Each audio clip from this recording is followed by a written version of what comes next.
Yen Audio presents Solo Leveling, Volume 7. Written by Chu Gong. Translated by Hae Young Im and Jay Torres. Read by Ki Hong Lee.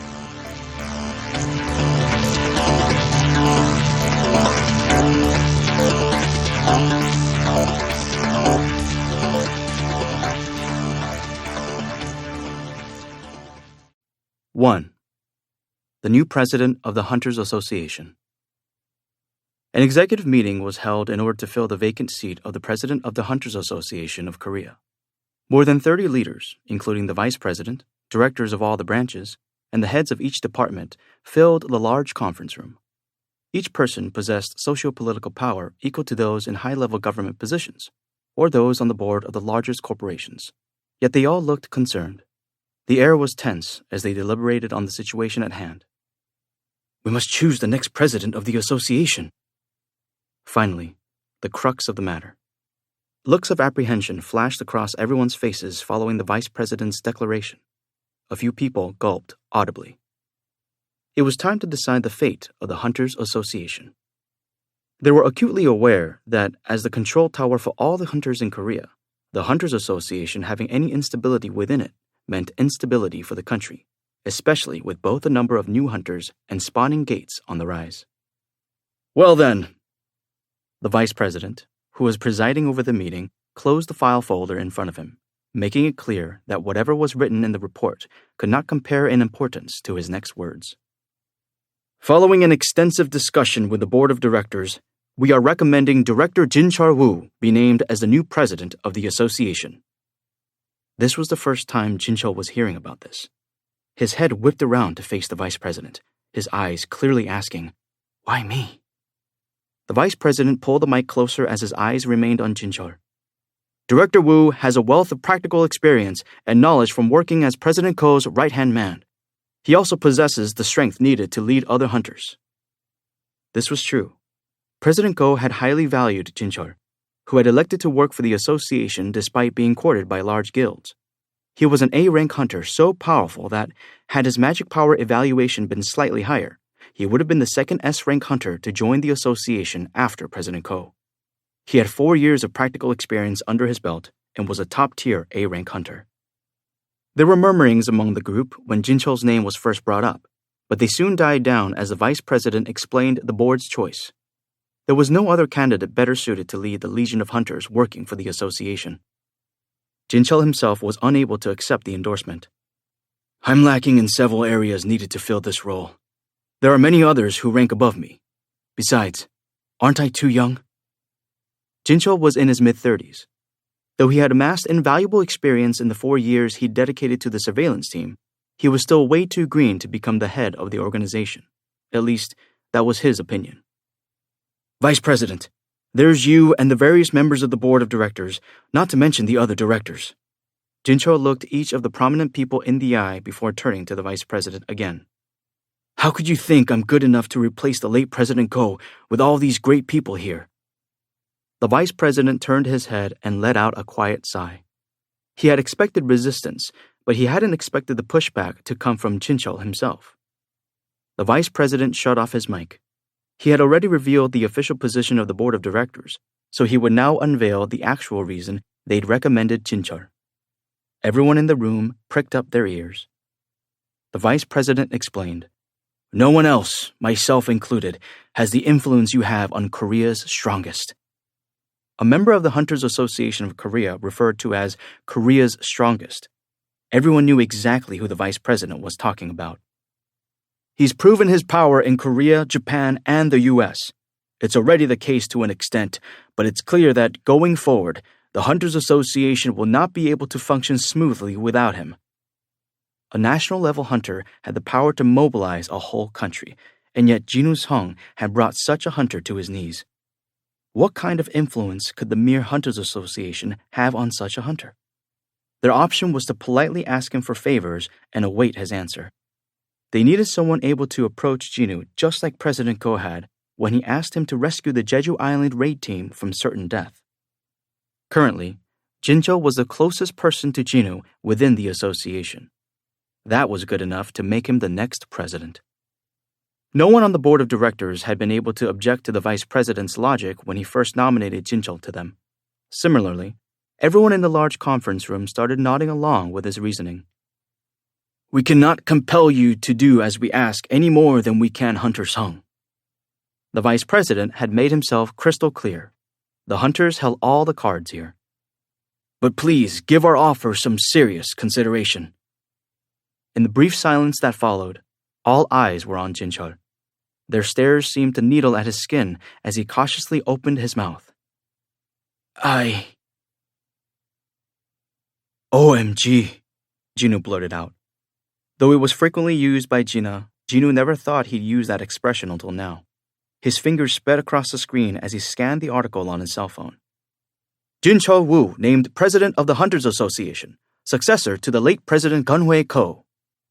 Seeing Jinchul's name trending had made Jinwoo worry that something bad had occurred, but after seeing the good news, he heaved a huge sigh of relief. To think Jinchul Woo, someone he considered a close acquaintance, had risen to become president of the Hunters Association. He beamed, feeling genuinely happy for Jinchul, as he turned off his phone and tossed it gently over his shoulder. The ant soldier standing behind him barely caught it. He watched the ant tuck the phone in his bag, then gave him a warning. Your predecessor did a much better job. You've got some big shoes to fill. Jinho was preoccupied with his duties as vice president of their guild, so this ant had been selected as the luggage carrier in his stead.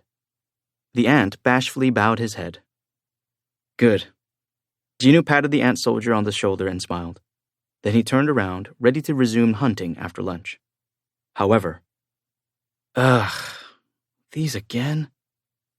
Jinwoo rubbed his forehead as he took in the sight of the dense thicket of trees before him. What had previously been a village destroyed by the giants was now a forest reminiscent of the Amazon. One didn't need to be a hunter to find the area suspicious. Oddly enough, animals didn't seem to question anything. There were traces of half-eaten animal carcasses strewn about the place. Jinwoo clicked his tongue at the flies swarming around animal bones.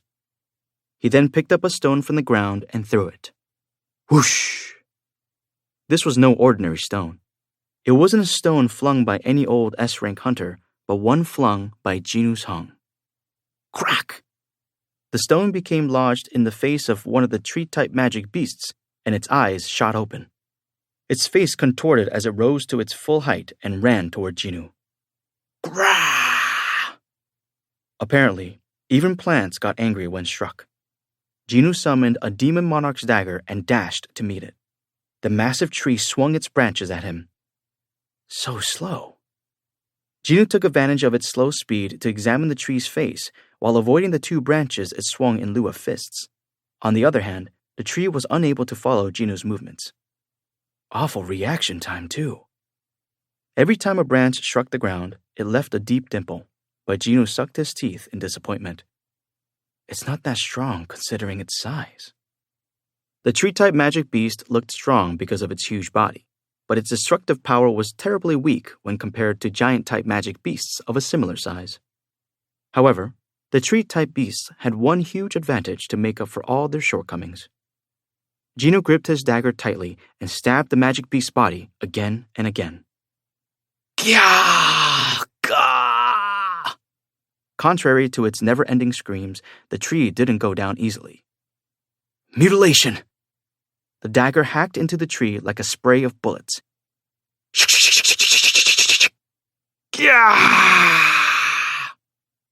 The tree squeezed its eyes shut and randomly swung its limbs against Jinwoo's flurry of blows. Jinwoo deftly avoided them as he approached the tree. He returned the dagger to the inventory and concentrated mana into his fist. Jinwoo threw a single punch. Crack! The tree doubled over and was sent flying.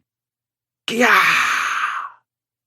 The magic beast flailed on the ground while screeching in pain, but managed to drag its broken body toward Jinwoo with one hand. Whoa! Tree-type magic beasts were incredibly durable. They had been newly discovered in Japan and displayed amazing stamina. This particular one finally stopped moving only after Jinwoo struck it dozens more times. Gah! With one last outburst, the dead tree spewed putrid sap from its mouth. Ugh! Jinwoo covered his nose. The awful stench was more annoying in Jinwoo's book than its resistance. As the one ant soldier diligently extracted essence stones from the fallen tree, Jinu glared at the remaining trees. That many more to go. It hadn't been that long since the dungeon break had occurred, but these magic beasts had already established a veritable forest. Jinu frowned as he gauged the situation. But man was an intelligent animal, and having already discovered their weakness, Jinu had a card up his sleeve. I figured this would be the case, so they're ready to go. Jinu gleefully summoned a few select soldiers. Come on out! Fang and 3 mage soldiers emerged, as if they had been waiting for his call. It had definitely been worth keeping these 4 with him, while he sent his other shadow soldiers out to battles in other locations. Begin! The mages and Fang, who had finished enlarging his body, rained down fire at Jinu's command. Boom! Boom! Kaboom! Kaboom! The trees screamed as they caught on fire, their bodies twisting in agony.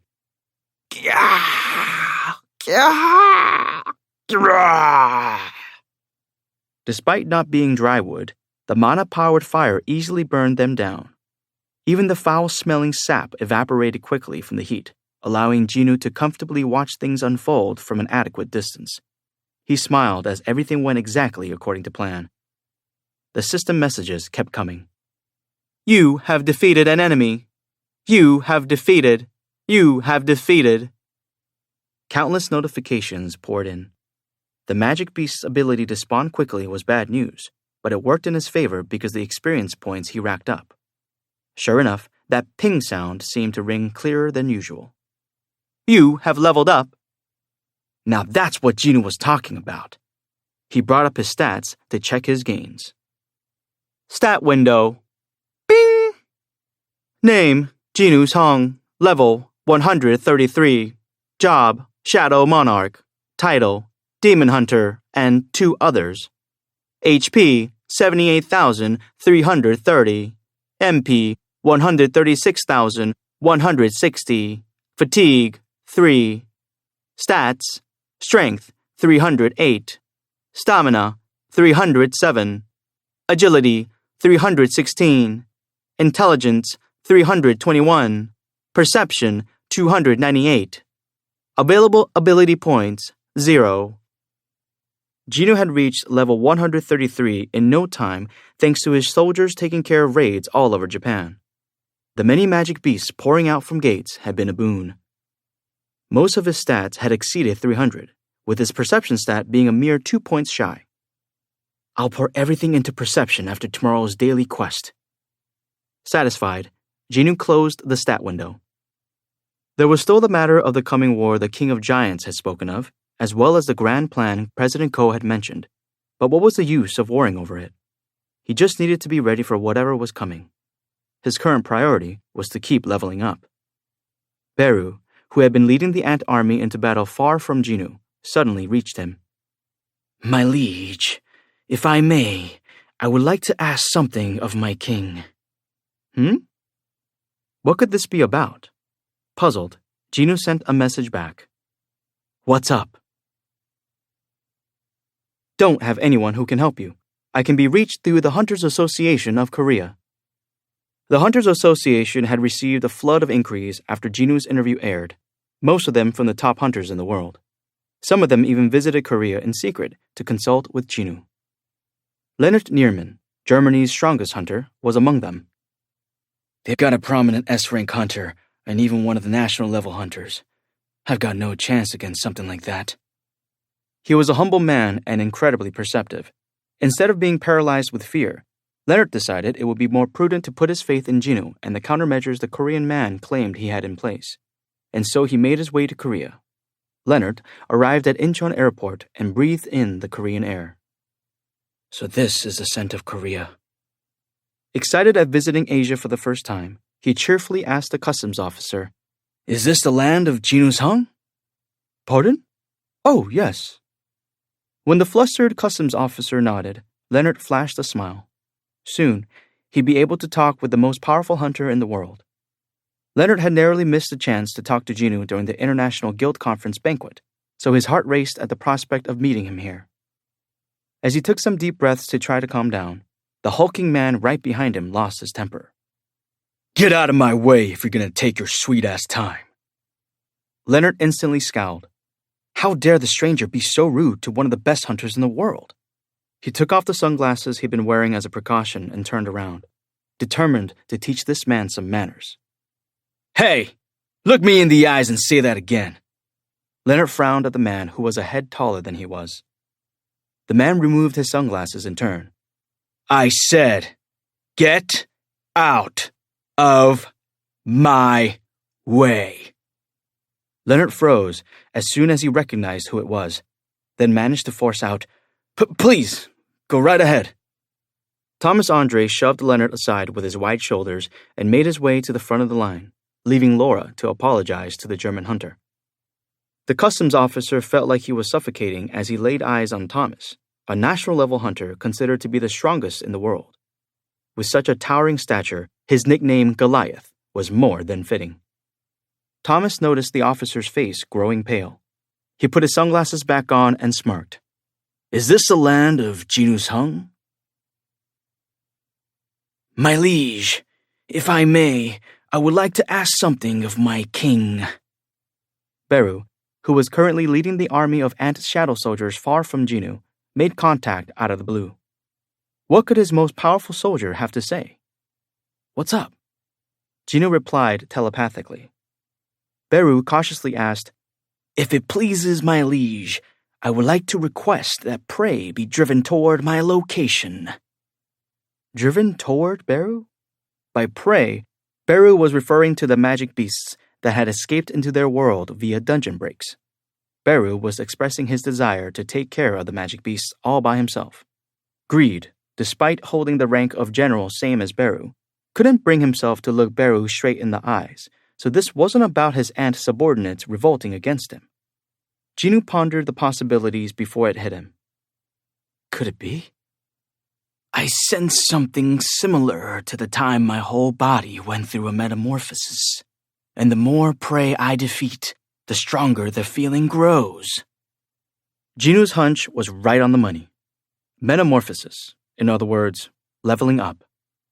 Beru had stood on the front lines and fought more enemies than any other soldier ever since he first joined the Shadow Army, and finally, the day had come for him to level up. Considering how much stronger high-ranked soldiers such as Igris and Iron had become by leveling up, that's great news. Even before becoming a Shadow Soldier, Beru was already powerful enough to toy with S-rank hunters. Likewise, his rank was currently the highest among the existing soldiers. That means I'll get to see what rank comes after General. Jinu was intrigued to see how this promotion would affect Beru. He replied to the anxiously awaiting ant. "Sure." "Thank you, my king. Then I shall return the ant soldiers to you." "No, hang on." A smile spread across Jinu's face, though Beru couldn't see it, since they were miles apart. "My soldiers!" Jinu's army, now approximately 1,200 strong, responded at once to his call.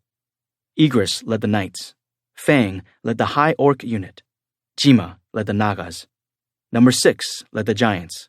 Tank led the ice bears, and Greed led the remaining soldiers. With the entire army's attention solely on Jinu, it was like he could practically hear them all roaring. The tension radiating from them was palpable.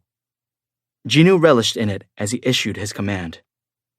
"Everyone, withdraw. Return to me." The Shadow Army began moving as soon as he gave the order. Soldiers returned to Shadow and quickly converged from all over Japan to gather by Jinu's feet. "My king, why did you withdraw us all?" Jinu grinned at the surprised ant. "You and I will handle the rest of the magic beasts together." That was the best way to hasten Beru's progress. Known as power leveling, it was a strategy used by gamers where a high-level player would help a low-level player level up quickly. Similarly, Jinu was planning to fight beside Beru to maximize the efficiency of hunting and drive up Beru's experience points. With all the dungeon breaks, leveling Beru up would be a piece of cake if they toured together. It would be less efficient than deploying shadow soldiers to those areas, but Beru took priority. "My king." Overcome with emotion, Beru couldn't finish his sentence. Jinwoo raised an eyebrow. Beru's voice had become increasingly expressive over time, no doubt influenced by all the TV dramas he'd been watching in the shadows while assigned to protect his mother and sister. Once the last shadow soldiers arrived, Jinwoo asked, "By any chance, is there any other soldier who can sense when your level is about to go up?" There was no answer, of course. Leveling up was a difficult feat in and of itself, but a soldier would need to have excellent perception in order to sense it. There was a reason Beru was the only soldier capable of informing Jinwoo about the timing of his leveling up, or so Jinwoo assumed, but vroom! Another shadow soldier rose to join them, dashing Beru's dreams of hunting alone with his master. Although Beru looked disappointed, Jinwoo's face lit up. Excellent! Igris knelt to his liege as usual. Jinwoo usually felt a little uncomfortable at Igris's extreme formality, but it had been a while, and he welcomed the familiar sight. Jinwoo had also been looking forward to Igris leveling up for some time now. Then let's begin. He smiled as he summoned a demon monarch's dagger. Sprouts were already emerging from the remains of the tree-type magic beasts they'd burned down. The spawn rate was truly terrifying. Kya! Gah! There were an additional 40 dungeon breaks to take care of after this. If they were to handle everything among the three of them, there was no time to waste. Jinwoo felt more at home in the Ajin Guild headquarters than in his actual home, but at this very moment, every minute felt like an hour. Jinwoo checked the clock on a wall. It was 4:10 in the afternoon, which meant more than 2 hours had passed since that man had arrived. Jinwoo swallowed nervously, then peeked at the unannounced visitor, worried that he'd swallowed too loudly. He ended up making eye contact with the man, who grinned at him over his sunglasses. Jinwoo forced his stiff facial muscles into a semblance of a smile and hurriedly looked away. He broke into a cold sweat and picked up his cell phone to try calling his boss again, but his attempt was in vain. Ring, ring! It had been 2 days since Jinwoo last heard from Jinwoo, and it wasn't about to change anytime soon. Jinwoo pressed his lips together, and the wonderful employees who had chosen to work for the Ajin Guild because they saw potential in the organization followed suit. Within the awkward atmosphere, they stayed silent as if they had planned it together. Who could blame them for doing so? Anyone in this situation would act the same way. The man sitting in the corner of the office was simultaneously one of the most powerful hunters in the world, and the hunter with the worst temper in the world. In addition, he had been badly beaten up and sent to the hospital by their guild president. None of them could dare laugh or chatter away in the presence of Thomas Andre. The #1 hunter in the world had visited the Ajin Guild to meet with Jinwoo. As a result, Vice President Jinho and the other guild members were dying inside. Just as Jinho debated calling Jinwoo one more time, shh! The office's automatic doors slid open. Everyone's gazes snapped toward the entry to see who it was. Jinwoo's eyes widened. He excitedly leaped out of his seat and spoke with a desperation that reflected what the rest of the staff members were feeling. Boss! No wonder the building's been mobbed by reporters. Jinwoo met the gaze of the grinning Thomas Andre. Judging by the look on his face, it didn't appear that Thomas held a grudge against Jinwoo. So why had he come all the way here? Jinwoo intercepted Jinwoo before Thomas could. Boss! Why was it so hard to reach you? I was a little busy.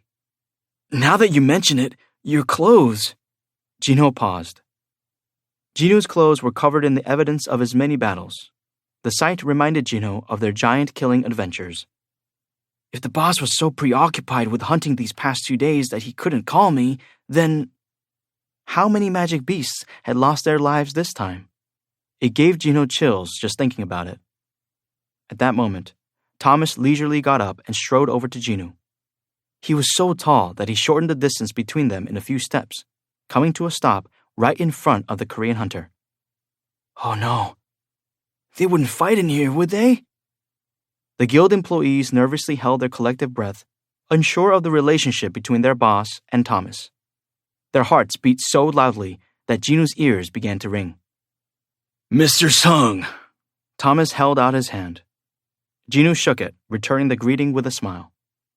Thomas's smile faded, startled by a sudden realization. How in the world? The American sensed that Gino had changed somehow. It was subtle, but this wasn't the same man he'd met before. Perhaps it was a change in demeanor?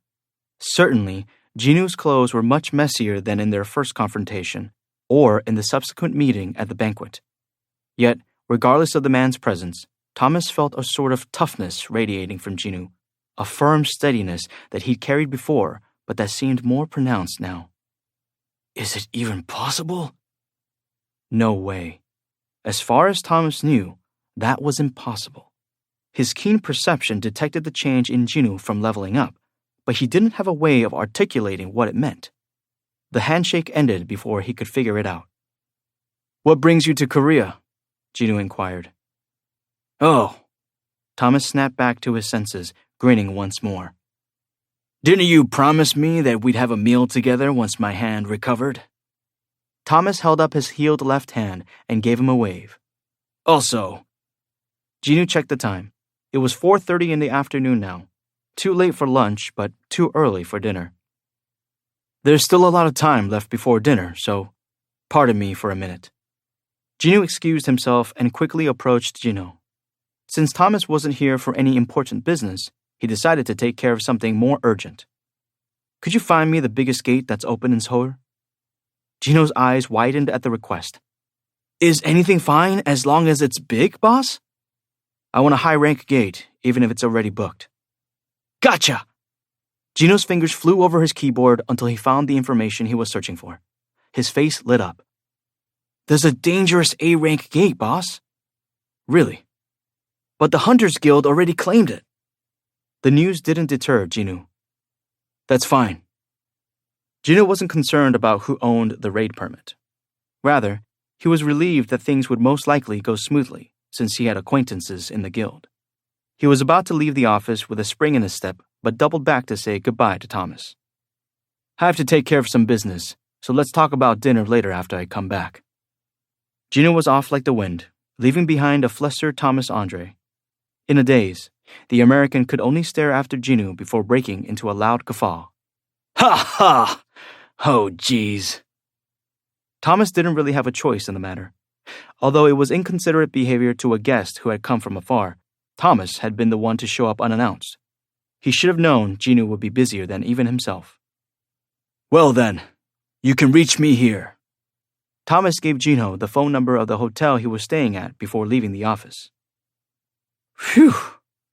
Relieved, Gino let out a sigh of relief, then flinched in surprise at the sudden presence he felt next to him. Oh, you were still here? Leonard had arrived at the guild office way before Thomas had dropped in. Unfortunately, Leonard didn't speak a lick of Korean, but it was painfully obvious that the vice president of the Ajin Guild had forgotten about him until now. I made an appointment and everything. Leonard was treated as a VIP in Germany, but he now lowered his head, feeling small. After all, what could he say after even Thomas Andre left empty-handed without protest? Both magic beasts and hunters had but one life. Downcast, Leonard heaved himself to his feet and wrote his contact number in tiny writing next to Thomas's. The elite strike squad members of the Hunters Guild were in the middle of raid prep, but everyone stopped to stare at Gino as he entered the scene. Heian, who had received the phone call in advance, was the only person not taken aback at his presence. What do you mean you want to borrow a dungeon? Exactly that. I want to borrow a dungeon if possible. Having not seen her in a while, Gino was pleased to see her. Heian, however, thought it ridiculous that his first phone call after a long period of no contact was about borrowing a dungeon. She was about to berate him, but she couldn't bring herself to do so after seeing Gino's bright smile. At a loss for words, she averted her eyes and hesitated as Jongin, who had also been expecting Gino, dashed toward them. Hunter Sung! Gino had explained his proposition before his arrival. No guildmaster would refuse an offer to exterminate all magic beasts but the boss of the dungeon without touching anything else. Jongin, who had been concerned that his people might get injured in the high-rank gate, accepted Gino's offer with open arms. And though they tried not to show it, the strike squad felt the same way. Jinwoo headed for the gate, but stopped and turned around when he felt someone grab his sleeve. It was Haein, her cheeks beet red. She murmured to him, "What are you planning to do inside?" "I need to test something. My minions are going through some changes." At the mention of his minions, Haein recalled the two she'd fought in the association's gym, Igris and Beru. They had been too overpowered to be considered minions, strong enough to put the life of an S-rank hunter of her caliber in danger. What kind of changes to such minions would require a test run? Curiosity got the best of Haein, and she quietly asked, "Then, can I go inside with you?" It wasn't a totally altruistic offer, and Jinwoo shook his head immediately. "I'm going to let them run wild, so it'll be too dangerous." Jinwoo gave a firm answer, his eyes completely serious. Haein nodded and withdrew without protest. He passed through the gate, leaving a disappointed Haein behind. "You have entered the dungeon." There was the usual message. Jinwoo summoned Beru from where he'd been waiting in the shadows. "Come out." The Hunters Guild strike squad scrambled to get inside the dungeon once Jinwoo left. "Hey, no pushing! The dungeon isn't going anywhere, guys! No need to run!" What in the world was the great Jinwoo Sung testing out that he needed to borrow another guild's gate, despite the increased difficulty of A-rank dungeons as of late? The hunters scanned the dungeon interior with inquisitive eyes that quickly filled with shock. The remains of crushed magic beasts left a bloody trail of carcasses that continued into the dark recesses on the opposite side of the cave. They were at a loss for words, not daring to go deeper inside. Look over there." One of the hunters elbowed another hunter standing next to him. The other hunter turned to look at what his guildmate was pointing to without a second thought. His mouth dropped at the gruesome sight. What in the world had happened for a dead magic beast to have been smashed into the ceiling? Considering how dungeons were made up of much stronger materials than regular caves, the scene was astonishing. "I guess I won't be eating dinner tonight." The faces of hunters with weak stomachs grew pale as they took in the magic beast massacre. Even more unbelievable was that Jinwoo had wrapped everything up in less than 10 minutes. A shocked female hunter murmured to herself, "Hunter Sung, he really doesn't give off that kind of impression, but..."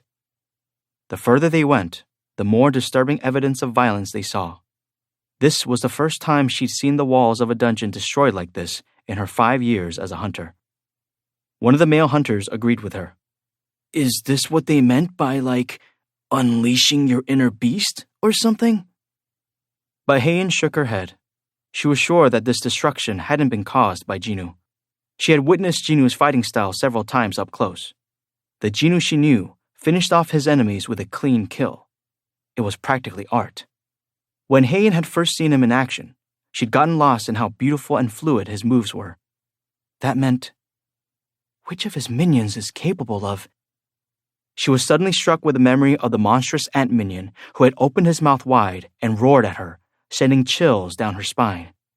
It had been savagery incarnate. Jinwoo said his minion had gone through changes, but just what kind of changes had it gone through? Haein left her flabbergasted colleagues behind and ran out of the dungeon to try to get some answers, but Jinwoo was already gone. "What's the rush?" Haein grumbled as she looked around for Jinwoo. She had so many questions for him, and yet, "I'm sure there'll be another opportunity." She let out a sigh so gentle a butterfly wouldn't have felt it. She then slowly turned around with a small smile. Gina snuck toward her mom, who was doing dishes, as quiet as a cat. Clink, clink. Kyung-hae either didn't hear Gina or pretended not to notice her approaching, and as soon as Gina got close enough to hear her mother breathing, she tackled Kyung-hae into a big hug. "Mom!" Kyung-hae didn't seem surprised in the slightest and responded with warmth in her voice. "Are you bored, my dear?" "Yeah, super bored. Gino hasn't been home in a few days, and you won't play with me." While her mom was asleep in the hospital, Gino had stepped up to fill her shoes. Not only was he the breadwinner, but he also did the housework so that Gina could focus on her studies. He wasn't any old sibling, but also a parent and a friend to her. Since he was regularly out of the house due to how busy he had become, Gina missed him terribly. Everyone in Korea knew his name now, But who cared about that if she never saw him? Gina looked to her mother for comfort from the loneliness she felt at the absence of her brother. But I'm happy because you're here. Gina nuzzled Kyung-hae's back and grinned.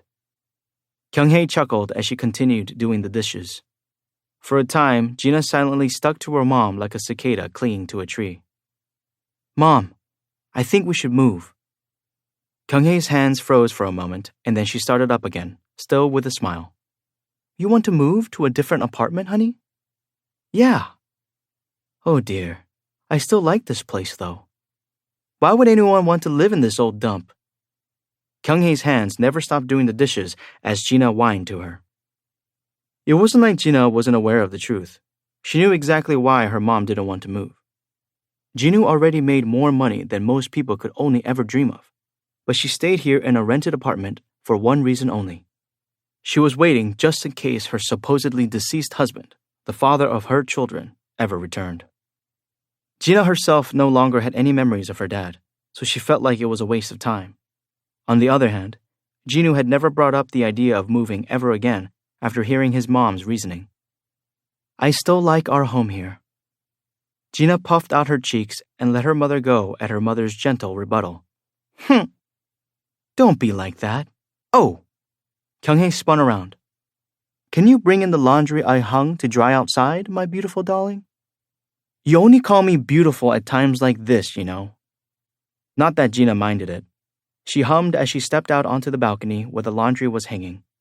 In her mom's absence, Gina had become a pro at laundry and was making quick work of it, but she suddenly paused. The sky had darkened above her. Huh? Was it about to rain? She looked up without much thought, and her jaw dropped at what she saw. The laundry basket fell from her hands. Mom! President Jin Chul-woo's hands were sweaty. He looked down at his clammy palms and rubbed them on his poor dress pants. When was the last time he'd been this nervous? Venturing into a dungeon close to a dungeon break might have been less nerve-wracking than this. Don't be so nervous, President Woo. The high-ranking government official who had invited Jin Chul to the Blue House smirked. How could anyone have a proper conversation with a leader of a nation if they were that on edge?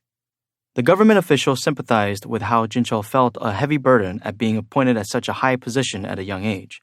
But as the one who had invited Jin Chul, he hoped that the new association president wouldn't make any blunders. I'm sorry. Jin Chul nodded with a stiff smile. The government official patted the back of his hand to encourage him. Soon, the door to the private room opened, and the man of the hour walked in with his staff. Mr. President! Mr. President! Jin Chul and the high-ranking government official rose from their seats. Oh, please sit. No need to get up. I'm not that special. President Myung-chul Kim broke the tension with some humor as he took a seat. Jin Chul and the official followed suit. President Kim's eyes zeroed in on Jin Chul. You must be very busy with the association, President Woo. Oh, not at all. The bags under Jin Chul's eyes betrayed his words. It was hard to believe the late President Ko had managed so much work while battling for his health, and Jin Chul's respect for President Ko had grown greater even after his passing. In any case, Jin Chul was hoping to remove himself from this uncomfortable situation as quickly as he could. Excuse me, Mr. President, but may I ask why you called me here? Mr. Woo, my apologies, sir. The government official was appalled at Jin Chul's direct manner of speech, but the president stopped him. Come now, it isn't right to keep President Woo too long since he's a busy man. Speedy discussions and clear points. That was how President Kim preferred to go about matters. Then I'll get straight to the point. President Woo, I have asked you here because... In that instant, Jin Chul, with his sharp perception, realized that the President of Korea was gauging his reaction. He had a hunch that President Kim was about to ask him for a very troublesome request. Sure enough, President Kim gave an embarrassed chuckle. I've heard that you and Hunter Jinu Sung are quite close. Jin Chul quickly corrected him on the matter. It's true that I personally know Hunter Sung, but we're merely acquaintances. Ha ha! Is that so? Yes, sir. The late President Ko was the one who had quite a good relationship with Hunter Sung. Jin-chul nodded as he recalled President Ko expressing his desire to have a drink with Jinu. After giving it some thought, President Kim continued. Still, you are able to reach out to Hunter Sung, correct? Yes, sir. In that case, I'd like to ask a favor of you, President Wu. And there it was. Jin-chul reluctantly asked, And what favor is that, Mr. President? President Kim smirked. Since he's a well-known public figure now, I would like to use Hunter Sung as a PR ambassador for Korea. We can use a catchphrase like, Hunter Sung's Korea is a safe Korea. Jinu Sung was a Korean hunter who had punched the lights out of a national-level hunter, and someone for whom the Hunter Command Center bent over backward. Naturally, politicians around the world had to keep an eye on Jinu. President Kim's master plan was to use his standing as president to get Jinu on his side before anyone else. Step 1 was making Jinu a PR ambassador for Korea, and the goal was to establish a good relationship with the hunter, which would grow to a powerful card in the president's hand as Jinu's fame rose higher. President Wu of the Hunters Association would be the bridge to connect them. Of course, Jin-chul wasn't born yesterday. He made me come all the way here to pitch this? His nerves vanished as he began to feel angry at the realization that they were trying to rope him into this ridiculous scheme so soon after he stepped into the role. President Kim underestimates me. After all, Jin-chul Wu was not Gung-hwae Ko. The late president had acted for the association as a barrier and shield from politics, and they'd chosen him as their pawn as soon as the defenses fell. As furious as Jin-chul was, he also felt relieved. President Ko had always said that the purpose of the Hunters Association was to create an environment that allowed hunters to focus on their work, which benefited both the hunters and the public in general. Remembering President Ko's words brought an unbidden smile to Jin-chul's face. President Kim laughed, misunderstanding Jin-chul's smile as a positive sign. Ha ha ha! President Wu understands what I'm saying, unlike someone else. I'm counting on you, okay? After all, this isn't just for my sake, right? It wasn't difficult to figure out who he was referring to by unlike someone else. Jin-chul gritted his teeth. The late President Ko was an absolute gentleman. Yes, of course, a true gentleman and rather uptight as well. I'm quite different from President Ko.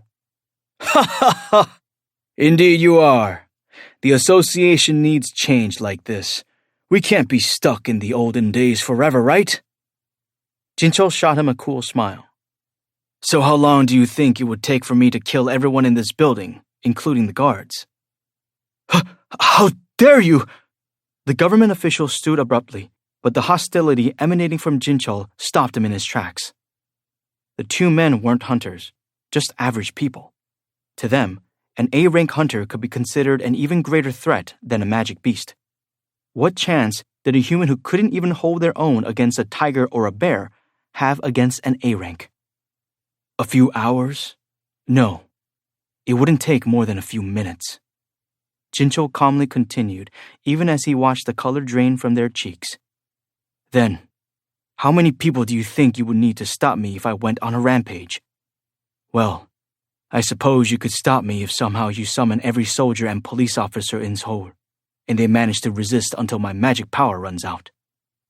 Jin-chul's calm demeanor as he said such horrible things frightened President Kim further. Why are you...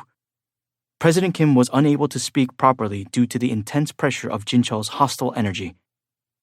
But what if Hunter Sung went on a rampage? How many people would you need to stop him? Chills went up President Kim's spine as he imagined Jinu, a man who killed giants with his bare hands, hunting humans instead. Satisfied that he'd gotten his message across, Jin-chul reined in his hostile energy.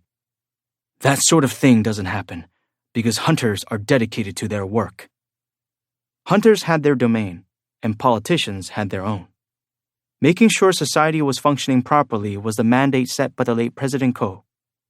Jin-chul looked straight into President Kim's fearful eyes and declared, I have no intention of damaging the pillars of the Hunters Association established by the late President Ko, and I trust I have your full cooperation." How could he object? With Jincho's stance made clear, President Kim quickly stammered, "Oh, of course the hunters should do their work, hunting beasts. I didn't think this through and said things I shouldn't have." Jincho rose from his seat as the pale-faced President Kim kept nodding to show his support. Even after he left, President Kim and the government official could not get up for quite some time after. Once again, they were reminded of just how scary hunters could be. "Did something good happen in there, President Wu?" asked the driver. "Do I give off the impression that something good happened?" "You do, sir." The driver was a rookie from the surveillance team. The sight of them had Jincho smiling as he reminisced about his own first few years. "It's because for the first time, I feel like I did something right as a president of the association." Jincho leaned back in the seat President Ko used to occupy. He thought again of how the late president would go to bat for the hunters and had no qualms about taking the heat from the powers that be. It went well. Jincho was used to being a target because of the intense look in his eyes and his large frame. If this was one of his duties as president of the Hunters Association, he would gladly take the hot seat.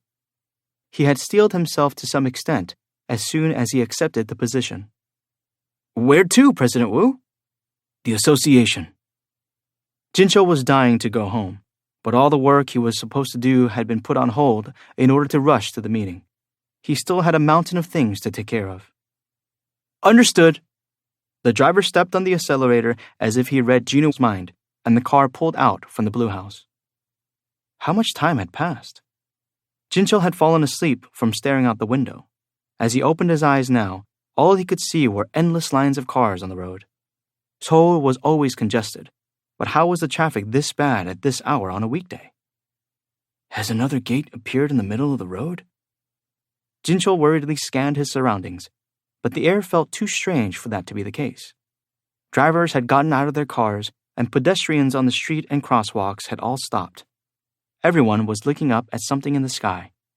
Even Jincho's driver was craning his neck to look up through the windshield. What in the world is going on? Wide awake, Jincho shook the young man's shoulder. "Hey, what's going on?" President Wu?" With a quiver in his voice, the driver leaned to the side and pointed up. "Oh, over there." Jincho was stunned. Was he seeing things? No. That wouldn't explain how everyone else was also looking up at the sky with identical facial expressions. Jincho didn't want to believe that what he was seeing was real, and he flung open the car door to join the other drivers on the road. His eyes weren't lying. Horrified, he stared up at the thing floating in the sky. How could this be happening? There was a spring in Jinu's step, as he was very satisfied with the results of the test run. Beru had gotten strong, stronger than Jinu had expected. While unfortunate that Igris hadn't been able to level up, the results were gratifying nonetheless. The Hunters Guild members were likely gobsmacked by what had transpired inside the dungeon. Jinu chuckled as he imagined Heian's jaw dropping in shock. He wanted to catch up with her, but alas, guests awaited him. He debated who to contact first and went with Thomas. Jinu had a good idea why Leonard wanted to see him, but he couldn't fathom why the world's number 2 hunter would drop by Korea without any notice. Thomas answered right away. "Mr. Sung!" Thomas spoke quickly, worried that Jinu might hang up on him. "I come bearing some fantastic gifts for you." Gifts? When Jinu half-jokingly remarked that Thomas should have opened with that earlier, Thomas was silent for a beat. He then replied, sounding like he was reining in his emotions. "I'm glad you're excited about them. Where can we meet? I would like to hand you these presents first." "Wherever is convenient for you." "Then could you please come to me? It's somewhat dangerous for me to walk around with these things." Dangerous gifts? Jinu raised an eyebrow before confirming that he would and hanging up. They're not bombs, are they? Of course not. It'd be more efficient for a national-level hunter to get the job done themselves than to explode a bomb. Jinu regretted not asking what kind of items they were. At that moment, Beru addressed Jinu. "My king." Yeah? Could I perhaps have a bout with that foreigner? Jinwoo was tempted for a moment, but quickly shook his head, as if he was trying to shake the thought. It wasn't even worth considering. Although Jinwoo wanted to know how much Beru had grown, he couldn't very well let him fight Thomas. He neither wanted Thomas to get hurt nor Beru to be destroyed, and knowing their personalities, the fight wouldn't end with just a few bumps and bruises. Still, that he'd even considered it was a testament to Beru's growth, and it was clear that Beru also wanted to appraise his new abilities. Beru, I await your sage counsel, my king. You'll have a chance to test your strength soon, so be patient. I will keep your wise words with me. And stop watching so many historical dramas. They're making you sound cheesier and cheesier. I shall do as you command. Just say yes. Y-E-S. Yes. Yes. Having said everything he wanted to say to Beru, Jinwoo merrily headed to his meeting with Thomas. Oh, Mr. Sung, you have no idea how long I've waited for this moment. Thomas ushered Jinwoo into his hotel room with much enthusiasm. Receiving presents might feel good, but Thomas was of the opinion that giving presents had its own charm. Ever since Jinwoo had requested a dagger, he'd been dying to gift Jinwoo with the best weapon in the guild's storage room that just happened to be lying idle. Thomas hadn't made the trip out here for any old reason. He couldn't wait to see how the hunter he personally acknowledged as the best in the world reacted to these beauties. With a snap of his fingers, his bodyguards brought in a box with a cloth draped over it. Truth be told, Jinwoo had been feeling rather indifferent toward the present, as he wasn't in want of anything. However, he perked up as the bodyguards drew closer. What's this? Vroom. His magic power was resonating with whatever was in the box. Thomas gleefully noticed Jinwoo's expression shift. That's what I'm talking about! Thomas had accurately predicted that Jinwoo would recognize the daggers as his weapons, and the weapons would recognize him as their master. This was the moment his prediction would be validated. These weapons might have bided their time in the darkness of the Scavenger Guild storage room for this very moment. Clack! The box was placed on the table between the two S-rank hunters. This is to repay you for showing mercy to my guild and me, Mr. Sung.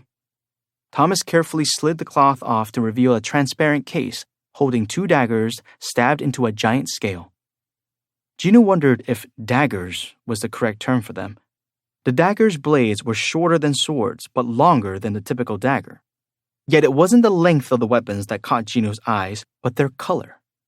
They were white as snow. The weapons weren't made of any kind of metal, but of some different type of material. They reminded Jinwoo of his very first dagger, Kasaka's Venom Fang, which he'd acquired in an instance dungeon. Thanks to that, he deduced that they were fashioned from the fang of a magic beast. And there was only one dead magic beast whose body parts could emit this kind of energy. Kamish. Thomas shook his head and applauded. It's impressive that you correctly guessed what these guys were made of at a glance. Jinwoo was right, but that raised another question. Aren't the remains stored at the Hunter Command Center? We surrendered Kamish's remains to the U.S. government upon request, because we knew we could leverage them for things better than money. Thomas grinned as he recalled the raid against Kamish. But I got to keep Kamish's biggest and sharpest fang as a souvenir. Pulled it out myself when the bastard bit me.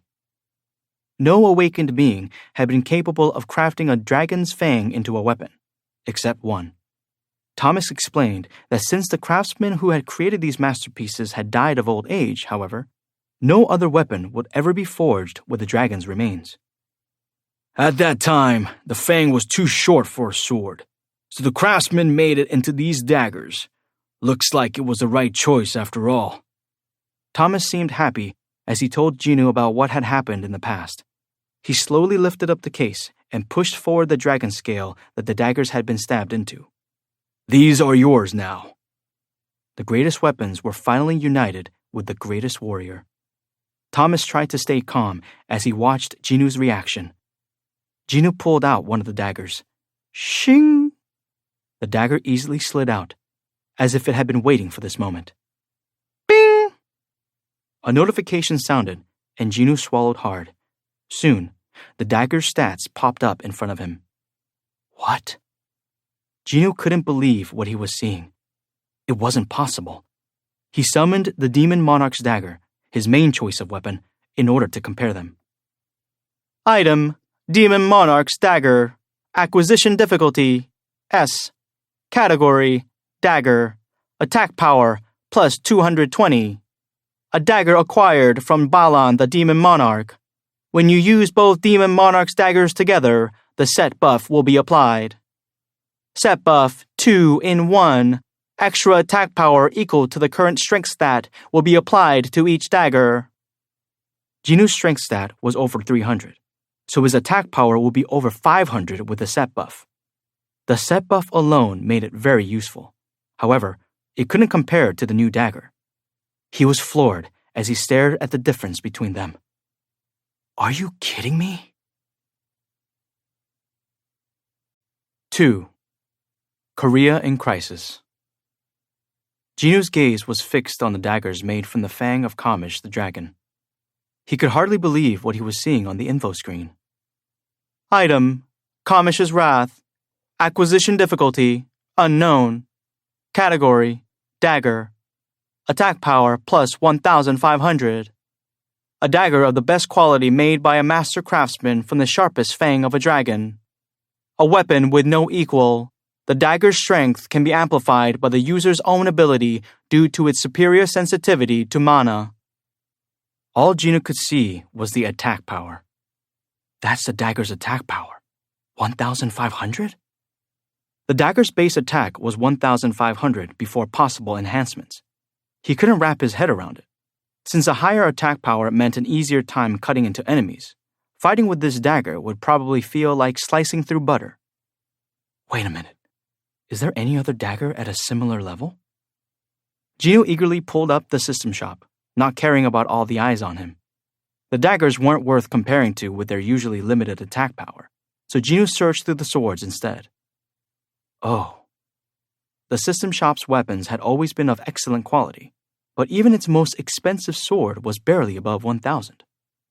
Numbers-wise, it's like I'm holding a sword in each hand. He felt the heft of the dagger in his grip and sensed an overwhelming urge to slice something, anything. Thomas noticed a shift in his expression and laughed awkwardly. Oh my, Mr. Sung. Even if I increase my defense power with an enforcement skill, that dagger will cut right through me. You don't want to kill me with the weapon I just gifted you, do you? Gino had no intention of doing that. He chuckled at Thomas's feigned dismay, then focused on the dagger again. It's sensitive to mana? In order to find out what being sensitive to mana or magic power meant, Gino sent a tiny bit of his own to the dagger. Whoa! Bodyguards were supposed to keep silent and not make any unnecessary sounds, but one of them couldn't help but gasp. He quickly slapped his hand over his mouth, but with everyone's attention on Gino, nobody registered his mistake. Oh my God.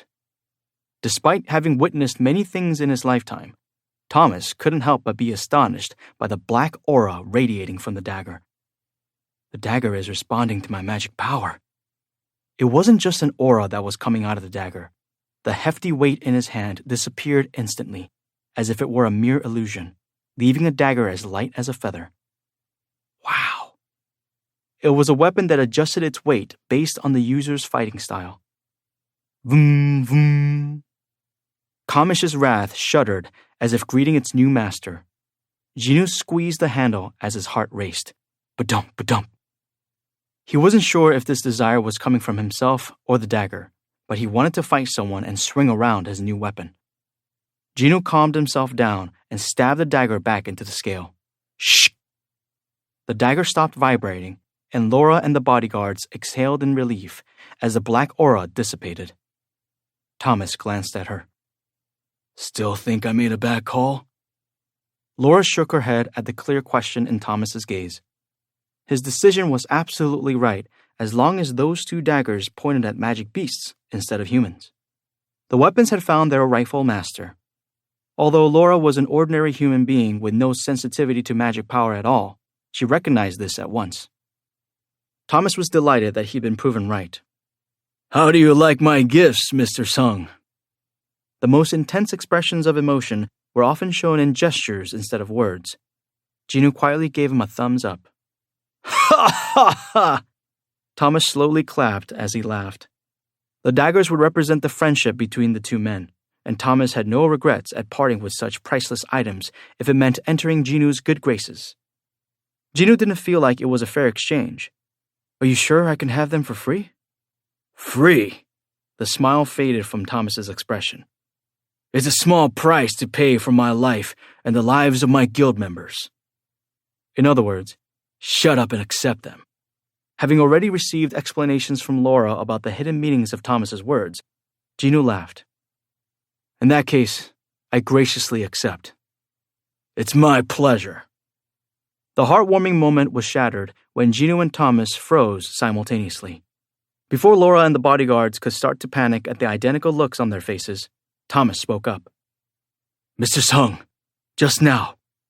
Jinwoo gave a short nod. Chills had run down both their spines because of something situated in the sky.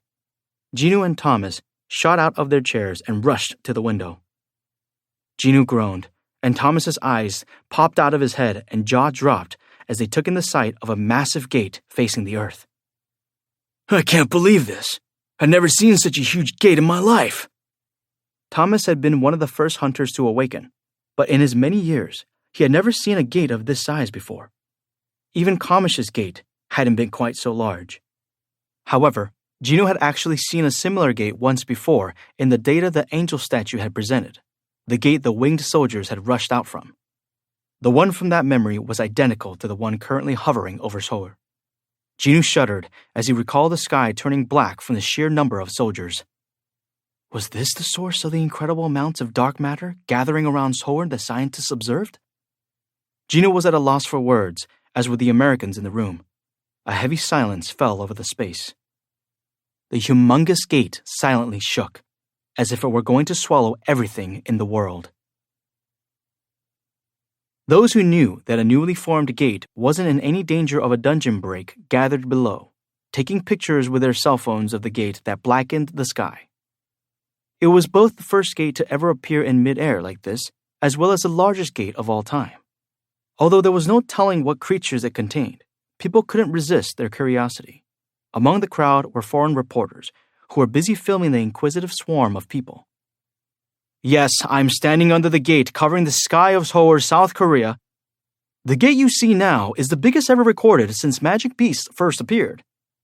As you can see, many people have come out to look at the gate. However, the grim expressions on their faces say it all. And this is Nick Falwell from BBN News. They reported on the situation in their respective languages with solemn expressions. Japan, which had continued to keep a keen interest in the goings-on of their neighbor, started a special news program dedicated to the gate in the skies of Seoul. They brought on an expert, Dr. Norman Belzer, who had been monitoring the strange phenomenon for some time. And as the host finished introducing him, the doctor held up his microphone. I've warned people about the large mass of energy gathering in the sky for a while now. The huge gate appearing over Seoul is just the beginning, and I predict we will see more of these horrifying gates in many countries. The host shuddered. Excuse me? Are you saying that you're seeing the warning signs in more places? That is exactly what I would like to emphasize. Dr. Belzer went on to give the same lecture he'd given the hunters at the International Guild Conference. Because his topic of research presented real-life danger to people, he felt he had a duty to inform others of it. Seoul was only the beginning. There were 8 other regions where dark matter was coalescing. The studio audience gasped and moaned as Dr. Belzer revealed the names of 9 locations, along with aerial photographs. While some folks were relieved that Japan wasn't one of the 9 locations, others were shocked by the crisis brewing around the world. The host asked the somber Dr. Belzer, You have studied gates and magic beasts for a long time, correct? That's right. In your opinion, what is the wisest way to handle the situation, Dr. Belzer? The audience in the studio and the viewers in front of their TVs awaited his answer with bated breaths. Unfortunately, he didn't have a solution for them. We can only pray. Dr. Belzer looked at those seated in the audience. Let us pray that this unprecedented situation won't end in tragedy." As the mood in the studio grew heavy, he remarked, "However, there is a silver lining." The host brightened at the doctor's declaration right before the end of the show. Perhaps there will be a way to end the broadcast on a positive note. "What is it, Dr. Belzer?" "Luckily, the gate is over Korea." Did the doctor have some personal grudge against Korea? His unexpected statement stirred up the shocked audience. The producer of the show was aghast, worried that Dr. Belzer's comment might spark an international conflict. Thankfully, Dr. Belzer explained himself before the misunderstanding got out of hand. "Korea has a hunter who has stopped several international disasters." That hunter's name was quite well known in Japan as well. "Yes, I'm referring to Hunter Jinwoo Sung, who took care of the ant-type magic beast on Jeju Island and defeated the giants in Japan." Strangely, the strongest hunter in the world resided where the dark matter was most concentrated, and Dr. Belzer didn't think this was a coincidence. If Hunter Sung can't stop the gate, no one can. From the rest of the world's point of view, we should be thankful that this gate appeared in Korea, of all places. Should people be thankful or extend their sympathies to Korea? Dr. Belzer emphasized his point once again to a confused audience. "Koreans may think I'm being cruel in the face of this crisis, but the world needn't lament Korea's situation." Were the show producers' worries not unfounded after all? Dr. Belzer seemed to be playing with the frazzled producer's mind at this point, as he proclaimed, "If we ever get to the point where we need to mourn for Korea, there won't be anyone left to mourn at all." The largest recorded gate until now had been Kamish's Gate in the US, but this new gate was easily 10 times that size. Its rank was obvious even without an evaluation, but the association stuck to protocol and sent up a helicopter. Everyone on the job was a hunter, as regular employees physically couldn't withstand such large amounts of magic power. Taka-taka-taka-taka-taka-taka. As the pilot, co-pilot, and 2 staff members flew toward the gate, they couldn't help but feel as if they were being sucked into a black hole. One of the employees inside the vibrating helicopter gazed at the massive black circle and asked his colleague, "Sir, have you seen anything like this before?" They had to rely solely on the light coming from the chopper because the sun had already set, but the darkness did nothing to hide the magnitude of the gate. The senior employee shook his head. "No, and I'll bet no one else has ever seen a gate this size before either." The whole world was in a panic because of this single gate being both an unprecedented size and location. Had they known that even Thomas Andre had been taken aback at the sight, this wouldn't have been a topic of discussion in the first place. While the employees were trying not to let their fear get to them as they stared at the gate, the helicopter began slowing down as it approached its destination. The co-pilot announced, "It's too dangerous to get any closer." The employees nodded in understanding and prepared to evaluate the gate's rank. Usually, they would go right up to the front of a gate, but that wasn't necessary this time. As soon as they turned on the manometer, it overloaded and died.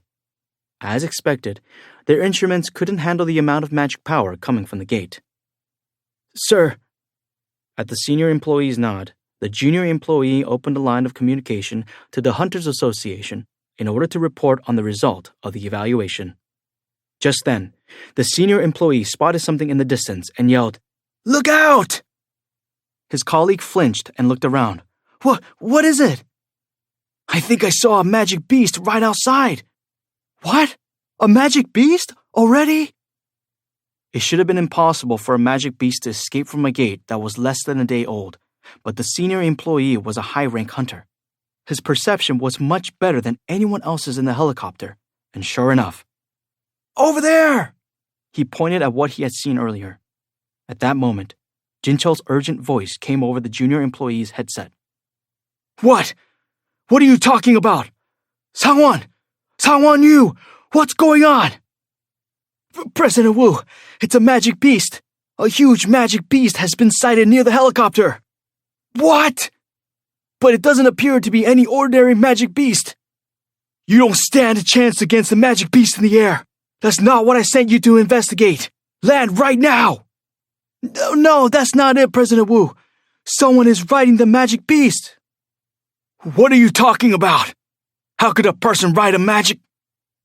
Jinchul paused as he recalled a man who did indeed ride a magic beast.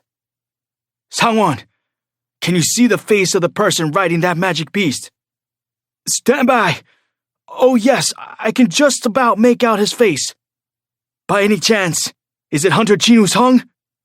Excuse me? Sangwon pressed his face against the window and squinted. He then exclaimed, Sir, how did you know that?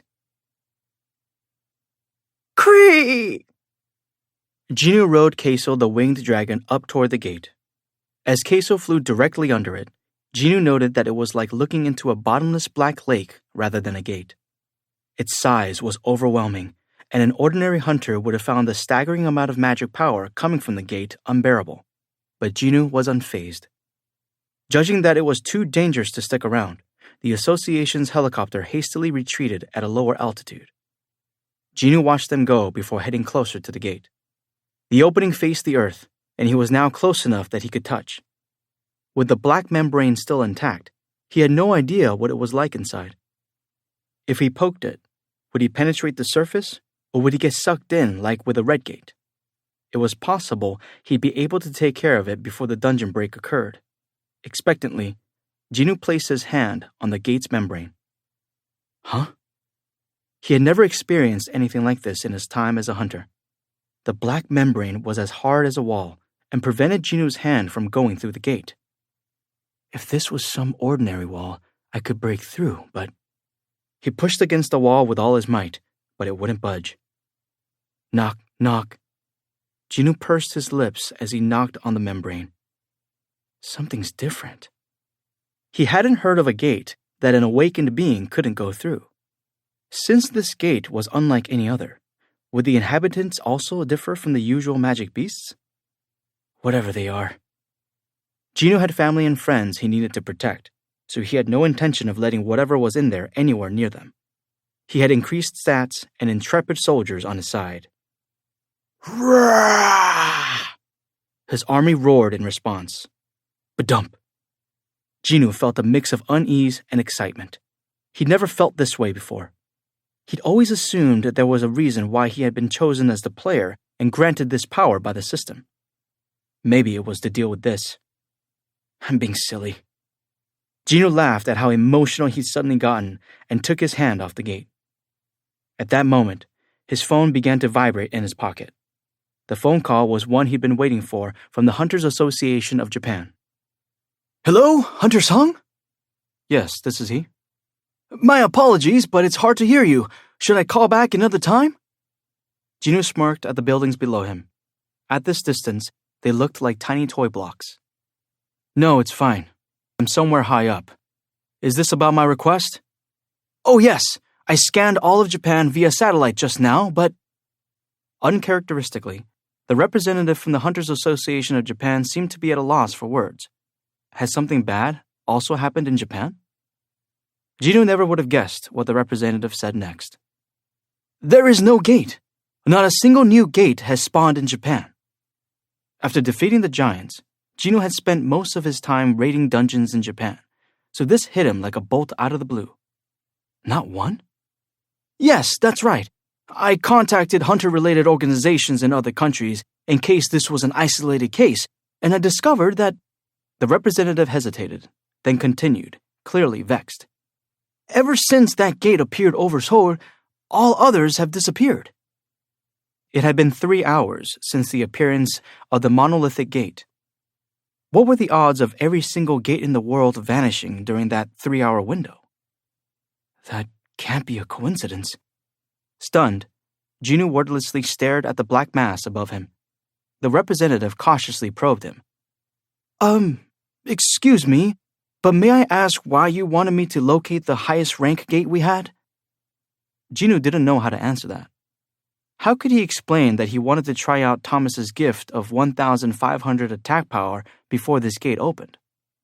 Even if tomorrow the world would go to pieces, someone still has to plant an apple tree, you know? Oh, apple trees. I see, such a great saying. Gino was about to hang up after giving his vague answer, but the representative had something to get off his chest. Hunter Sung? Yes? The representative faltered as if embarrassed, then confessed. I was never a fan of Korea. As you know, those ants from Jeju Island were a real headache for the Hunters Association of Japan for the past few years. As a Japanese person and an employee of the association, I didn't hold Korea in the highest regard. Gino quietly listened to what the man had to say. However, it was you who changed my mind. Korea saved us. I am truly grateful to both you and your country. The representative began to sob. From the bottom of my heart, I hope that Korea doesn't go through the horrors we experienced. Giants crushing humans underfoot, cities burning, screams echoing, and the never-ending despair.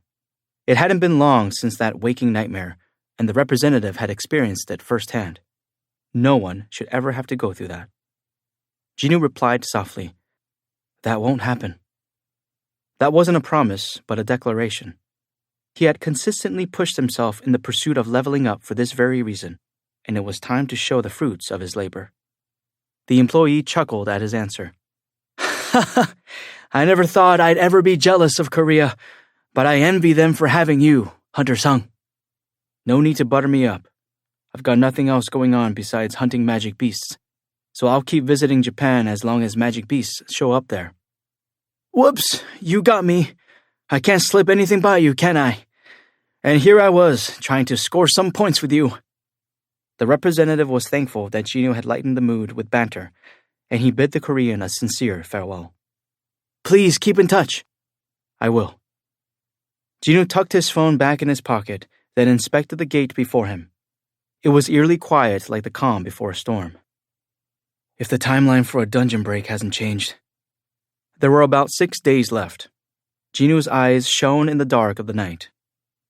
Let's head down. Cree! With a flap of his huge wings, Kaisel began his descent. The public also noticed the change the next day. Gates had disappeared, and no new ones had spawned after the monolithic gate appeared in the skies above Seoul. No one knew if this was good or bad, but there were those who welcomed the news, including President Woo and the Hunters Association of Korea. After apprehensively listening to the report, Jinchul came to a decision. Let's summon all the hunters in Korea to Seoul. Sir, that's too risky. If there's an undetected gate and a dungeon break happens, then how about summoning half of the hunters and leaving the rest where they are? As he continued to receive opposition, Jinchul slammed his hand on the conference table. Bam! Everyone cowered at the display of rage by such a high-ranking hunter. Jinchul bared his teeth. Do you think we have the luxury to take what-ifs into account? Everyone in the meeting room fell silent as Jinchul waved a hand toward the outside of the room and bellowed at them. This is an unprecedented situation. Even if we pour every resource into stopping this fucking thing, there's still no guarantee we'll win. He looked around the room. I'll take full responsibility for any damage that occurs in other areas, whether that means giving up everything I own or laying down my life to fight. After this clear display of his resolution, no one dared argue with him. Leaders had been known to kill their own squadmates in a dungeon if they didn't fall in line during life-and-death situations, as insubordination could lead to an entire squad's demise. It would be a crime outside of a dungeon, but dungeons followed different rules. Raids were wars with people's lives on the line, not playtime. And now, war was about to break out not inside of a dungeon, but on their own turf. Time was of the essence, and Jinchul wasn't a slipshod hunter who would waste precious seconds hearing out the opposition. Summon all our hunters to Seoul immediately. Do not excuse anyone who is able to fight. Under Jinchul's orders, every single Korean hunter converged in Seoul. It was a rather unusual sight. The roads of Seoul were congested because of the citizens leaving the city and the hunters coming in to protect it. At the Hunters Association's and government's urging, residents in the areas directly under the hovering gate were evacuating to avoid the inevitable destruction. As they watched the evacuation on TV, Jinwoo turned to his mom. Shouldn't you and Gina go somewhere else too? Our neighborhood isn't in the evacuation zone. It appeared Kyung-hae had no plans to leave Seoul. Their rundown apartment building was on the outskirts of the city, so the magic beast would have to get past the defensive line of hunters to reach them. That would mean that Jinwoo would have failed on the front line. Kyung-hae had faith that the flames of this crisis would never get far enough to reach them. Jinwoo returned her smile and dropped the matter. Kyung-hae and Jinwoo were sitting on the floor in front of the couch, around the coffee table, while Gina sat on the couch hugging her knees. She looked down at her brother. You don't have to go? They'd put out an official call for hunters, but Jinwoo was already based in Seoul, so it didn't apply to him. That's only for the hunters coming from outside of Seoul. They need to report to the association once they arrive. Oh. Gina nodded as she accepted a plate of apple slices from her mother. Truthfully, Jinwoo was feeling jittery about staying put and doing nothing at this time. He wanted to level up, but there were no magic beasts, and he hadn't received any more keys to instance dungeons since he got rid of the architect. Jinwoo's family might have been happy that he was spending more time at home, but the man himself was itching to train. Should I skip the daily quest and go to the penalty zone? While it was enticing, it wasn't necessarily a good idea. Like the gate in the sky, he also had no idea what monster would await him in the penalty zone. The risk may be low, but there was a 1 in a million chance that it could put him out of commission. No need to go out of his way to take another risk at this very moment. And so he dismissed the idea. He'd have to find another way to test Kamish's wrath, but what? Jinwoo was deep in thought when footage of the Hunters Association building on TV caught his eye. Now there's an idea.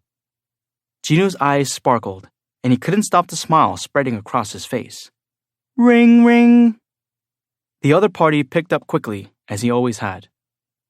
Yes, Hunter Sung. This is Jinchul Woo. I should call you President Woo now, shouldn't I? Jinchul gave an embarrassed laugh. You can call me whatever you like. I'm in over my head, so it still feels rather awkward to be called president. After their brief greeting, the amusement faded from Jinchul's voice. Did something happen? I can't help but be worried that you're contacting me out of the blue. With the association currently in crisis mode, Jinchul had been keeping his ear to the ground, so of course a sudden phone call from the nation's most influential hunter would put him on edge. It's nothing serious, but... Jinchul gulped nervously. Not serious by Hunter Sung's standards could mean a disaster by ours. Heck, the odds of it being an emergency are higher the more nonchalant he is. Jinchul attempted to calm his nerves and listen attentively during Jinwoo's brief pause, but it was truly nothing serious. May I use the association gym?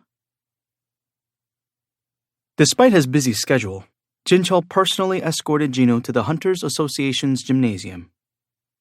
As you can see, this is the current state of it. Jinwoo frowned. He had wanted to use the gym as a quiet place away from prying eyes, but it was already packed to the brim with hunters. Seeing the weapons in their hands, Jinwoo belatedly recalled the association's stockpile in the storage of the gym. Are you providing weapons to the hunters who don't have proper gear? Yes. After all, President Ko had prepared them for a time like this. Jinwoo nodded. This was what he wanted to show those who had criticized the Hunters Association for wasting money on weapons that the association seemed to be hoarding. The tension was palpable as the hunters donned their borrowed equipment.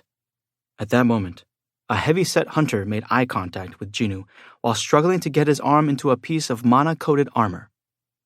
Huh? In his shock at seeing the world's greatest hunter right before his eyes, he blurted out, Hunter Jinwoo Sung? What? Hunter Sung is here? The hunters looked over their shoulders, and sure enough, there stood Jinwoo next to the president of the Hunters Association, watching them. A hush fell inside the gym, and the air grew heavy.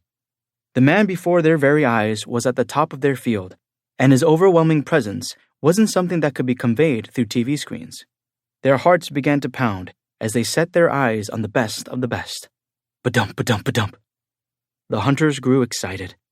Some shot him envious looks, while others gazed upon him with admiration. It finally sank in why Jinchul had called him here to talk instead of explaining the situation on the phone. The hunters gathered here were low-rank hunters who couldn't afford expensive gear. Being suddenly summoned here must have been mentally taxing for them, so the new president of the Hunters Association wanted to embolden them by introducing them to their strongest ally. Based on the lively look in their eyes, the plan had worked. Jinchul had led the surveillance team for a long time, and the quick-witted thinking that came from his experience brought a smile to Jinu's face. Jinchul sheepishly rubbed the back of his neck as Jinu caught on to him. "So, Hunter Sung, why did you need the gym?" Jinu summoned an item from his inventory while pretending to take it out of his pocket. "I'm going to use this." Jinchul cocked his head at the seed the size of a plum in Jinu's hand. "And what is this?" "If you plant this in the ground, a magic beast resembling a tree will spawn. There is something I need to try out on the magic beast." "Did you say a magic beast would grow?" Jinchul's eyes widened as Jinu nodded. A tree-type magic beast had spat out this seed as it let loose a dying screech. If the seed wasn't destroyed, another magic beast would grow out of it. Tree-type magic beasts had a high defense and formidable stamina, so it was inefficient to hunt them again and again. Jinu had destroyed all the seeds except the one expelled by the dungeon boss, keeping it in his inventory just in case he saw an opportunity to use it. Because their skin was tough to cut through, as if they had iron armor on, Jinu had named these magic beasts ironclad trees. "It'll be the perfect guinea pig to test out my new daggers." The problem was, "People will panic if they see this magic beast, especially in these times." Jinchul spoke with concern.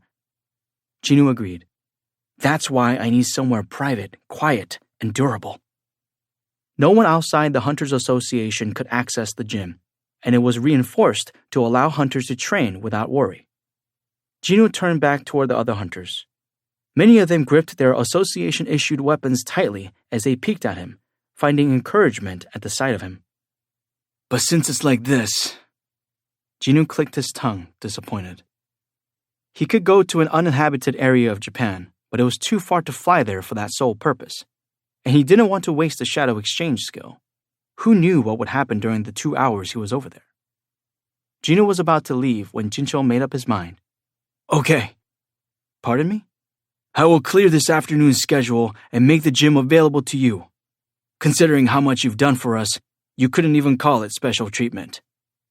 The late President Ko had gone so far as to amend laws for Jinu, saying that they couldn't ask a hunter of Jinu's caliber to put his life on the line for them if they weren't willing to do at least that for his sake. The least Jinchul could do as President Ko's successor was let Jinu borrow the gym.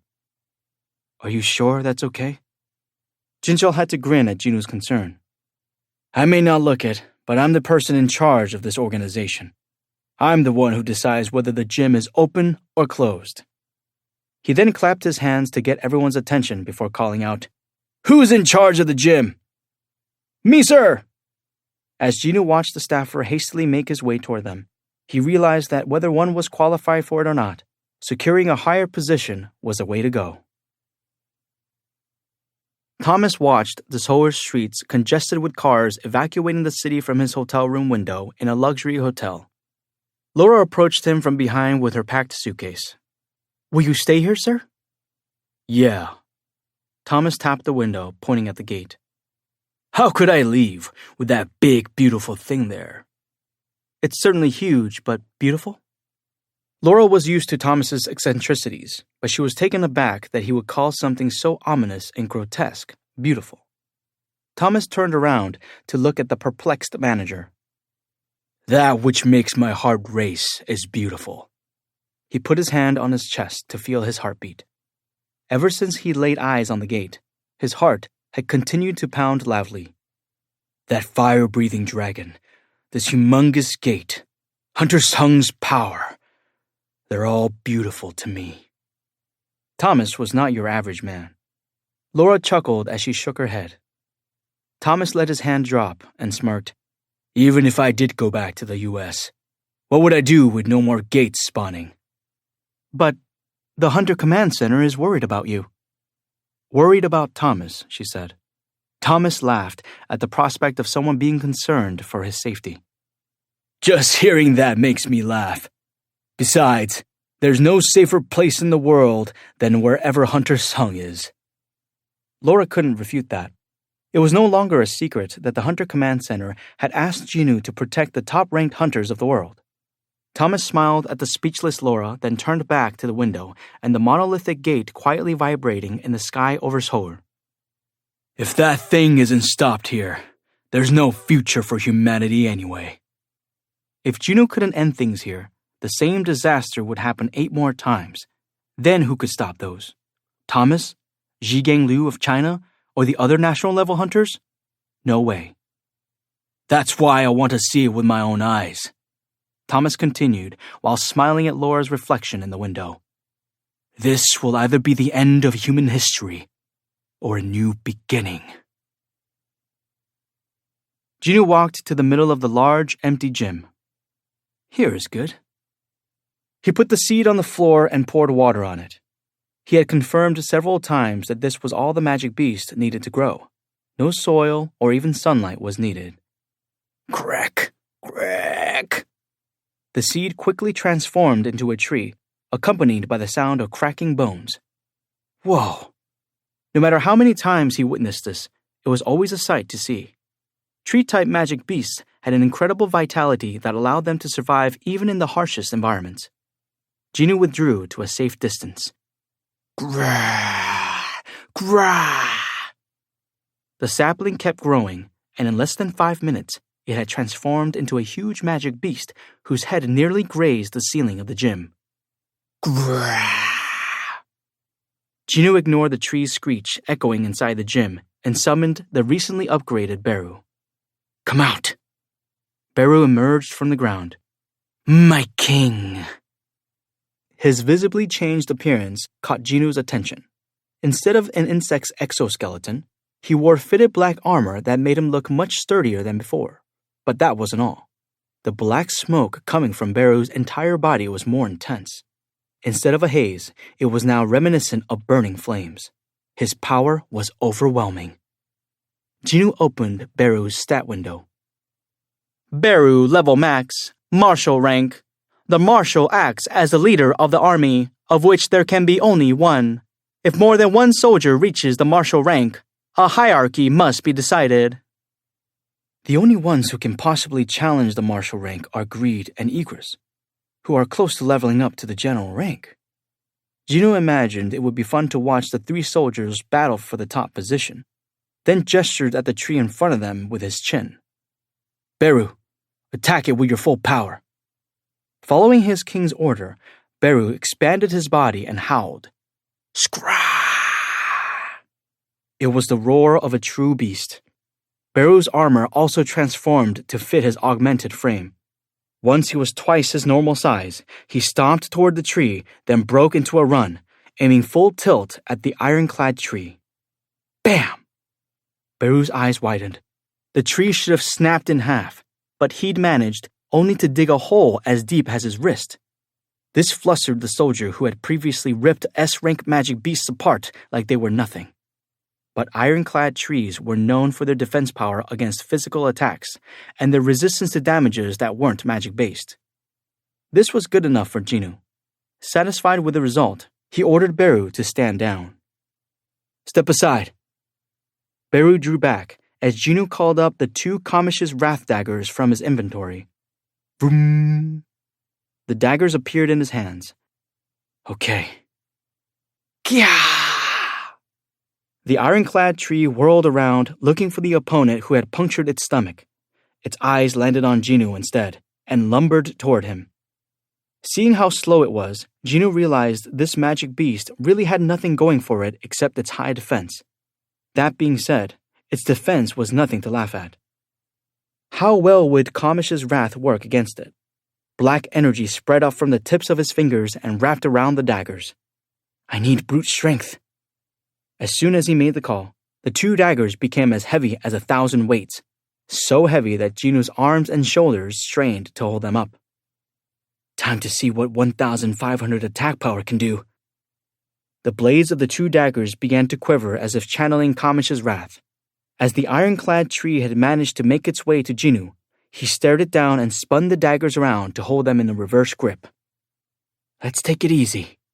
He made a diagonal slash with his right hand. Swish! The sound of the air splitting was followed by the thud of something hitting the floor. The ironclad tree looked down.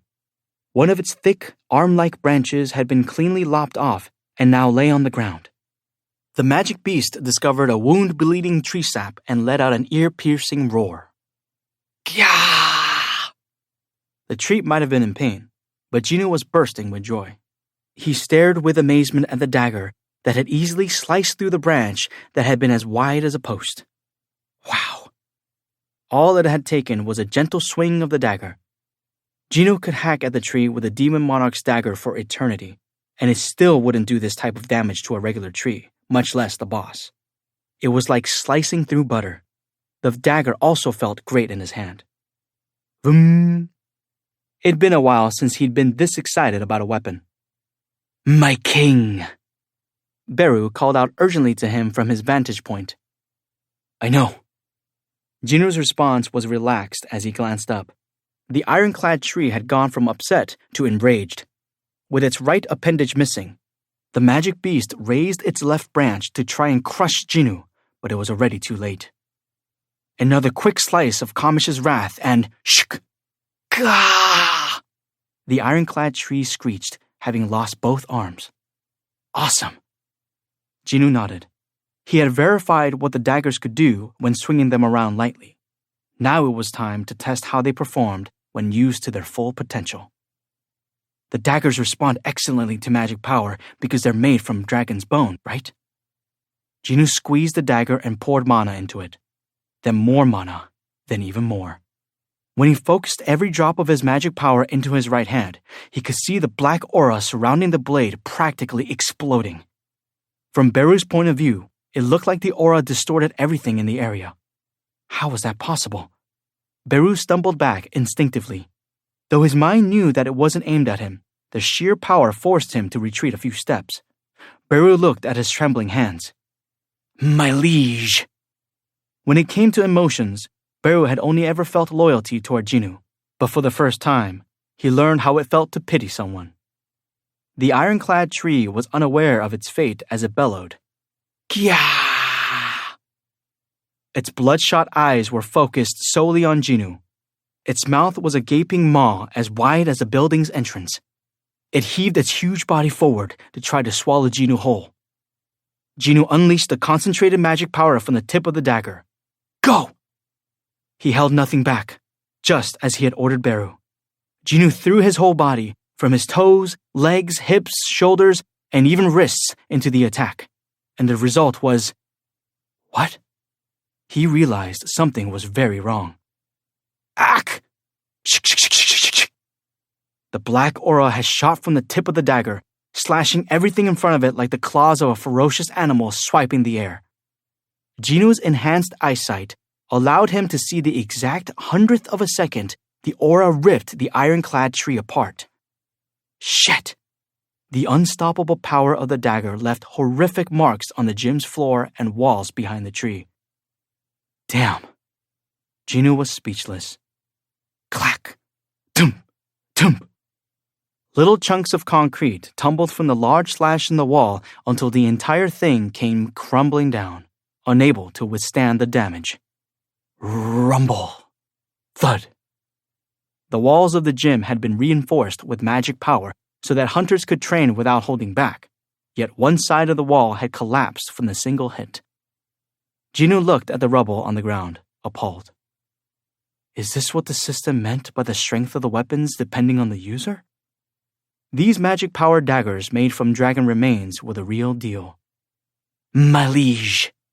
Beru was so overcome with emotion by his king's display of power that he flung himself to his knees in front of Jinoo. Your humble servant cannot contain his awe at your might and power. Unfortunately for his mother, who loved historical dramas, Jinoo was this close to banning them in the house. Still, he understood why Beru was so riled up. Jinoo's own heart was racing at this unimaginable power. These were the traces of Kamish's wrath. Would a blow from a dragon large enough to block out the sky cause this much destruction? Jinoo sucked his teeth as he took in the ironclad tree's gruesome remains, the collapsed wall, and the gouged-out floor. I should name these daggers Dragon's Claw instead of Kamish's Wrath. Of course, the daggers were this powerful only because Gino was wielding them. At that moment, a message popped up. Would you like to change the name of item Kamish's Wrath to item Dragon's Claw? Gino was caught off guard by the system's unexpected response. I can change the name? He quickly canceled the order and breathed a sigh of relief when he saw the name hadn't changed. Whew. That was a close call. The craftsman would roll over in his grave if the name was changed to a cringy name like Dragon's Claw. Gino couldn't help but laugh at the system's ever-so-literal interactions. In any case, he was more than satisfied with the power of his new weapons. Their sharpness and destructive power were on an entirely different level from his previous ones. Gino smiled as he looked between them and then returned them to the inventory. Now that the practice run is done, it was time to clean up. As he came off the high of the power of his new weapons, his heart ached at the sight of the collapsed wall of the gym. He'd only meant to borrow the gym for an afternoon and had ended up destroying it. What to do? Gino pondered his next course of action and then called Jinchur. President Wu, please stay calm and hear me out first. I have about 300 ants who are excellent at manual labor, so... It had been 3 days since the gates disappeared. Gino had kept himself busy with raids before then, but now he had nothing but free time. Instead, he lay in his bed, and like a bored student spinning a pen, he used Ruler's authority to spin one of the Kamish's Wrath daggers. He was interrupted by Gina, who suddenly barged in on her way to the bathroom. When she opened his bedroom door, he sent the dagger back to inventory and pretended to do something else. You were spinning a dagger again, weren't you? Technically, he was training his Ruler's authority's skill, but from a doting little sister's point of view, it just looked like he was playing a dangerous game. Nope. Gina squinted at her brother. He had gotten rid of the evidence, so although he was acting suspicious, she couldn't prove anything. As an ordinary human, there wasn't much she could do to catch her S-rank brother in a lie if he was going out of his way to look innocent. She stared at him through narrowed eyes for a few moments before eventually sighing, Gino. Yeah? If you're that bored, why don't you get out of the house? You haven't taken a day off in a while. She sounded like a mother nagging her son. Gino chuckled and closed his eyes. What would I do? Can't you make plans with someone? Like a friend? A friend, huh? Gino opened his eyes again as the words stuck in his head. Many people came to mind, but one stood out. She was probably in the same boat as he and every other hunter, forced to take a breather right now, and he still hadn't made good on his vow to treat her to a meal for accidentally getting a glimpse of her in the shower through his shadow soldier. He usually couldn't see her because they were both so busy, so this was the perfect opportunity. She might be spinning a dagger just like Gino because she was bored out of her mind for all he knew. Good idea, sis. Gina flinched as Gino suddenly bolted up from bed and strode over to her. Huh? Excuse me. Gino passed his sister en route to the bathroom. She caught the unfamiliar look on his face and called after him. Wait, where are you going? Gino grinned at her. On a date. Enough. Heian stopped swinging her wooden sword. She had practiced her swordsmanship until her white training uniform was soaked through with sweat. She turned around to face the master of the dojo, an older man in a similar uniform who was missing an arm. He gestured for her to sit down, and Heian did so, kneeling politely as she put down her wooden sword. The old man was her swordsmanship teacher. As an S-rank hunter, she was nearly unmatched physically, but she still needed to train skills that played to her strengths. Hence, Heian had chosen this quiet Kumdo dojo to practice the way of the sword whenever she had time. Her teacher, Chiyor Song, who was proud of her for never wasting a single day, sat down across from her. I sense much hesitation in your sword lately, Heian. His words compelled Heian to look up, her face grim. Chiyor made eye contact and continued softly. I'm concerned that you may have developed fear in your heart. Heian said nothing, but she didn't have to. In addition to running a dojo, Chiol went on raids as a hunter whenever the association requested his assistance, so he understood her fears. No one had ever seen a gate like the monolith before. There was no telling what kind of terrifying creatures would come out of it. Even the strongest people knew fear. In fact, the strong felt a fear in their bones that ordinary people would never know. Chiol let his eyes shut and slowly nodded as he reflected on his past. Of course you're scared. Why wouldn't you be? I've been there. I can't compare the magic beasts I've met to the magic beasts you've encountered, but that time I lost my arm.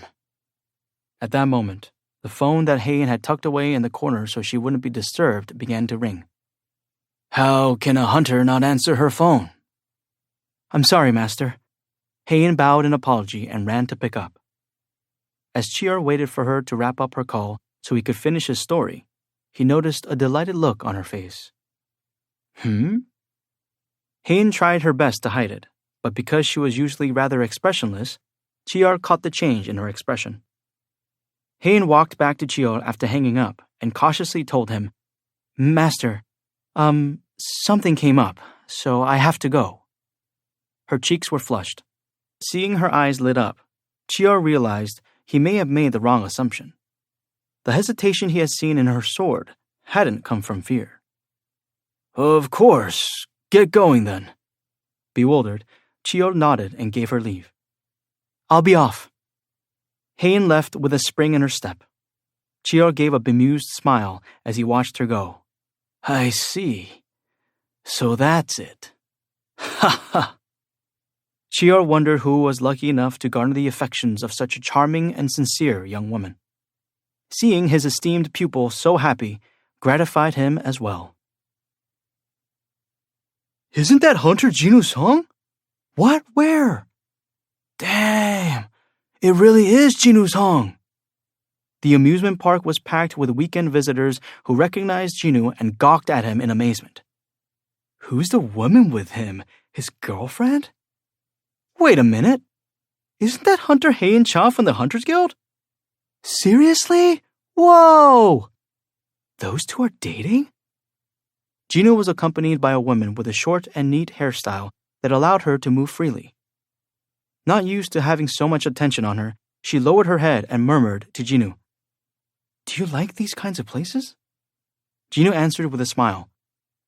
Not particularly, but I've always wanted to come to a place like this at least once. Gone was the ice-cold glare he had when killing magic beasts. The man next to Heian had an impish grin on his face, and she couldn't help but notice how her heart sped up at the sight. Jinwoo was an outstanding S-rank hunter, so there was no way he didn't notice her racing heart either. She flushed at the realization. She asked another question in an attempt to distract him. So why me? Because you're the only friend I have. Pardon? When had Jinwoo and Heian become friends? Heian looked up at him as she tried to recall, and Jinwoo smiled mischievously when their eyes met. That's what you said to that weird statue, right? Oh, that.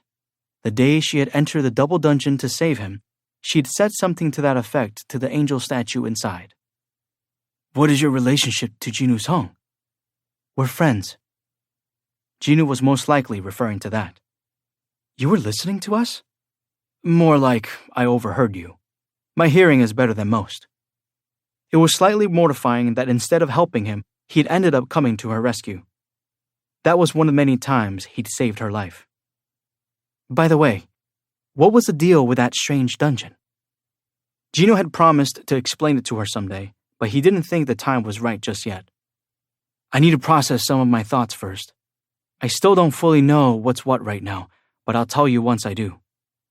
Heian nodded in understanding.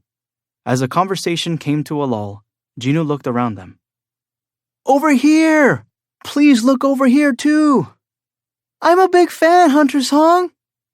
People had gathered around the couple like a swarm of bees, holding up their cell phones as if they'd run into celebrities on a busy street.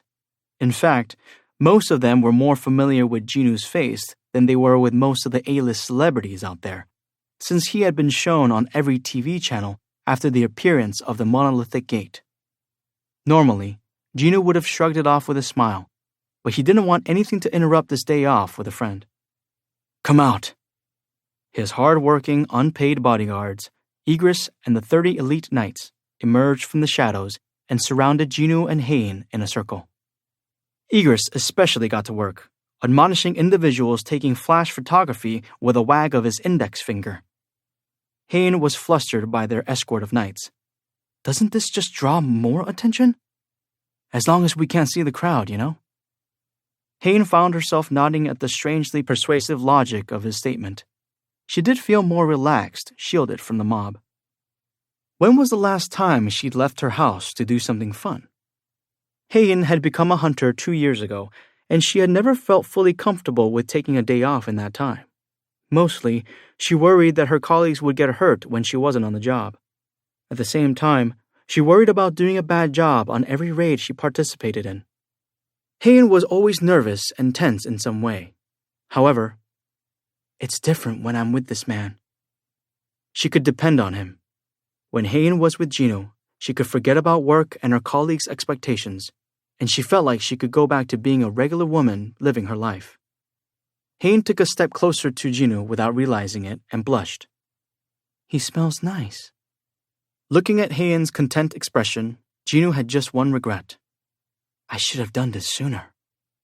He scanned the various attractions and pointed at the drop tower. Do you want to go on that? Sure. At the quick agreement, Jinu pointed at another ride. What about that one? Okay. Or the one beside it? That looks good too. Are you up for all of them? Yes, I am.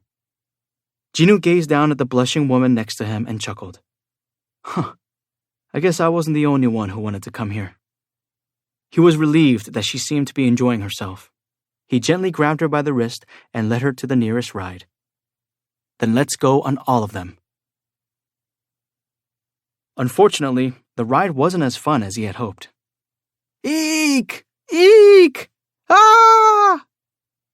Jinu had snagged a front seat, but while everyone behind him screamed their heads off, he watched the going-ons of the park as it zipped by. That kid's gonna drop his ice cream. Oh dear, I knew it. Wait, is the food court over there? But it's too early to eat dinner. Jinu was bored. As soon as the roller coaster started going at full throttle, his surroundings began to move like a slow-motion video. He could probably ride this roller coaster standing up if he wanted to. He tried very hard not to yawn as he looked over his shoulder. Behind him were Igris and a few other soldiers who had wanted to go on the ride, and behind them were civilians screaming with glee. Their facial muscles expressed their thrill and enjoyment. He could hear their hearts beating so hard, they sounded like they were about to explode. Jinu put his hand on his chest to feel his own heart. He gave a wry smile as he felt his usual heartbeat. Leaping up with all his might to smash his fists into the humongous stone statue. Now, that was thrilling. And that time I was chased by those centipedes in the penalty zone? That had been 10,000 times scarier than this. Jinu shook his head to get rid of these thoughts. Look at me thinking about monsters when I came all this way to have fun. He couldn't believe himself, and judging by the expression on his companion's face, she was in the same predicament. Jinu chortled and pulled Hain out of her thoughts. You aren't enjoying this, are you? Oh, no, I am. He appreciated that he didn't have to yell, since she also had heightened senses. So how come you didn't scream once? This was the 5th ride they had been on. Every ride had claimed to be full of thrills, but Hain hadn't even let out a surprised, oh. Hain was an S-rank hunter as well, and though she wasn't as powerful as Jinu, she was above and beyond ordinary people. Jinu was relieved to see that it wasn't just him. At that moment, he was filled with a desire to show her the world through his eyes. Beru detected Jinu's intention and tried to stop him. My king, that might be dangerous for this woman. It's okay. If Hain falls, you make sure to catch her no matter what. And if you miss her, you know what'll happen, right? As you wish, my liege. With no one else to stop him, Jinu turned to Hain. Never mind these rides. Do you want to try something super fun? Something super fun? As soon as the roller coaster stopped, Jinu led an intrigued Hain to the main plaza. Wow! People were amazed by the sight of the Black Knights guarding the couple, but their exclamations soon turned to screams. Ah! What is that? The shadow soldiers pushed back the crowd to make space for a huge black magic beast that rose from the ground. It flapped its wings and roared at the sky. Cree! It was the first time Hain had seen a winged dragon this close. Her reaction wasn't much different from the onlookers. Oh my goodness! Hain stared at the creature in front of her. Jinoo gestured to her. Quick, hop on! She seemed thrown for a loop as she spotted him already astride the winged dragon. You want me to get on that? Mm-hmm. He impatiently lifted her up using ruler's authority. Oh! Hain was caught off guard by the pull of the invisible force. But that was only the first of the reactions Jinoo was expecting from her. It was merely the beginning. Hain's jaw hung open as she was situated behind Jinoo. He gave an order to the dragon. Let's fly! Cree!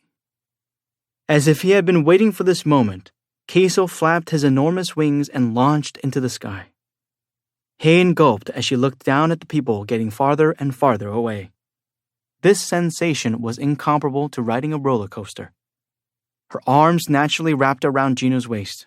When they were high enough that the onlookers were out of view, Hain yelled, Oh, over there! Pardon?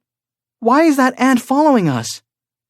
Jinoo craned his neck down and saw that Beru was closely following behind Keiso. Jinoo couldn't help but laugh at seeing Beru's face scrunched in concentration. He's a lifeguard! Sorry? Hang on tight. The real ride starts now. What? But there was no need to explain further. Jinoo felt Hain's arms tighten around his waist. If I was an ordinary man, she would have folded me in half. It was a testament to how frightened she was. On the other hand, Jinoo was excited that his plan was going swimmingly so far. Keiso, maximum speed! Cree! As Keiso shot off, Hain screamed for the first time that day. The small dragon split the air as he sped along. Whoosh! Keiso took the couple to places only S-rank hunters could go. They ventured inside a rainy, windy storm cloud. They flew dangerously close to a high mountain and over an endless field of snow. Of all the places they went, the best by far was watching the sun set over the ocean. Keiso slowed down, and the ocean breeze caressed their cheeks as the two watched the sun disappear into the horizon against an orange-colored sky. Hain's eyes shone like the crimson-tinged sky as she took in the marvelous sight. A question suddenly struck her. Jinoo. Yes? Why did you even bother with the amusement park? That amusement park... Jinoo took his time in collecting his thoughts. That's where I lost my father to a gate. Oh. If Jinoo's father had failed to close the gate and a dungeon break had happened, the amusement park would no longer be there. But thanks to his sacrifice, it was open and thriving. At first, Jinoo had resented his father for leaving his family behind, but somehow seeing other families having fun there was comforting. And that was good enough for him. I always wanted to go there at least once. In response, Hain simply hugged him without saying a word. He could feel her warmth on his back. Thank you. Surprised, Jinoo tried to look back at Hain, but she was clinging too closely to him. What? I wanted to make sure to properly thank you. You've helped me in so many ways. Jinoo could sense her sincerity as her body rested on his back, her breath ghosting over his neck and her heart causing a ruckus. Yes, that was good enough. Jinoo smiled softly as he directed Keiso to reverse course. Where are we going now? Hain sounded disappointed that they were heading back. Jinoo answered, There's something I want to show you. After flying a great distance, they landed in Japan. It was a restricted area, so not only were there no humans around, but there were also no animals, as they fled from the presence of magic beasts. Keiso landed in a wide, forested location where they couldn't hear even the tiniest creature breathing. Cree! Keiso lay flat on the ground to let them dismount. Jinwoo landed on the ground and turned around to help Haein. Be careful. Haein gently landed next to him and rolled her shoulders back before he could extend a helping hand. Jinwoo laughed at himself for having forgotten what she did for a living. Where are we? Haein had just experienced something beyond her wildest dreams, so she looked around with heightened expectations. However, there was nothing to see other than an endless expanse of trees. Jinwoo placed on the ground a blanket he had purchased from the system shop. It won't be any fun if I tell you, so come here and lie down first. I'm sorry? Has she misheard? But there's no way she, an S-rank hunter, could have heard wrong. Plus, Jinwoo himself had already sat down. Come on, hurry.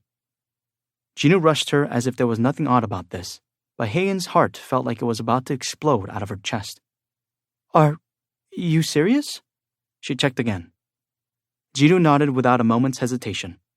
He made sure Haein was reluctantly approaching before fully lying down. Soon, she made up her mind and lay down next to him, ramrod straight. I'm ready. Haein had her eyes squeezed shut. Then open your eyes. Haein cautiously opened her eyes at Jinwoo's instructions, and he wordlessly pointed at the sky and the stars. Oh. Haein unconsciously let out a sigh as she gazed at the sea of stars above her. Beautiful. There was no other word to describe it. Pleased with her reaction, Jinwoo explained, I saw this night sky when I came here to deal with a dungeon break. Tired, he'd lain down to get some rest, but he couldn't fall asleep because it had been too bright. Annoyed, he had opened his eyes to this array of starlight, his chest welling with emotions. I thought about how nice it would be if I could stare up at this night sky with someone. That night, it had been just him and the stars in the quiet of the forest. He had hoped to share this sensation, this moment, with another. And now, he felt at ease having someone close to him who felt the same way he did. Jinwoo felt like a blight that had been in his heart was gently melting away. Haein placed her hand on top of his. May I hold your hand? As if she wasn't already. A smile bloomed on Jinwoo's face, and he turned his hand over to interlock his fingers with hers. Her hand, cold yet soft to the touch, fit perfectly inside his. Countless stars shone down ever so quietly over the entwined couple. 3. The King of Beasts. The next day, a tabloid that had long since replaced their coverage of celebrities for gossip about hunters printed a rather provocative headline. Jinwoo Song and Haein Cha spotted at theme park. Birth of the ultimate power couple? Accompanying the article were pictures taken by cell phones of Jinwoo and Haein at the amusement park and riding off to an unknown destination on the back of a magic beast. Because Jinwoo and Haein had requested that their private lives be protected by the association, newspapers weren't normally allowed to report such information. However, considering the size of this scoop, this particular tabloid decided to publish the article regardless of the consequences. The article blew up. The public had grown tired of the nonstop news about the monolithic gate, but the gossip involving two prominent S-rank hunters revived them. People were keen to read more about the best male hunter in the world and the best female hunter in Korea, and news about the couple traveled like wildfire online. If Jinwoo Song and Haein Cha get married and have a kid, Jinwoo Jr. should be able to defeat all the magic beasts, right? Jinwoo Jr., LOL. They haven't officially announced that they're dating. You're jumping the gun, SMH. Based on your logic, Jinwoo Song's parents will be super powerful. OP is just a troll who doesn't know how a person awakens as a hunter. Yeah, but who isn't hoping that they're really dating? I hope it's real. Their surroundings would be destroyed if they ever got into an argument, LOL. I live in a suburb of Seoul, and I thought the world was doomed when I saw that gate hanging over Gangnam. But hearing about hunters going out on dates and having fun is reassuring and makes me think we still have hope. Same. I wish they'd stop reporting about the gate at this point. Hunter Song and Hunter Cha, please do something about that massive gate or monolithic gate or whatever it's called. Tisk tisk. President Yoon Ho Baek of the White Tiger Guild, clicked his tongue as he set down the tabloid. That explained why he'd noticed a difference in the way Hain looked at Jinwoo versus others. The news itself wasn't why he was irked. This headline is totally stupid. What do they mean by the ultimate power couple? Manager Sang-min An noted the president's displeasure. What's wrong with it, sir? I would think those two are more than qualified for that title. It doesn't matter which woman Hunter Song has by his side. They'd still be the most powerful couple. This headline is pointless. After contemplating Jinwoo with other partners, Sang-min had to concede that point. Even if Jinwoo went out with that one female hunter still in high school, they'd be unbeatable, in large part because Jinwoo himself was overwhelmingly strong. You're right, President Peck. I told you. Sang-min nodded as he took a sip of his instant coffee. He turned his gaze out the window. Oh, geez, the air pollution from fine dust keeps getting worse. I'm scared to even open a window these days. Sang-min frowned and went to close the half-opened window, but President Peck held out a hand to stop him. Wait, pardon? President Peck opened the window all the way and stuck out his hand. This isn't fine dust. The smog that covers Seoul wasn't the usual fine dust pollution, but a bone-chilling mist. How strange. It was the middle of fall, so it shouldn't be nearly this cold. President Peck shuddered, and he stared out the window with eyes of a beast activated. I have a bad feeling about this. Jinwoo woke up first. Hain must have been exhausted from yesterday, as she didn't stir. When was the last time he'd woken up next to someone like this? Jinwoo carefully got up and ventured into the woods. It was definitely around here. He washed up in the stream he'd luckily stumbled across the last time he was there. On the way back to Hain, he stopped in his tracks as something caught his eye. What's this? It was a sapling with newly sprouted buds. That in itself wasn't anything special, but instead of green leaves, its leaves were a shiny silver color. It was unlike anything else on Earth, and it exuded a very small amount of magic power that would have been hard to detect by anyone other than Jinwoo. This tree isn't of this world. Since its magic power signature was different, he concluded it wasn't a magic beast. Upon closer inspection, Jinwoo noticed other silvery leaves poking out of the ground in the vicinity. They were a stark contrast from the surrounding trees with leaves that were steadily drying up. The dirt is changing. Was this also part of the ruler's plan? Or was this an after effect of the magic beasts? Jinwoo dug up some soil, gave it a sniff, and rubbed his fingers together as he let it fall back to the ground. He could smell weak magic power from the soil as well. Earth was already imbued with magic power, and humans may be the only creatures to not realize this. At that moment, Jinwoo sensed from a distance that Hain had woken up. He dusted off his hands. While the changes were worrisome, he had something much more important to focus on at this very second, to reassure Hain that he hadn't vanished in the middle of the night. He made no attempt to hide his approach, and she let out a small sigh of relief as soon as she caught sight of him. He greeted her with a smile. Did you sleep well? For some reason, her cheeks flushed, and she avoided making eye contact as she replied, Yes. When he shot her a puzzled look, she looked tentatively back at him. Where did you go? Jinwoo pulled off the towel around his shoulders and dried his wet hair. I went to wash up. Speaking of, he realized that she must also want to get cleaned up, as even the slightest ocean breeze left hints of salt on one's body. But I can't let a lady wash up in a place like this. Jinwoo grinned when a solution that would allow them to both bathe and get something to eat popped into his mind. I know a hotel with a fantastic breakfast nearby. Would you like to grab a bite there? Hain remained tight-lipped as she nodded in acquiescence. Jinwoo held out his hand to help her up before summoning Kaesol.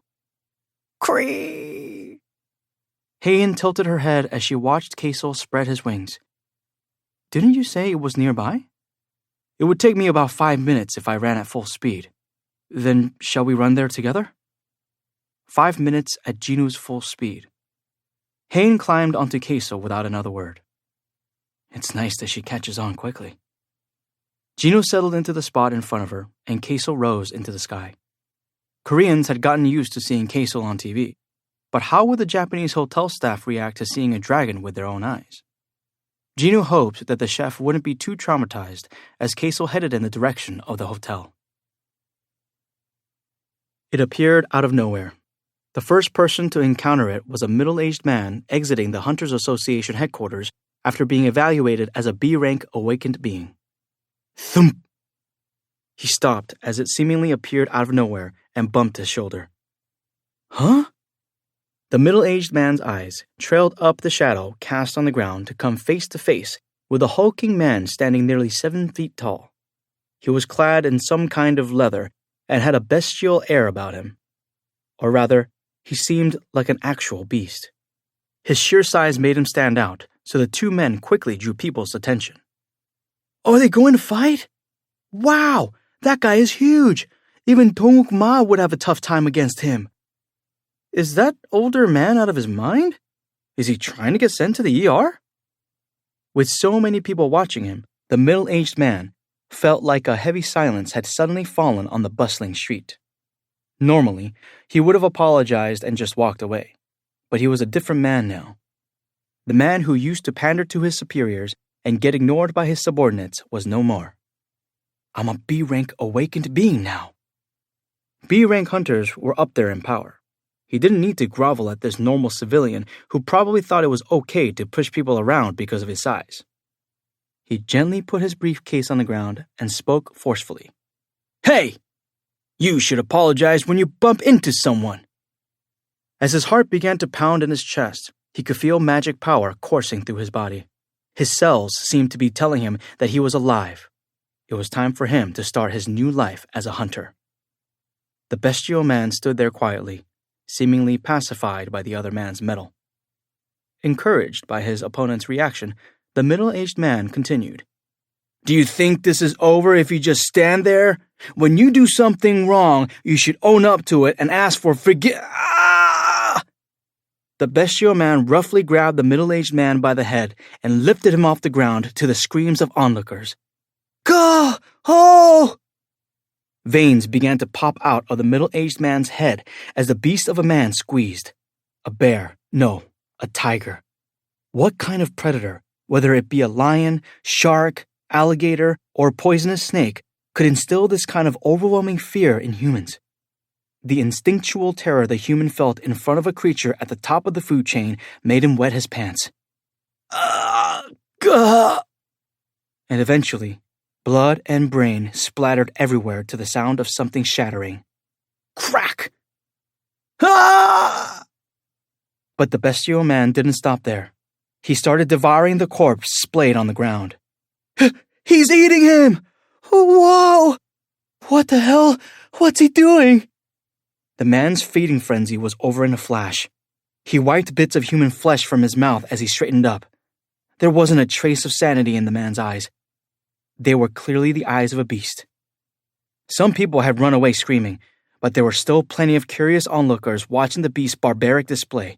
The beast roared at the crowd in an undecipherable language. Hear me, lowly humans. From this moment forth, I shall hunt you. Tears streamed down the faces of trembling onlookers, paralyzed by the thunderous roar. The beast's sharp fangs were in full view, giving him an almost regal visage. I will tear your flesh with my fangs and claws. It was the king of beasts. The fanged monarch gnashed his teeth, his bellow shaking the entire street. Stop me if you can! President Wu caught wind of the horrifying creature that had appeared out of nowhere in downtown Seoul. How many victims? It's impossible to get a body count at this point. It had first been sighted in the neighborhood of Myeongdong and was traveling in a straight line, killing every human it laid eyes on. If it continues on the same path, it's heading for the Hunters Association. President Wu bit his lower lip and clenched his fists tightly. We've already got our hands full with that gate. Where in the world did this monster come from? However, this was not the time to lose one's cool. They had to focus on trying to stop the creature. What's Hunter Sung's status? We can't reach him. Damn it. President Wu cursed inadvertently. He had just received a report that the monster had easily annihilated one of the guilds that had been sent out to intercept it. The one good thing was that it was moving slowly, almost as if it was waiting for something. But nonetheless, it was all too obvious that the number of victims would increase astronomically the longer they couldn't stop it. That they couldn't contact the most powerful weapon in their arsenal was the worst possible case.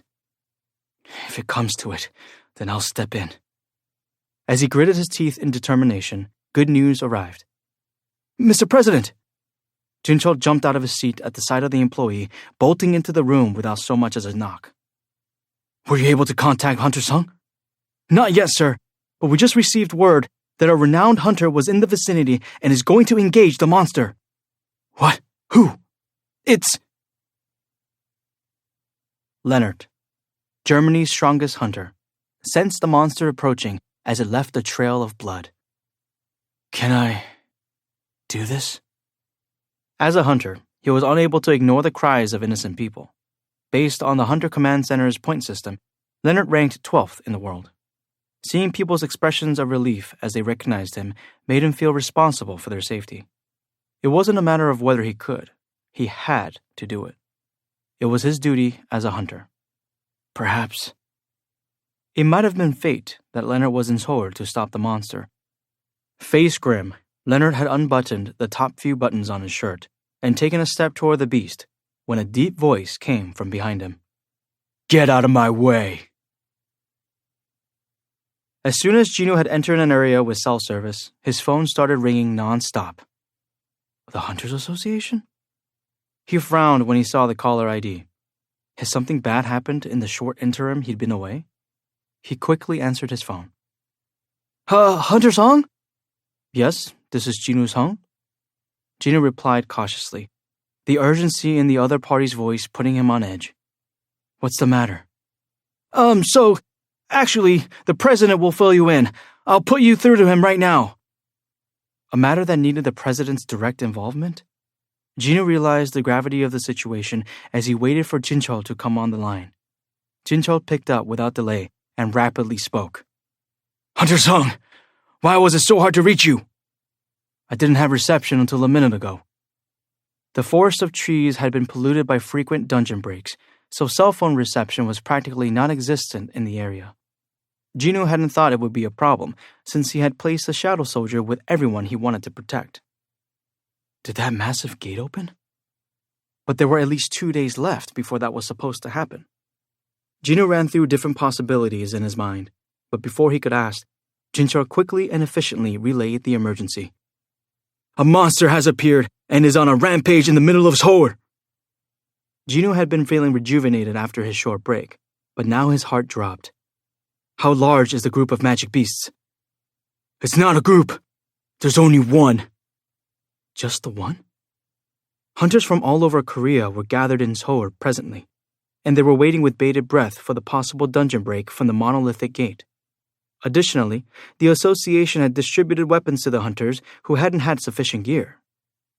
But they still can't handle one magic beast that appeared out of nowhere? Gino listened with bewilderment as Jinchul continued his explanation. A guild went after the bastard and was decimated in a heartbeat. It doesn't appear to be an ordinary magic beast. What's its location? It appears to be near the Grand Hotel in Seoul. Could it be a mere coincidence? His mouth went dry at the mention of the luxury hotel Thomas Andre was staying at. His bad feeling was proven correct when Jinchul anxiously told him, I just got a phone call that Hunter Andre is facing off against it. That couldn't be right. Gino had left the shadow soldier with Thomas just in case, with the order to signal him right away if he sensed anything odd. He hadn't heard a peep from the soldier despite Thomas single-handedly battling a creature that had wiped out an entire guild. Wait a minute. Something was very off. The signals from his soldiers in Seoul were very weak, like something was interfering with them. What's going on? An overpowered new enemy, a national-level hunter as its opponent, and a bunch of jammed signals. Could it be? Gino pressed Jinchul as one possibility popped into his mind.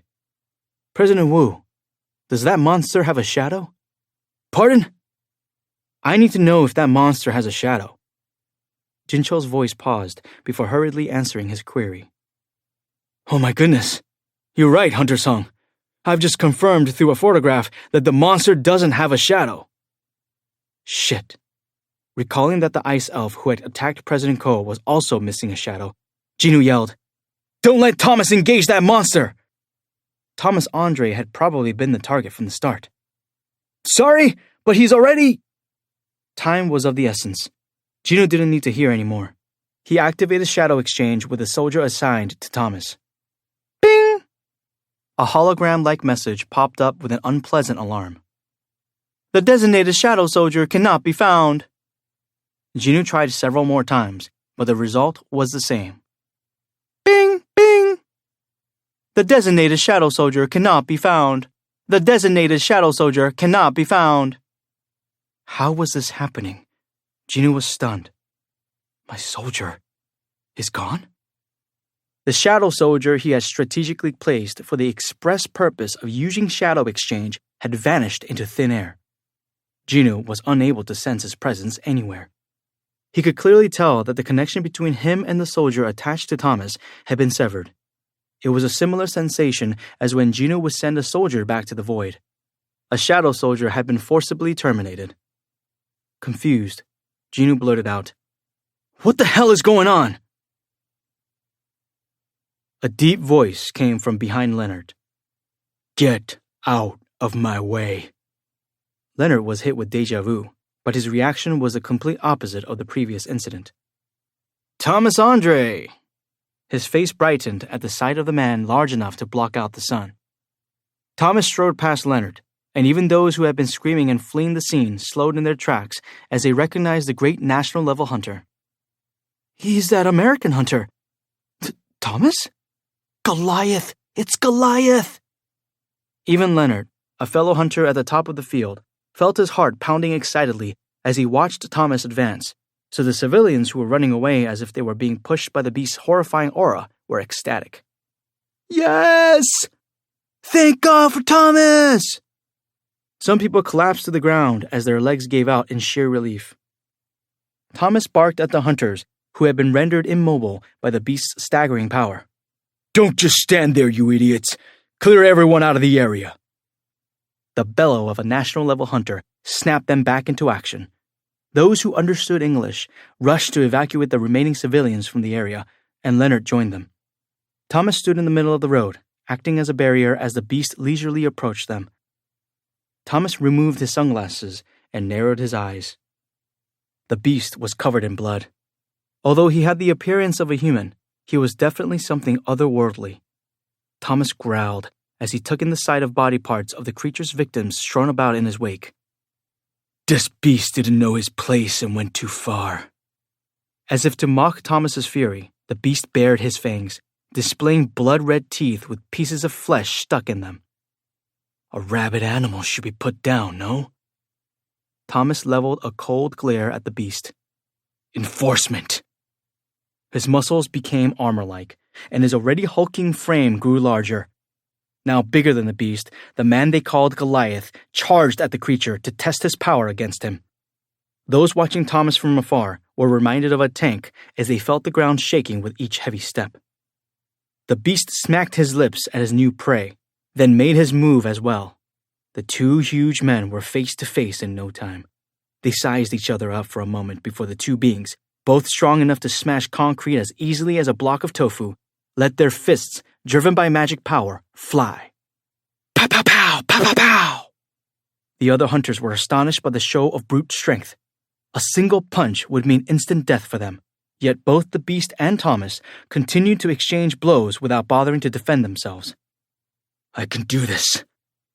Thomas was sure of it. Kapow! His next punch knocked the beast's head sideways. It was thrilling to feel his left fist connect. After losing to Jinwoo, Thomas's confidence had waned slightly, but his head was back in the game. Pow, pow, pow, pow, pow, pow, pow. After gradually pushing the beast back with a barrage of blows, Thomas used the punch at full swing to bring the beast sprawling. Kapow! Crack! The beast skidded across asphalt, splitting the road in two, before finally crashing into a building. The hunters watching the fight were cheering in delight, but Thomas himself wasn't pleased. "No. The attack wasn't as effective as I thought it'd be. He could still sense the beast's hostility coming from under the debris of the building. Swoosh! Shoo! Hunks of metal shot out like missiles through the thick cloud of dust swirling around them. Thomas kicked aside the cars flying at him, then drew the hiding beast toward him using the skill gravitation. Whoom! As soon as the thrashing beast was right in front of Thomas's nose, the hunter pulled out his most powerful skill, Demolish! The muscles of Thomas's arms expanded until they looked like they were about to burst. He slammed both fists into the ground. Kaboom! A horrible shockwave struck the beast. Ah! The beast was thrown up in the air, landing unceremoniously.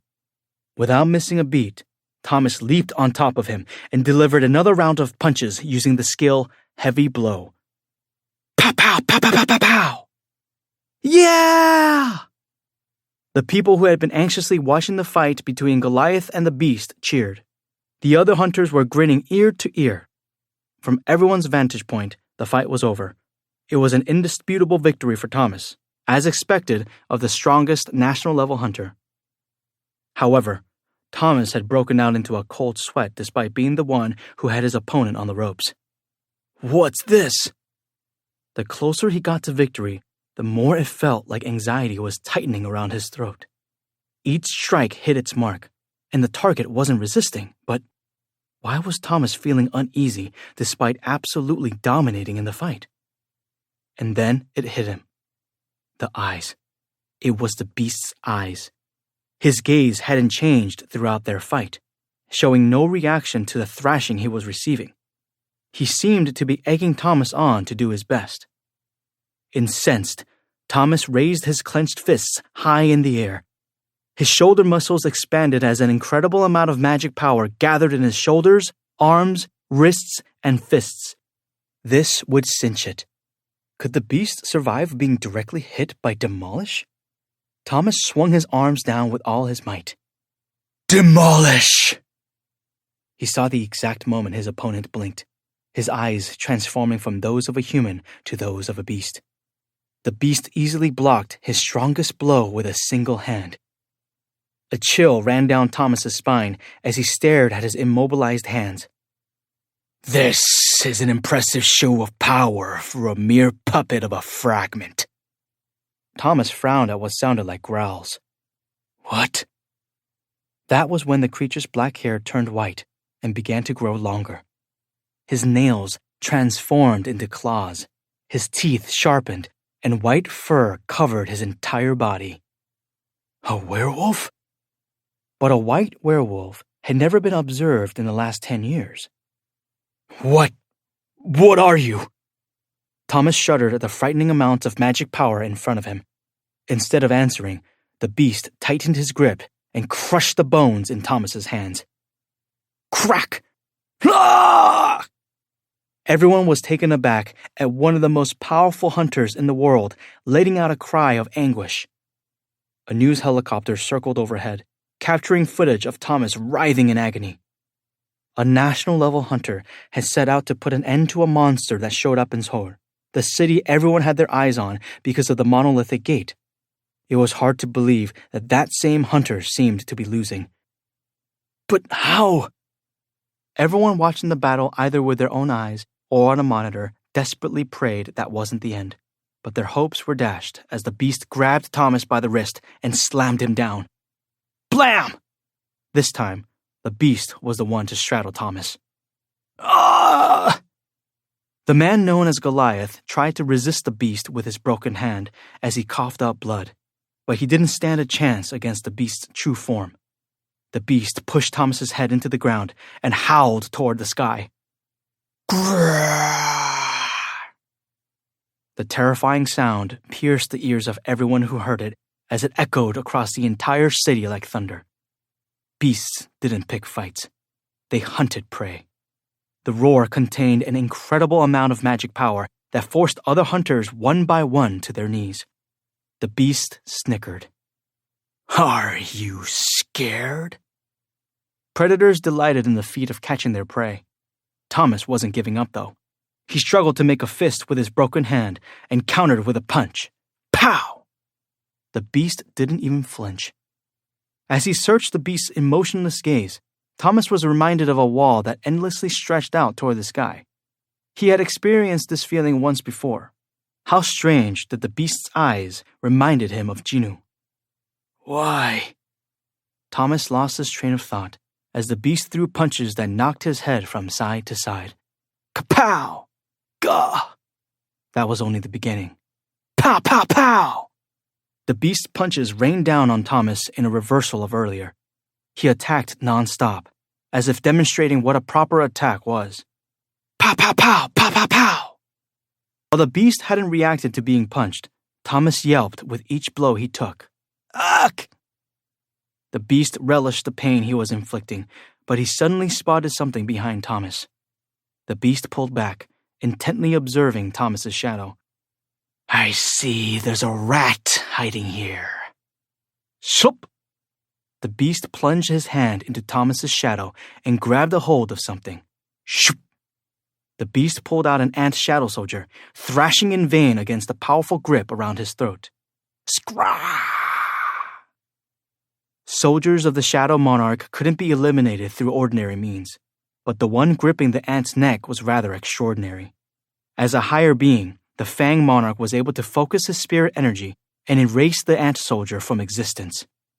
Gah! The ant soldier let out a scream, turning to ash as it was sent back into the void. The beast smirked at the gray ash scattering in the wind. Meanwhile, Thomas had managed to stand up and position himself behind the beast to put him in a secure headlock. It wasn't over until the very end, and despite his broken hand, Thomas's arms and shoulders were still in working order. The pressure he applied was strong enough to crush a metal post. Huff, huff. Thomas tried to regulate his quickening breath as he focused on the attack. There was no turning back. He wouldn't get a second chance if he let go now. He narrowed his eyes and clenched his jaw. Crack! Crack! He heard the unpleasant sounds of bones breaking. If it was coming from the beast's neck, Thomas would still have hope. Yes! But soon the adrenaline wore off, and Thomas screamed as he belatedly felt the pain. Rah! The beast had grabbed the arm around his neck and shattered it. The beast then took hold of Thomas by the head and bashed it against the ground. Wham! Those watching the scene unfold on screens had to turn away after seeing Goliath's arm flopping around. It was an awful sight, but the gruesome scene didn't end there. The beast leaped on top of the prone body of Thomas and started feasting on his flesh and bone with sharp knife-like teeth. Ah! Ah! Although Thomas desperately fought back, it seemed hopeless. Blood gushed out, and pieces of flesh flew everywhere. Gah! The hunters keeping the civilians away stumbled back at the ghastly sight. The hopeful civilians had long since scattered, frightened out of their wits. But one hunter shot out of the crowd and slammed himself into the beast. What? Drunk on victory and distracted by the taste of his loot, the beast was thrown by the surprise attack. Thomas recognized Leonard hovering over his body and attempted to warn him. Run! But Leonard shook his head. I'm a hunter too. Though he was weaker than Thomas, Leonard had sworn an oath to himself when he decided to become a hunter. He would never turn his back on an ally. While Thomas wasn't a guildmate, Leonard counted him as a distinguished ally, since they shared a common enemy. No matter what Thomas thought of him, Leonard could not back down. Still, just looking at him gives me the chills. Leonard's legs quivered as the beast snarled at him, furious that his meal had been interrupted. Thomas saw that the German hunter was trembling and spoke with much difficulty. You'll be killed. Leonard was acutely aware of that. He hadn't brought his gear with him, and his best attack skill, charge, had barely pushed the beast back. Titles like Germany's Strongest or the 12th Hunter in the World meant little in this situation. No regrets.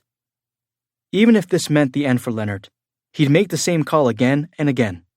Better to die honorably than to live cowardly. This was the right decision. This was the right decision. Leonard kept that in mind as death barreled toward him. This was the right decision. The beast was in front of him in a flash, maw opening impossibly wide to devour him. Leonard threw a punch with everything he had. As he did, his life flashed before his eyes. It had been won without many difficulties, thanks to the power he'd been blessed with. He'd lived a good life, hadn't he? Leonard smiled contentedly as he looked down the beast's throat. This was indeed the right decision. He had lived a proud life until the end. He closed his eyes, expecting he'd never open them again, as the beast swallowed his head. Kapow! Leonard's eyes shot open at the sudden bang in front of him. What? The beast had been blasted dozens of meters away, tumbling to the ground from Leonard's punch. The asphalt road was cracked, cars were pushed away, and some streetlights were bent. Huh? Had he possessed a power he hadn't been aware of? In a daze, he looked down at his fist and finally realized someone else was standing beside him. Oh! Leonard's voice hitched, and he cried out in joy. Hunter Jinu Sung! He'd cut it way too close. If Jinu hadn't placed a shadow soldier with Leonard back when he'd visited the guild office, Jinu likely wouldn't have made it here in time. Once Jinu had confirmed that the shadow soldier attached to Thomas had vanished, he had tried shadow exchange with the only other soldier in the area. Who knew it'd be the one attached to Leonard? Thanks to that, he was able to save both men. Jinu heaved a sigh of relief after hurriedly inspecting Thomas's injuries. They were quite serious, but Thomas would live. Lacking the energy to speak, Thomas could only look up at Jinu, who nodded at him wordlessly, thankful that the American had bought him some time. When Jinu turned around, he was greeted by an emotional Leonard. Hunter Sung! Thank you for stopping the beast. Could you please take Thomas somewhere safe? Jinu politely asked Leonard in English. Leonard nodded enthusiastically. That would be a piece of cake compared to fighting the monster. Of course, I've got this. Leonard carefully helped Thomas up and rushed off. Jinu turned his attention to the beast who was slowly getting up. Intense hostility radiated from him, and he was clearly on another level from other magic beasts. I knew it. His hunch was correct. This bastard had the same energy as the ancient ice elf Jinu had encountered. He was one of the monarchs aiming for the hunters. But unlike the ice elf, there was no panic on his face. Despite the interruption, the beast seemed calm, even relaxed. Why is that? For a creature that looked halfway between a human and a wild animal, he was unexpectedly composed. As Jinu pondered this, the beast emerged from the rubble. He sloshed something around in his mouth before spitting out broken teeth. The beast couldn't hide his surprise. So it's true. The shadow bastard's scent is mixed with the human's scent. The beast sniffed the air, fascinated. But how is a mere human able to channel this much power from a higher level of existence? I leveled up, asshole. Instead of answering, Jinu unsheathed Kamish's wrath. He had tons of questions for these so-called monarchs, but he decided to save the interrogation until after he'd finished the beast off. Fury rolled from Jinu as he swept his eyes over the remains of victims strewn all over the street. An unforgettable voice came from next to the beast. The architect has probably found a way. The Shadow Monarch and the architect had been in cahoots for a while now. The light fog around them gathered like smoke, coalescing into a humanoid figure. Is that? The ancient ice elf, the Frost Monarch, who had been concealing his presence in the fog, finally revealed himself. It was no wonder Jinu had noted that the fog surrounding the whole city was an unnatural phenomenon as soon as he came into contact with it. Another voice came from behind him. Does that mean I get to eat this human then? Jinu looked over his shoulder for the source of the shrill woman's voice and was met with an incredible sight. Bzzz. Insects poured out from the sewers and came together in a swarm that transformed into an imposing woman. I've always wanted to know what another monarch tasted like. Jinu's expression grew dark as enemies appeared on all sides. His shadow soldiers hadn't been silenced to prevent him from disrupting their hunt, but to hide their numbers. It was a trap laid in order to catch Jinoo. Emergency notifications from the system popped up in front of him. The Frost Monarch, King of the Snow Folk, has designated you as an enemy. The Fang Monarch, King of Beasts, has designated you as an enemy. The Plague Monarch, Queen of Insects, has designated you as an enemy. 3 enemies on a whole other level, revealing themselves at once, had the dormant black heart pumping wildly. Ba-dump, ba-dump, ba-dump. This was good. Jinoo smirked. The villains thought they had him surrounded, but he wasn't alone. In fact, the monarchs were the ones who were surrounded. Jinoo focused his perception so as not to miss a single move made by the monarchs as he summoned his army. Come out! 4. The monarch's pincer attack. Whether it be New York, London, Shanghai, or Paris, this was the day metropolises around the world came to a halt. People stopped in their tracks, unable to take their eyes off screens broadcasting breaking news about the disaster happening in Seoul, the capital city of Korea. It was already on people's radar due to the appearance of the massive gate, so word of the attack quickly spread.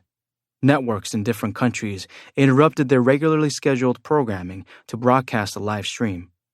Viewers were aghast at the aerial footage of the blood-drenched streets of Seoul. If a bustling metropolitan city like Seoul was in such a state, there was no hope for the rest of them. The tragedy felt way too close to home. That was most likely why Thomas André's appearance had been so reassuring. Excited foreign correspondents who were busy filming chanted the American hunter's name as loud as possible. Viewers put their hands together and cheered for Thomas as one. People on the streets rooted for him as he'd seemed to gain the upper hand. Harder! Yeah! Get him! Destroy him! Destroy the bastard, Goliath! Let's go!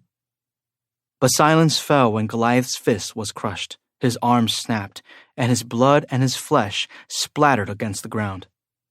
Hands that were raised victoriously toward the sky fell limp. Some shed silent tears as they watched the greatest warrior in history being overwhelmed. It was as if time had ceased. Stunned, everyone seemed to have collectively stopped breathing. They prayed to wake up from this nightmare, but Thomas's agonized screams continued through the speakers. Their faces fell in despair. Just when all hope seemed lost, a hunter with European features suddenly barreled toward the beast and knocked him back. And he wasn't the only one to pop up out of nowhere. A hunter with black hair appeared out of thin air next to him. Viewers and reporters alike had no idea what was going on. What had just happened? Who were those 2 people? Because of the speed and distance at which it had occurred, the cameras couldn't capture the mystery hunters' faces, but the black soldiers filling the street were unmistakable. It's Hunter Jinoo Sung! Hunter Sung has appeared! No need to see his face, no need to confirm his name either. We know exactly who that is. Those black soldiers, that's Hunter Jinoo Sung without a doubt. Goliath has fallen, but Hunter Jinoo Sung has taken over. Hunter Sung's minions have surrounded the monsters. Yeah! As the soldiers in black crowded the streets of Seoul, viewers around the world threw their hands in the air with joy.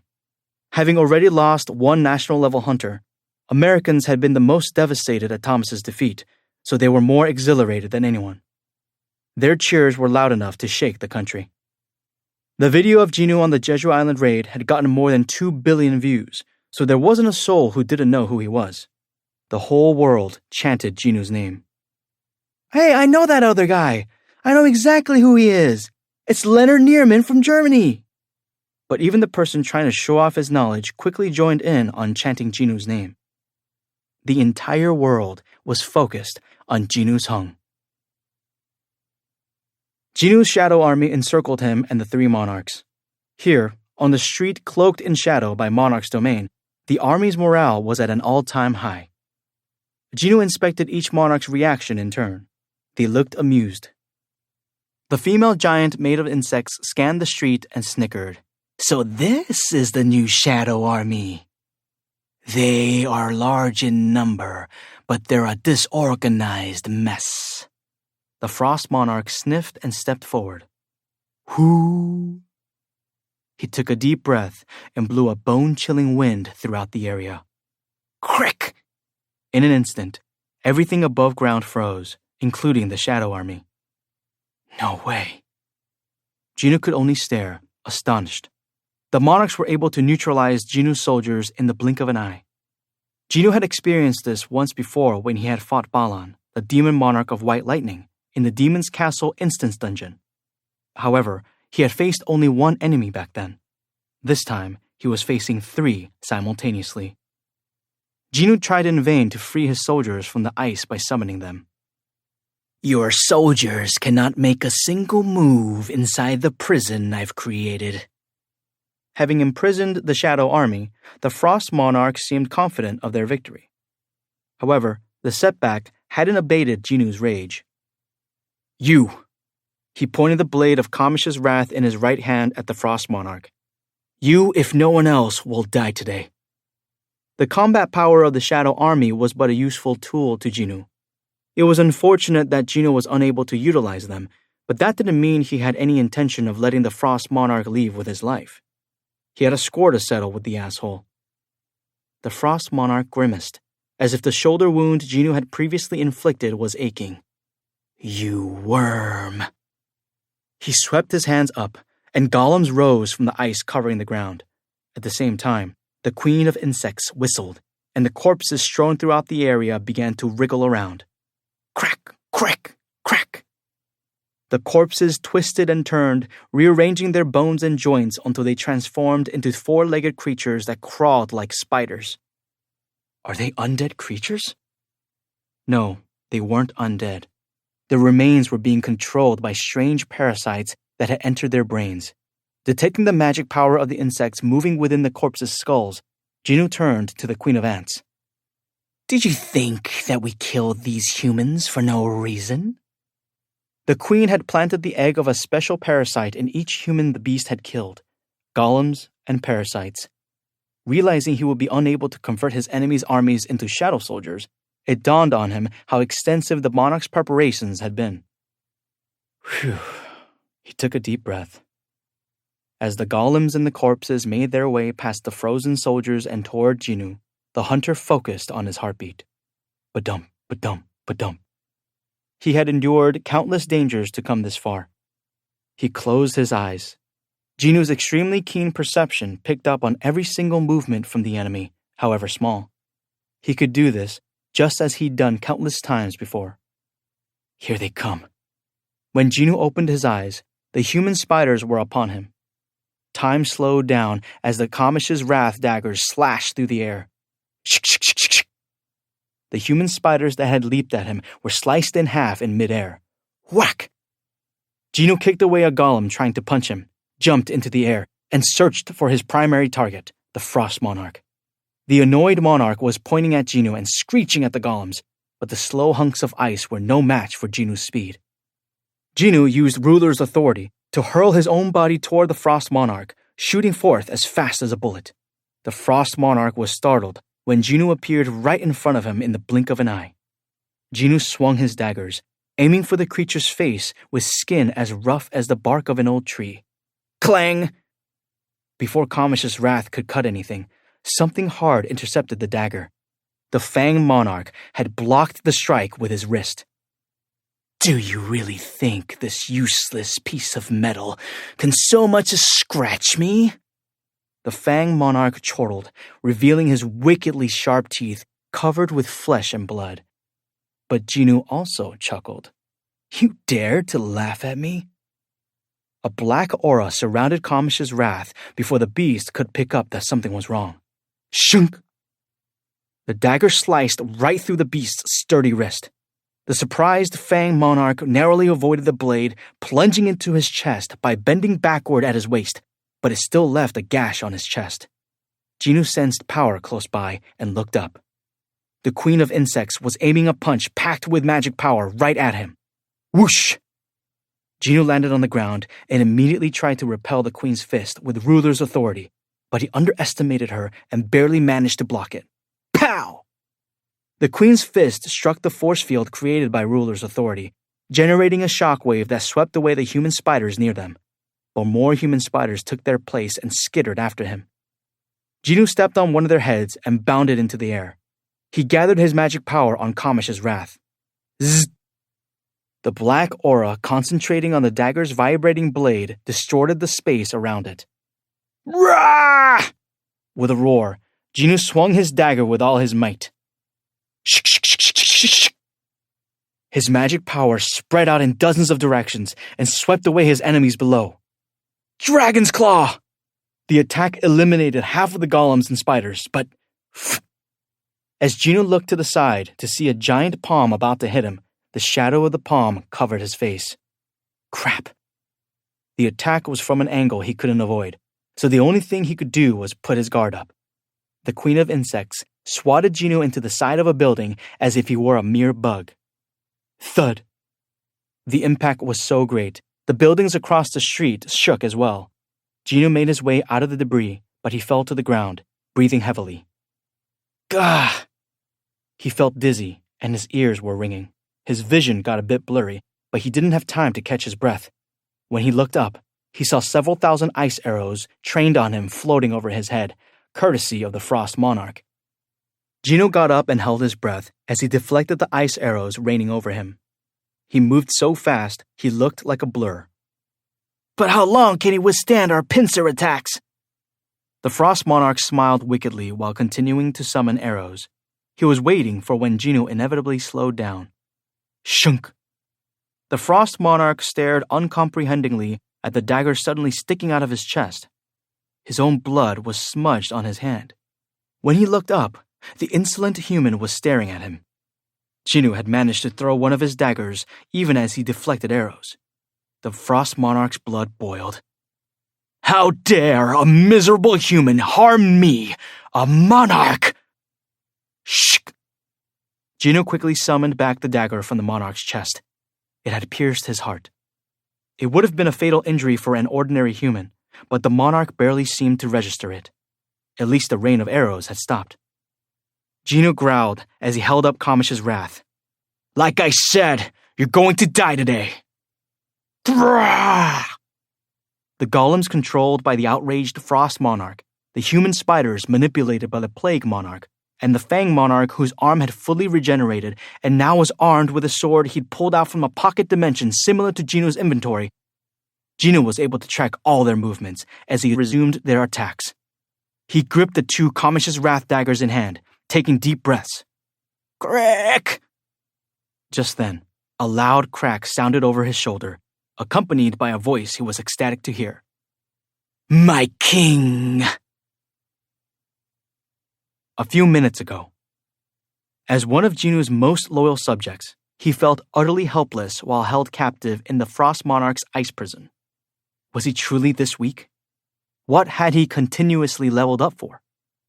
Beru was miserable that there was nothing he could do as his king was surrounded by the enemy right in front of him, but he couldn't do anything about it.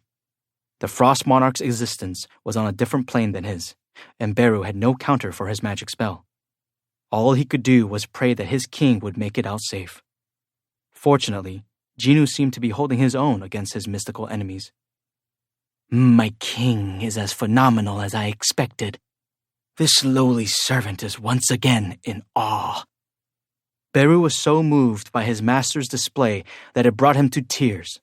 However, being outnumbered was starting to weigh heavily on Jinu. Beru struggled to break free as he watched the opposition corner Jinu. My king! My king! Seeing the Plague Monarch send Jinu crashing into a building was the last straw. His king was in danger. His king was in danger. His king was in danger.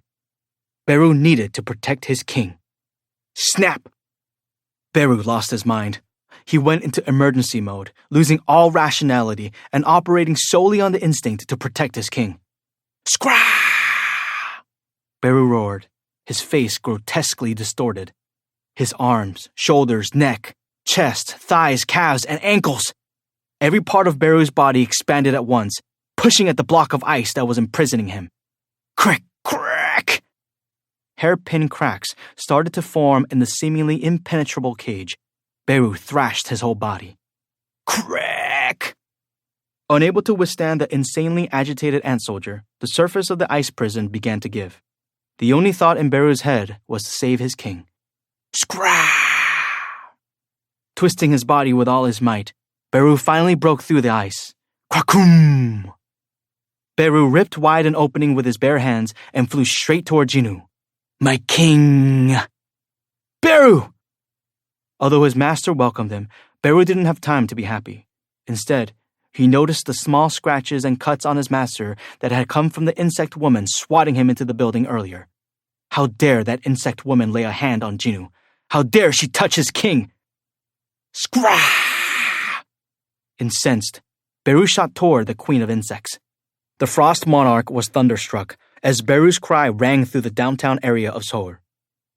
A mere shadow soldier broke free of my binding spell? That should have been impossible. The frost monarch inspected Beru's power level and couldn't help but gasp. It was not a mere shadow soldier. How did that human give rise to a marshal? Marshals acted as extensions of the shadow monarch, and each one was an incarnation of destruction. While the frost monarch was taken aback at this news, the queen of insects advanced. This impertinent child doesn't even recognize who his mother is. He must be punished. Scrah! You crazy hag! What did you call me? The plague monarch, the master of all bugs in the world of chaos, was angered by the ant king's insolence. Whoosh! Beru dodged her and aimed a roar of magic power at her midsection, where bugs were swarming. Grah! The ant king's screech tore away the bugs, revealing the true form of the plague monarch for a moment. A woman with rotting flesh and hollow eye sockets filled with maggots. The plague monarch was enraged by the ant king defying his one true master. Kya! The queen of insects retaliated with her own roar that ripped through the air and pushed Beru backward. The ant king eventually regained his balance after skidding back a distance. Scream! Ah! Out of breath, Beru shook his head to clear it. The queen of insects summoned back the insects to reform her giant body.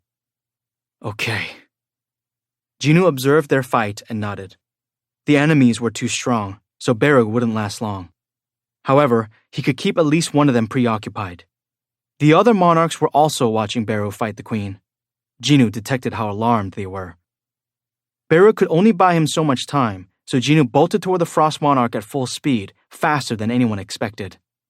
Zoom! With each step, the asphalt split under his foot. The frost monarch generated an ice spear as he kept an eye on Jinu, charging fiercely toward him. But then, Jinu abruptly changed direction just before he reached the frost monarch and leaped at the fang monarch. The fan monarch had been planning a counterattack for when Jinu attacked the frost monarch, so he flinched at the sudden change in course. He barely blocked Jinu's dagger, his animalistic reflexes kicking in. Jinu sucked his teeth in disappointment. Tisk! He hoped to deliver a fatal blow to the Fang Monarch with a surprise attack, but the Fang Monarch had reacted a little quicker than Jinu was anticipating. Fortunately, it wasn't a total loss. After all, he'd managed to startle the Fang Monarch. Let's keep pushing. He spun Kamish's wrath into a reverse grip and unleashed a continuous attack.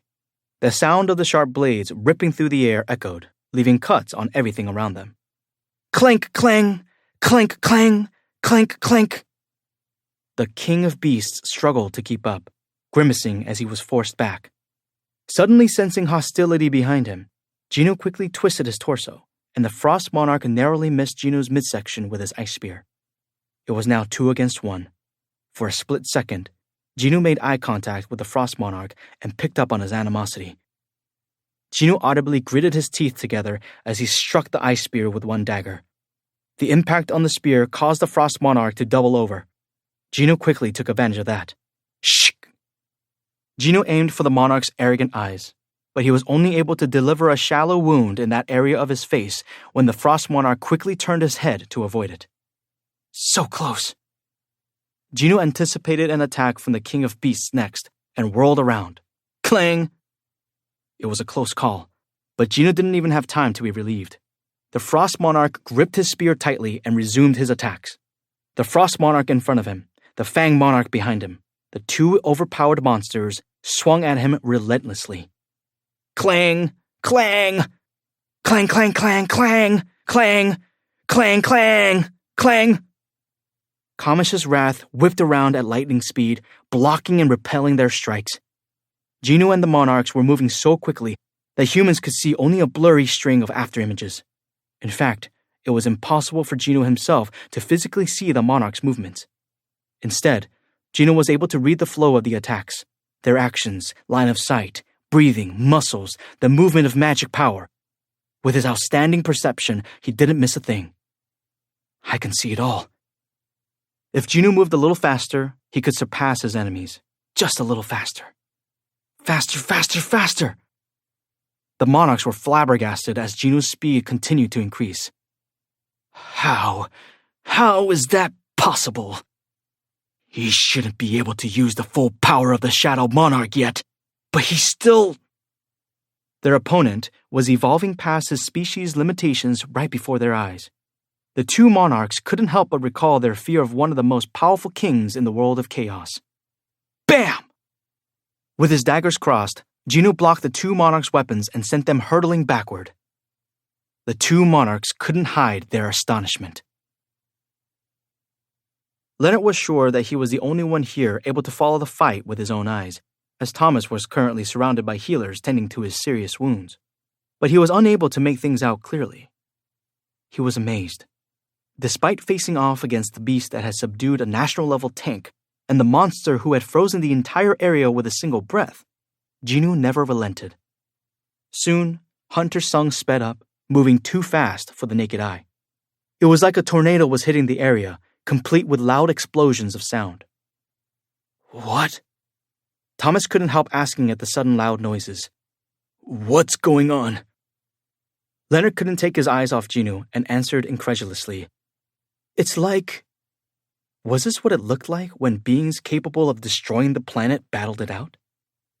It's like I'm watching the end of the world. Leonard shook his head as he answered honestly. The one comforting thing was that at least one of the fighters was on their side. Scrah! Gino turned at Beru's scream. The queen of insects had trapped Beru under her foot, and no amount of struggling could break him free. Gino's eyes widened as he felt magic power leaving Beru's body, the ant soldier's very existence fading. Is this how they got rid of the soldier attached to Thomas?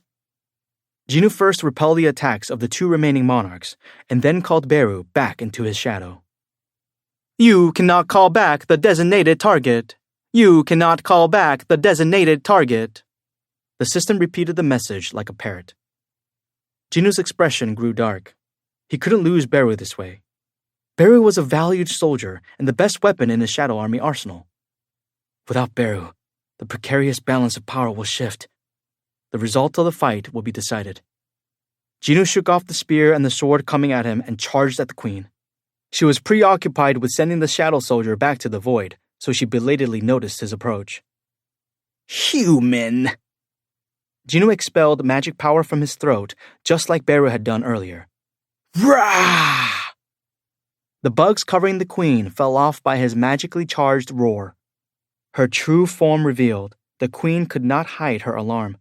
She quickly spat green goo at Gino's face, which he easily blocked using Ruler's authority.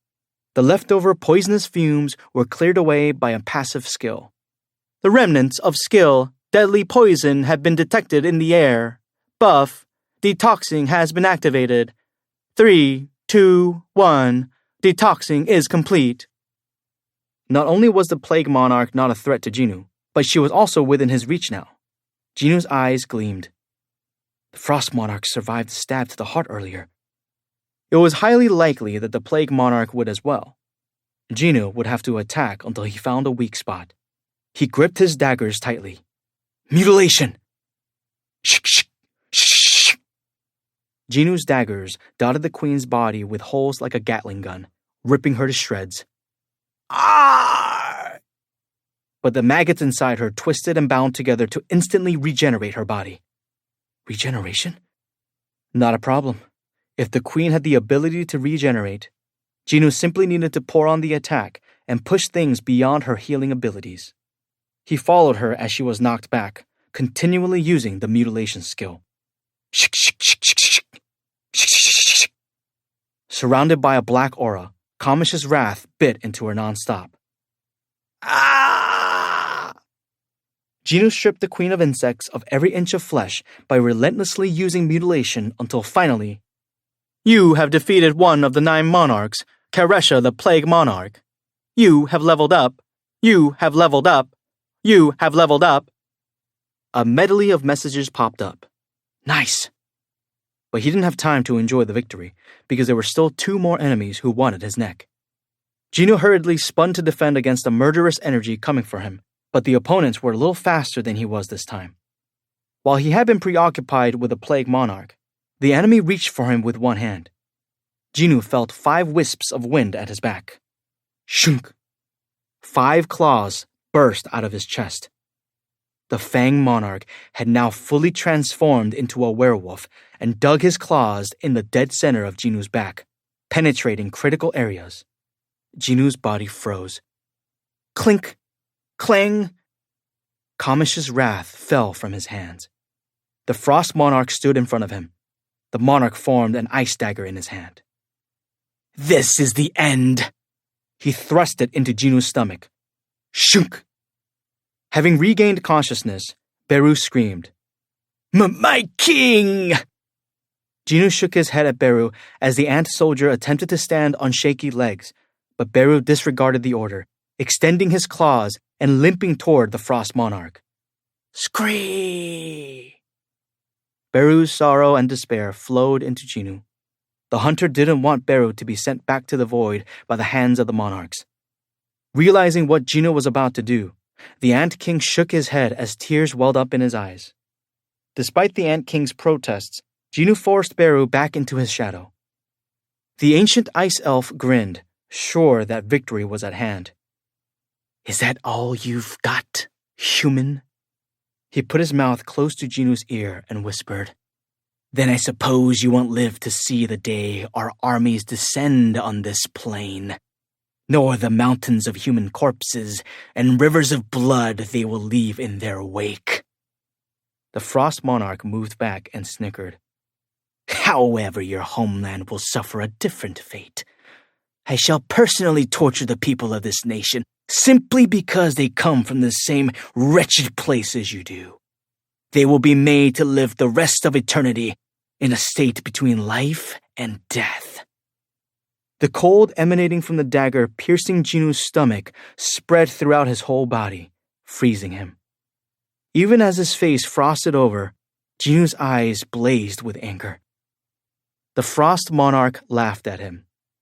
"Continue to hate me even in death, for that would also bring me great pleasure." The king of the snowfolk pulled the dagger out from Jinwoo's stomach and stabbed it into Jinwoo's heart. The dagger shone with a cold white light as it crushed through Jinwoo's ribcage and burrowed into his heart. Shunk! Once the Frost Monarch was sure the hunter's heart had been destroyed, he pulled out his dagger. Jinwoo helplessly fell to the ground and hit his head on the asphalt. He felt dizzy, but he could still sense his enemies getting farther and farther away from him. "No, I can still..." He tried to move his body, but he didn't have the energy to bend a finger. He quickly lost his senses and consciousness. Soon, he was floating in darkness as his human heart stopped. Notifications began popping up one by one. "The player's HP is now 0. The player has died. The player possesses the Black Heart. All the requirements for passive skill unknown have been met. Passive skill unknown has been activated." The skill information window opened unprompted. The list of passive skills blinked and updated. "Skills, passive skill unknown. Level max. Willpower, level 1. Dagger Master, level max. Passive skill, evolution, level max. Willpower, level 1. Dagger Master, level max." Are you awake? Jinwoo heard a familiar voice as soon as he opened his eyes, the white ceiling above him, and the smell of disinfectant stimulating his nose, plus the uncomfortably hard bed. He knew exactly where he was. The hospital. Jinwoo was sure the cold dagger had stabbed him in the heart. But I'm alive? Jinwoo sat up to see two anxious people who looked as if they had been waiting a long time for him to wake up. Jinwoo knew one of them very well. President Wu. The monarchs, those monsters? What happened to those monsters? How did I survive? Jinchul exchanged a surprised look with a surveillance team member next to him and took off his sunglasses. I have 3 things to tell you. He scooted his chair closer to the bed, his subordinate standing right behind him. Firstly, I am not the president of the Hunters Association. I'm the manager of the surveillance team. Secondly, I was rather hoping you could tell me about the moving stone statues, Hunter Sung. And thirdly, Jinchul looked sternly at Jinwoo. How do you know me? Have we met before? Hold on. What do you mean, moving stone statues? Taking survivors' reports into account, the surveillance team brought along members of the White Tiger Guild, but when they arrived at the room, everything... No, that's not what I meant. Flooded with unexplainable feelings, Jinwoo cut Jinchul off and shook his head at this absurd situation. Could it be? Jinwoo looked back up at the ceiling. He thought it looked familiar, but he hadn't expected it to be the same place. Of course, I would recognize this place. Jinwoo had spent 2 straight weeks in this VIP hospital room provided by the Hunters Association after narrowly coming out alive from the double dungeon. Now he was back in that exact room, and based on what Jinchul had just said, the room wasn't the only blast from the past. How? As Jinwoo sat speechless, Jinchul worriedly asked, Are you okay? Jinwoo kept his head down, rubbing his throbbing temples. He waved off Jinchul's concerns. I'd like a moment alone with my thoughts, if you please. Why don't you finish evaluating my magic power? How did this E-rank hunter know that they suspected he might have been reawakened? Jinchul stared at Jinwoo, then shook his head and got back to business. First, we would like to hear what happened in there, if you saw anything before you passed out. I already told you. I don't remember anything. Had Jinchul already talked to Jinwoo? No. He was sure he'd never spoken with Jinwoo before. As a member of the surveillance team, Jinchul never forgot any hunter he had ever met, but he had no memory of Jinwoo's hung. His trauma must be rather severe. Jinchul came to this conclusion and decided to wrap things up quickly. Bring it over. The subordinate approached with a small manometer. Ha! Jinwoo barked a laugh as everything played out as he had remembered. All you have to do is place your hand on this essence stone. Right. With his cooperation, the process was finished quickly, but after looking at the results, Jinchul frowned. He fiddled with the device a few times before finally turning to his subordinate. Why isn't this working? Didn't I tell you to check it before we left? Sir? The panicked subordinate hurriedly checked the manometer, but he couldn't get it operational. It had been working fine until a few minutes ago when Jinwoo placed his hand on it. Tisk. Jinchul clicked his tongue and apologized to Jinwoo. It looks like there was a mistake on our end. We'll find a new manometer as soon as possible, so could you please wait for us? This procedure is a necessary part of the investigation. Jinwoo nodded before Jinchul could explain further, so the association employees hurriedly started to leave the room. However, something made Jinchul stop and come back. What's up with him? This was different from his memories.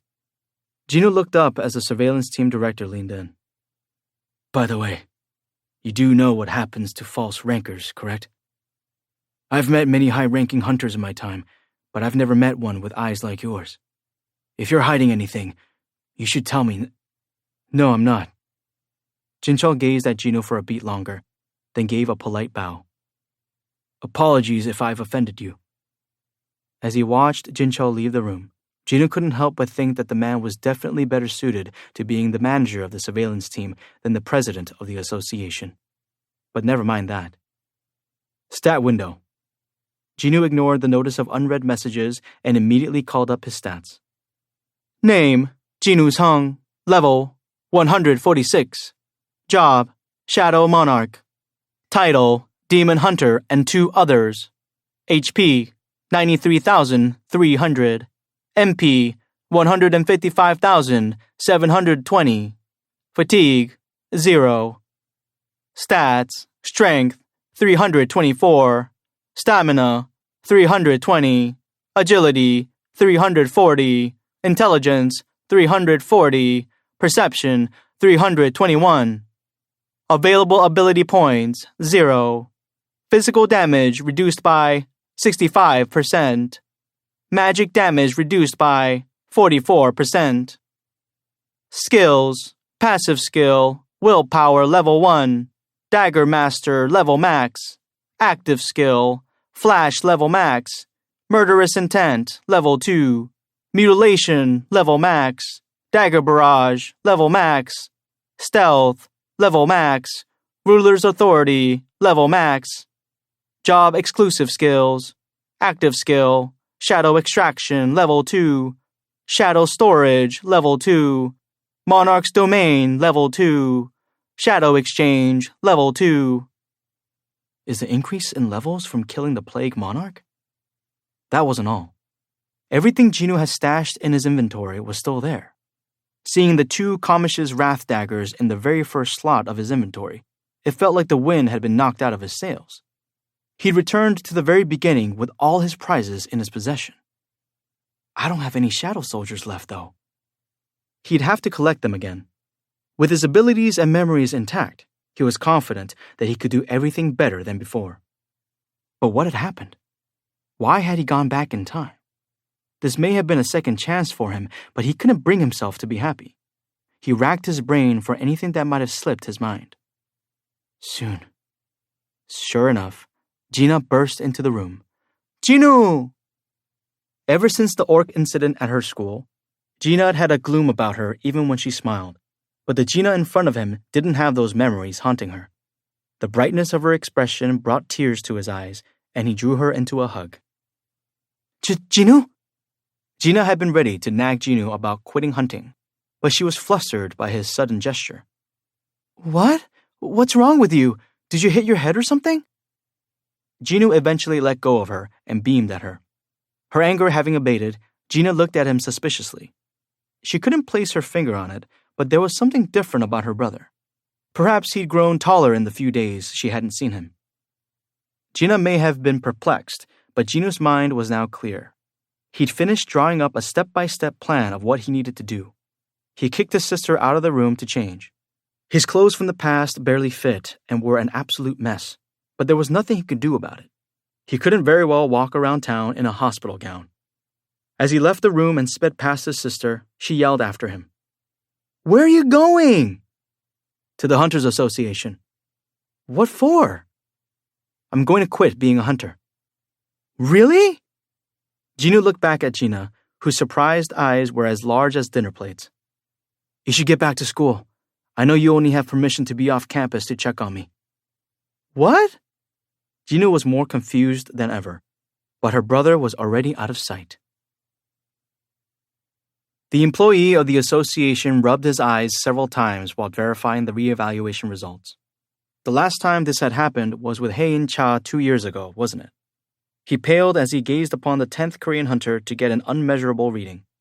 To think this man dressed in rags would be an S-rank hunter.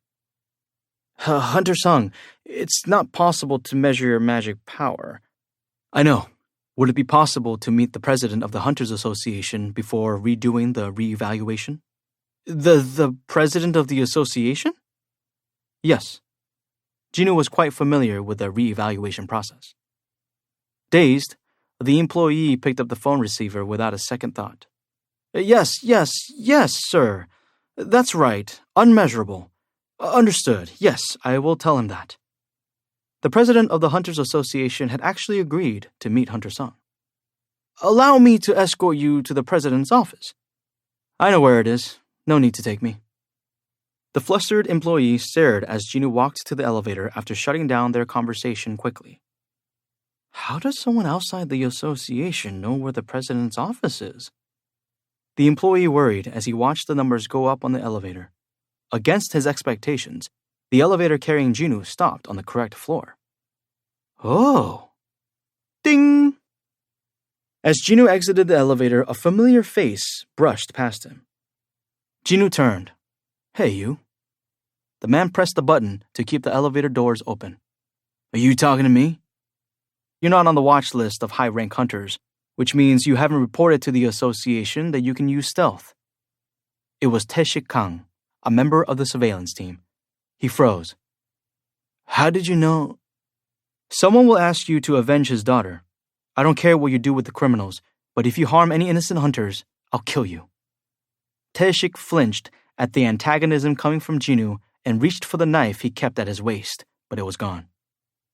Are you looking for this? Jinu tossed the knife in the air a few times before returning it to Tae-shik. Realizing this man was completely different from the other hunters he had previously faced, Tae-shik took the knife back quietly. You only get one warning. Knowing very well Jinu could take him down if he so desired, Tae-shik nodded as he holstered his knife. He called after Jinu as the other man walked away. Wait, who are you? Have we met before? Jinu entered the president's office at the end of the hallway without replying. Once Jinu was out of sight, Tae-shik looked at his clammy hand and finally released the open doors button. I feel like I just saw a ghost. President Ko. Jinu came to a halt. There was President Ko, alive and well as he went over documents. Jinu stood in the doorway, his heart aching at the sight. President Ko let out a chuckle. You opened the door with such confidence, but you don't seem to have the courage to enter. Please come in, Hunter Sung. He moved himself to the couch in the room and gestured. Why don't you have a seat? Jinu's face fell as he realized that this President Ko was meeting him for the first time. He stood with a blank face for a moment before taking a seat. Thank you. President Ko addressed Jinu. Seeing as you came straight here after the reevaluation, it appears as though you're familiar with the process. That's right. Then allow me to cut to the chase. Before you begin, I have a proposal for you. A proposal? President Ko was caught off guard at this young man who seemed to already be aware that he'd been reawakened as an S-rank hunter. On the other hand, spunk was a great weapon for a youngster's arsenal. He found that he rather liked this man sitting across from him. Maybe that was why he didn't bother hiding his smile and let him continue. What is it you're asking for, Hunter Sung? Please change the rules so that a hunter's minions can be counted as strike squad members. Change the rules? That's quite a big ask. I expect you have something to offer in exchange that I won't be able to refuse. Jinu paused for a beat. I'll kill the ants on Jeju Island. Jinu's priority was to replenish his army, and plenty of quality magic beasts awaited him on Jeju Island. If President Ko accepted his deal, he would be able to replenish his soldiers and progress with plans without worry about minimum requirements for raid members. Jinu wanted to finish this step before waking up his mother with the elixir of life. But to President Ko, it sounded like Jinu was out to get himself killed. Stop talking nonsense. Jinu had expected that reaction. Instead of faltering, he calmly released the entirety of his magic power for a split second. Infinite power spilled out of Jinu. Only powerful individuals could recognize another powerful individual like this, and President Ko, the man known as a god among gods, could not believe the sheer power he was witnessing. How could this? What is this? He trembled with excitement. President Ko had never felt this much magic power from anyone, anywhere until now. Jinu seemed to be well beyond even the national-level hunters. President Ko's jaw hung open in surprise. I can take care of the ants on Jeju Island. That was President Ko's lifelong wish. He'd been about to lecture Jinu about being too reckless, but he changed his mind. Are you serious? Jinu nodded. I'm the only one who can do this. Please, leave it to me. Jinu looked at the remains of the ant-type magic beasts scattered as far as the eye could see, and right beneath his feet lay the corpse of the Ant King. It hadn't been that long since he last saw him, but Jinu already missed Beru. He called out, Arise! Jinu watched as shadow soldiers emerged from all the dead ants, including Beru. My king. Jinu slowly nodded as he gazed at the thousands of ants kneeling to him. His new army was swearing their allegiance to Jinu. However, after talking to his soldiers, he became sure of something. Let's stop this. Assembling his army wouldn't fill the hole in his heart. Beru looked up in concern, but Jinu could tell that both the worried expression and the distress the ant felt weren't real. Facing him made Jinu's heart ache more. He shouted at the top of his lungs, I know this is all fake. Quit it and reveal yourself. The illusion felt very real, so he tried to pretend for a while that it was.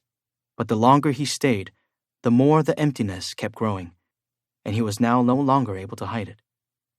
Jinu yelled at the artificial energy swirling around him. Hurry up! He abruptly quieted down as he noticed something change. Time had stopped. The lifeless stares of the ant soldiers gave him goosebumps. At that moment, Monarch's domain quickly spread out from Jinu's feet. Everything touched by the shadow vanished. Beru, the other shadow soldiers, the corpses, the land, the sea, and lastly the sky. Soon the whole world was covered in shadow. A deep voice rang out from the darkness. You may stay in this world forever if you wish. It will be like never waking from a happy dream. Jinu searched for the source of the voice. Are you inviting me to stay trapped in this fantasy you've created? No, I didn't create this world. This is of your making. Excuse me? What nonsense. His argument died in his throat as he sensed something approaching from behind. Jinu whirled around. A figure advanced toward him from the other end of the deep darkness. He wore sophisticated-looking armor that was incomparable to that of the regular shadow soldiers. In his formidable presence, Jinu could barely part his lips. This world was created by your desire to make up for all the mistakes you've made, coupled with my power. This is the world of death. In other words, this is my domain. Jinu suddenly realized that this darkness he was standing in felt more inviting and cozier than any place he'd ever been. Eternal rest. Death. That meant that the man who had just claimed this, the other side of consciousness, as his domain had to be. Jinu wanted to hear the answer for himself. And you are... The man drew closer. I've been watching you for much longer than you think. You've been closer to death than anyone, but you've also fought death more desperately than anyone. He'd been watching Jinu? Eventually, the man came to a stop in front of Jinu and looked down on him with eyes that seemed to absorb everything in sight. I am the history of your struggle, the evidence of your resistance, and the reward of your pain. I am death, rest, and fear all at once. The man's every word reverberated deep inside the hunter. Jinu's heart pounded as it brought to mind all the times he'd desperately clung to life. The man then grabbed Jinu's hand and placed it on his own chest. Jinu's eyes widened. He could feel it even through the thick armor. How could he not? It was the familiar heartbeat he could always hear when he concentrated on it. It was the sound of a second heart that beat from parts unknown. It was the black heart, beating strongly in this man's chest. I, the man murmured, am you. 5. Memories of the Shadow Monarch. I am you. As the bearer of the black heart, Jinu understood what those words meant. He turned to his right, and a tree as tall as dozens of skyscrapers combined rose into the sky. He turned to his left, and a maglev train shot past him in the blink of an eye. The items instantly appeared as soon as he thought of them. Something had been created from nothing. That is right, the Shadow Monarch confirmed. In my domain, you can do anything you wish. Because you and I have the same power? The Shadow Monarch nodded. He turned his gaze to the giant tree, and it immediately shrank down into a small, common flower. Despite it being limited to this domain, the Shadow Monarch's ability to create, unmake, and transform this world was marvelous. And now that omnipotence was in Jinu's hands as well. Jinu blinked, and the same kind of flowers began spreading out from under his feet. Perhaps it was due to Jinu's keen perception or because they were connected, but the hunter could sense the satisfaction the Shadow Monarch felt as he watched the flowers bloom. The Shadow Monarch returned his attention to Jinu. "I've been waiting to meet you for a long time," he officially introduced himself. "I am the Shadow Monarch, the king of the dead who wields the power of death itself. I am the overseer of the deepest reaches of darkness." Despite being before death himself in the entirety of his majestic glory, Jinu wasn't frightened at all. They were one and the same, after all. Jinu was overcome with emotion at meeting his second half. At last, he was able to ask the question that had weighed on his mind ever since he'd first encountered the system. But why me? Why had the system chosen Jinu as the player? Was it just because Jinu had survived the double dungeon? No, there had to be another reason. It was finally the moment of truth. "I shall show you." The Shadow Monarch slowly stretched his hand toward Jinu. When his index finger touched Jinu's forehead, what he could see in front of him changed. "I shall show you our beginning and our end, as well as your beginning." In all of human history, had this many people the world over cried out at once? Screams tore through the air as the monster's dagger plunged into Hunter Jinu Sung's chest. Silence then fell like a block of steel, broken only by mourning gasps as everyone watched Jinu collapse limply to the ground. First, the national-level hunter Thomas Andre, and now Jinu. There was nobody left. People were literally petrified, knowing full well there was no one left to defend them. "What? What's going on? Huh? The last thing broadcast before the live transmission cut out was a reporter's flustered cry. The monolithic gate floating in the sky of Seoul, the sudden emergence of monsters that were killing off the top hunters one by one. Viewers everywhere could not help but think it was the end of the world. Yet amid their shock and awe, they could not bring themselves to pull away from their screens even after the broadcast was cut off. The helicopter that had been filming the scene was now frozen solid and falling out of the sky, leaving a trail of smoke. The Frost Monarch lowered his hand and looked back down at Jinu's body. His icy lips announced, "He has breathed his last breath." The Fang Monarch confirmed the death with his wolf-like vision and hearing. There was no trace of life in Jinu at all. The monarchs were thrilled by their victory. They had succeeded in killing one of the ruler's allies before he could be much of a variable. But there was still some business to take care of. The two monarchs' eyes snapped to where Thomas Andre had managed to escape. Sensing their eyes trained on their location, Leonard shuddered. Damn it! He had managed to muster up the resolve to die defending against the bestial man, but now there was an ice elf to contend with as well. How did Hunter Sung deal with him for as long as he did? Leonard's heart stuttered. He was now the only hunter who could buy some time against those two enemies. He took a deep breath. "Hey, I can't sense Hunter Sung anymore. What happened?" Thomas asked, not even halfway recovered. Leonard struggled to reply. He was... Just then, the two approaching monarchs spun around at the same time. The impossible had happened. The human's heart had been destroyed without a doubt, but a powerful heartbeat was coming from his body once more. But how? The two monarchs exchanged looks of disbelief as the worst-case scenario popped into their heads. They had overlooked one possibility. Don't tell me! They had thought that if they killed the human vessel, the Shadow Monarch would die as well, just like them. However, their opponent was the King of the Dead. Death came for everyone, but there was no guarantee it would be the same for him. The end for one could be the beginning for another. No! This cannot be! They had to stop the advent of the true monarch through the vessel's death.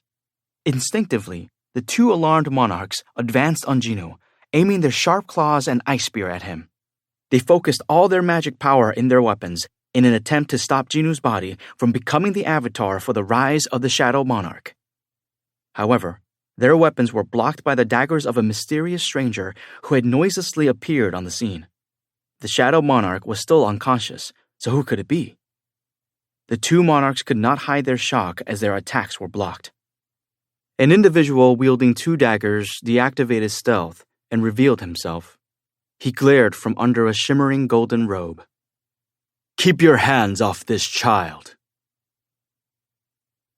In the beginning of another world, there was only light and darkness.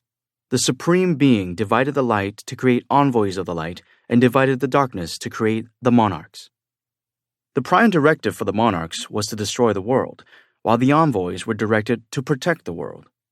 Thus, they continued to kill each other's armies in a never-ending stalemate. Eventually, the brightest fragment of luminosity approached the Supreme Being, tired of the ceaseless conflict. "O divine ruler, why do you not help your loyal subjects who fight in your name? Why do you ignore our suffering? Have you not heard the cries of the soldiers who have died for you? Please help us. Please lend us the strength to vanquish our enemies. We will cut off their heads and offer them up to you." However, there was no response from the Supreme Being. At that moment, the fragment of luminosity realized something. The war between the envoys and the monarchs had merely been a source of ongoing entertainment for the Supreme Being, and so the Supreme Being had no desire for the war to end. The fragment fell into deep despair at this revelation. The war would never end as long as the Supreme Being was alive. The despair turned into rage, and the rage turned into hatred. In an act of rebellion, the envoys drew their swords to try to end the meaningless war.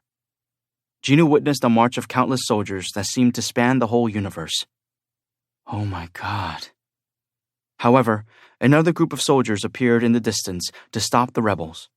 The Shadow Monarch stretched his hand out and pointed at the six-winged fragments of luminosity standing at the front. "Behold, me in the past." He was the only envoy of the light who opposed the rebellion against the Supreme Being. His pitiful band of soldiers fell helplessly to the allied armies of the other envoys. Loyal to the end, the brightest fragment of luminosity died watching his brave subordinates overwhelmed by countless adversaries. He assumed it was over, that is, until he opened his eyes in the darkness and realized that the Supreme Being had hidden a special power within him, his most faithful servant. A sinister power, a failsafe to be used if everything went wrong. Within the dark abyss, the King of the Dead was finally awakened to this power. He tore off his own wings, which had been burned in battle, and used the very darkness around him to fashion himself new armor. "Arise!" He then woke up the souls that were asleep in the abyss and returned to the world with his new legion of soldiers. But it was all over by the time he arrived. The other fragments of luminosity, those so-called envoys of the light, had killed the Supreme Being and established themselves as the gods of this new order, the rulers. Using the power of the Supreme Being, they began to hunt down the monarchs. The capture of Regia, the monarch of the beginning, the king of giants, shifted the balance of power, and the other monarchs realized just how dire the situation was. It was then that the Shadow Monarch offered his hand to the monarchs. They took his hand to counter their common enemy, the rulers. Just like that, the war between the 7 rulers and the 9 monarchs raged on. However, as things dragged on, the Shadow Army grew larger and larger. Time was on the Shadow Monarch's side. Thanks to his brilliant performance, it appeared as though victory would go to the monarchs. However, as the Shadow Army became as powerful as the destructive army led by the King of Wild Dragons, the rulers weren't the only ones who came to fear them. As the war drew to a close, the Monarch of White Lightning and the Fang Monarch decided to backstab the Shadow Monarch. The scene shown in the data unfolded.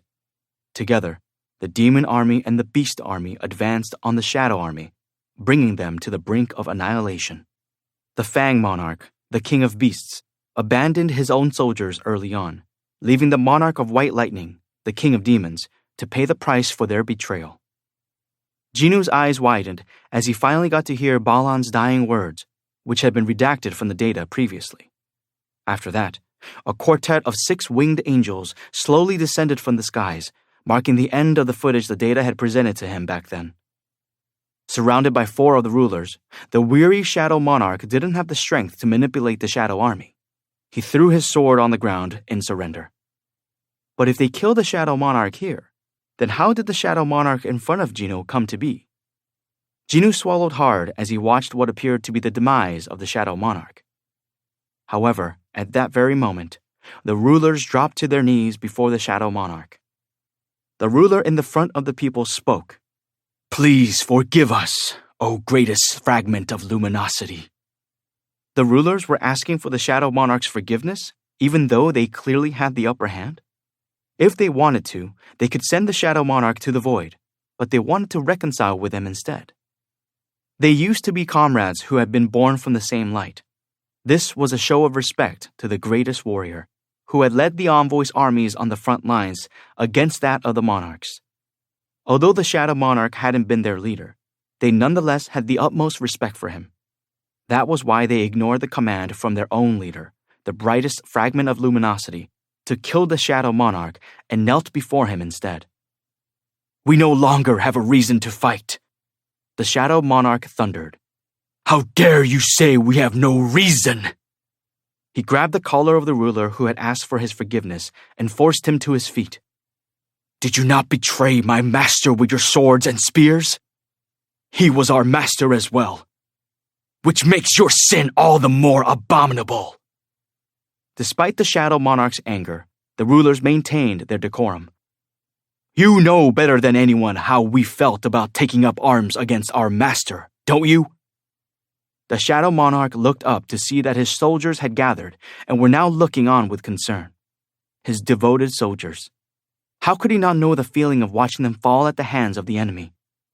He had been the one to lead them in battle in the name of their master, after all. "We simply wish to end this war." The Shadow Monarch loosened his grip on the collar of the ruler. "And we finally have a chance to do so. Yes, you can end this." The Shadow Monarch picked up his sword and put it in the ruler's hand. "Strike me down with this sword."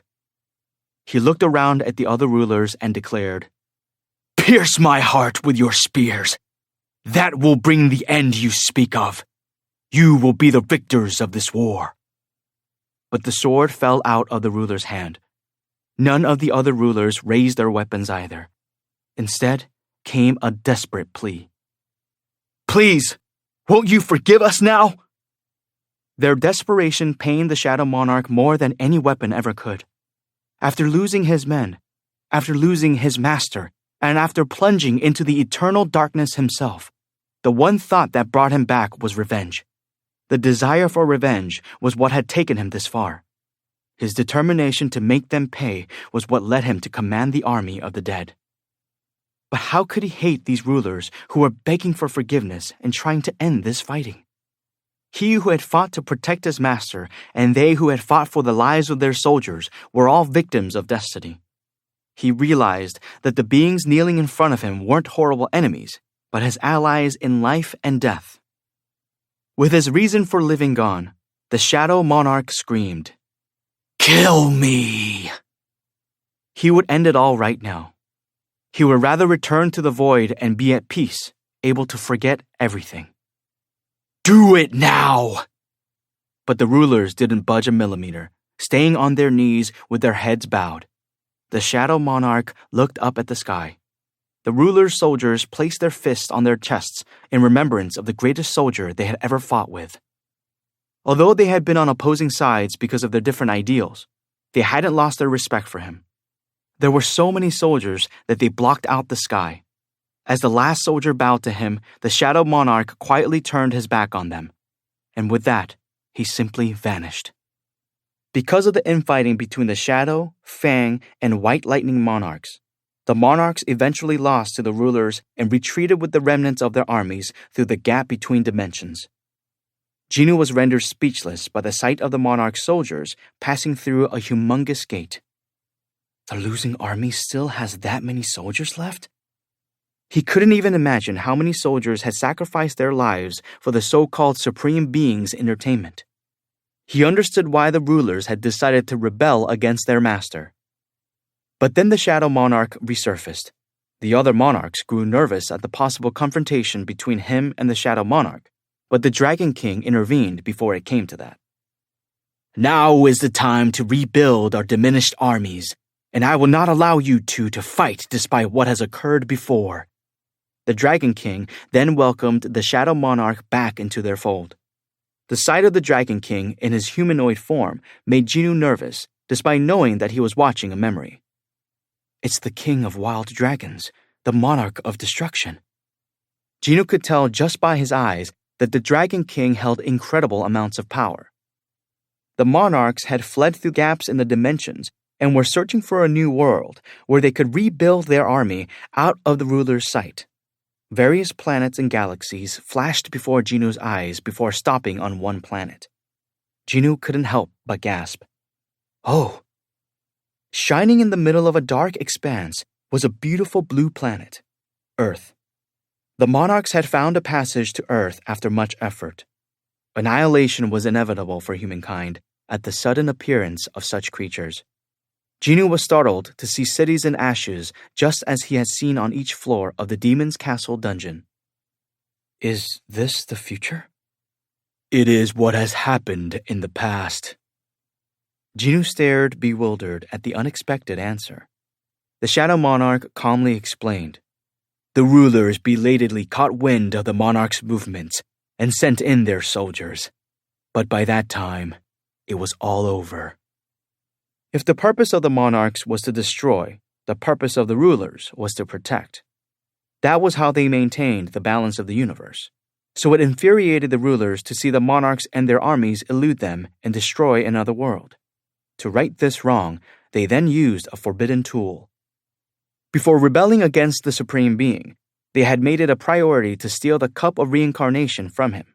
It was an incredible item that could reverse 10 years of time. 10 years? Was it a coincidence that Gates and Hunters had first begun to appear in his world 10 years ago? It is as you suspect. The rulers had done their best to protect Earth, but it was too weak to endure a war between them and the monarchs. Earth did not contain the magic power it needed to survive such a struggle. No matter who won, whether it be the rulers or monarchs, the planet was doomed. After repeating the same battle over and over again, the rulers came to a decision. If they couldn't save everyone, they would find a way to at least save enough of this world to allow it to continue on. So you mean... They came up with a process to create humans capable of surviving the clash between rulers and monarchs. The rulers meant to protect you in this way. Finally, it hit Jinnu. He realized why the rulers had worked in secrecy, avoiding direct contact with humans, despite knowing that this disaster was to come. The only people who would survive in this world. Would society have functioned normally had it known that everyone, save an extremely small, exclusive group of people known as Hunters, was doomed to die? Absolutely not. Jinnu mentally shook his head. At long last, he had finally been told the purpose of Gates and Hunters, but his biggest question was still unanswered. The Shadow Monarch seemed to have read Jinnu's mind, and he transformed their surroundings with a wave of his hand. Higher beings such as rulers or monarchs are able to recognize time altered by the Cup of Reincarnation. The Shadow Monarch added that they were, however, unable to control time in any way. As the rulers corrected their mistakes, the monarchs altered their plans.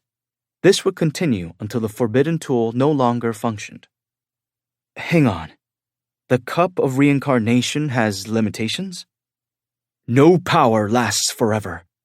Every power has its limits, just as the Supreme Being met his end at the hand of his own creations.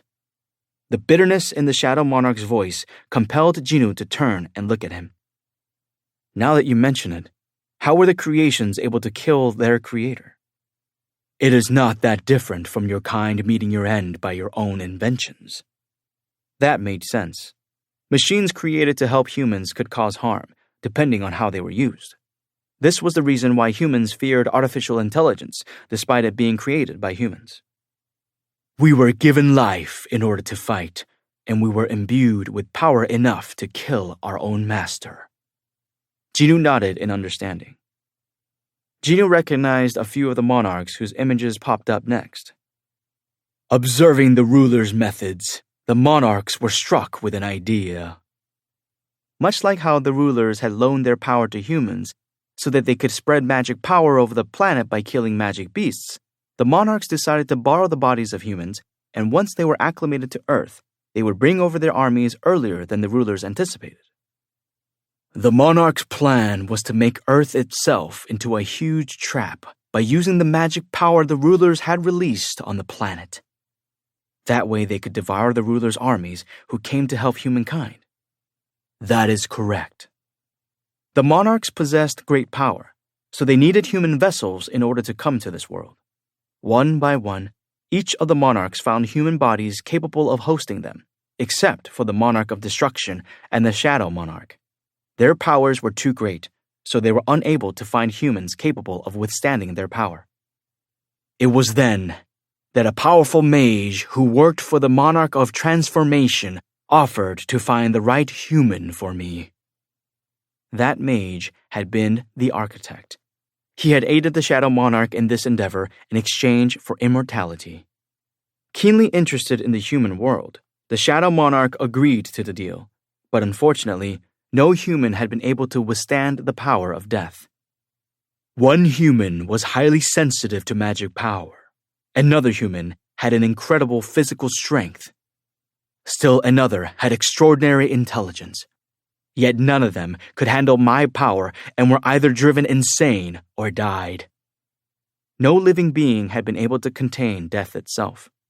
A contract with the monarch was no ordinary promise, and as time passed, the Architect grew more and more anxious. But as the Architect searched in vain for other candidates, one human caught the Shadow Monarch's eye. Jinoo looked up to see hundreds of monitors airing various images of him. I witnessed you escape from the brink of death a number of times. The 4 years when Jinoo had worked as the weakest of E-rank hunters, he had constantly risked his life by entering dungeons, but he kept entering them anyway for the sake of his mother and sister. Jinoo repeatedly threw himself into the lion's den and clawed his way out. Those 4 years of struggling were recorded in the Shadow Monarch's memories. I chose you against the Architect's wishes. Jinoo's heart pounded as the Shadow Monarch pointed at him. I am the history of your struggle, the trace of your resistance, and the reward of your pain. He hadn't been referring to Jinoo after the hunter had become the player, but rather his life before. Each word the monarch spoke reverberated in his heart anew. The anxious Architect did as I asked and reached out to you. The double dungeon, the tests of survival, the player. Everything had been part of the Architect's plan to prepare a new vessel for the Shadow Monarch. The Architect had ample time to study humans during the different time loops. From this, he gleaned that he could create a system based on a beloved pastime to help them adapt to my mighty power. A beloved pastime. In other words, video games. That explained why the system had been designed as such. Jinoo had been the only success to come from this experiment. The Architect borrowed my power to create the system, and the system gradually transformed your body to suit my needs. But you betrayed the Architect, right? Jinoo recalled the angel statue from the double dungeon that had thrown a fit about how the Shadow Monarch had apparently deceived the other monarchs. The Shadow Monarch had broken his contract with the Architect and chosen Jinoo instead. Why did you do that? Asked Jinoo. For the first time, the Shadow Monarch hesitated to answer. He looked to be deep in thought, so Jinoo didn't rush him. I merely wanted to. It was rather simple for how long the monarch had deliberated, but Jinoo also found himself chuckling. I suppose I didn't want to lose you because I enjoyed our time together. The Shadow Monarch had chosen to assimilate with Jinoo's personality instead of overriding it and stealing his body. The monarch had chosen to coexist and this was the result. The Shadow Monarch slowly took hold of the helmet covering his face and pulled it off. Jinoo was startled at the face underneath. Jinoo's own face stared back at him. But that wasn't all. When Jinoo looked down, he realized that he also had been cloaked in armor as black as night, just like what the Shadow Monarch was wearing. The two were mirror images. I have become you, and you have become me. The Shadow Monarch meant that quite literally. It matters not which of us controls your body. The two were already the same being. So I will give you a choice. You get to decide. When the Shadow Monarch raised his left hand, people Jinoo missed dearly appeared. You can enjoy the eternal rest with the beautiful dream you've made in this domain of death. There was President Gunwei Ko guffawing, Jinoo's mother before she contracted the eternal sleep disease, and even a younger version of himself.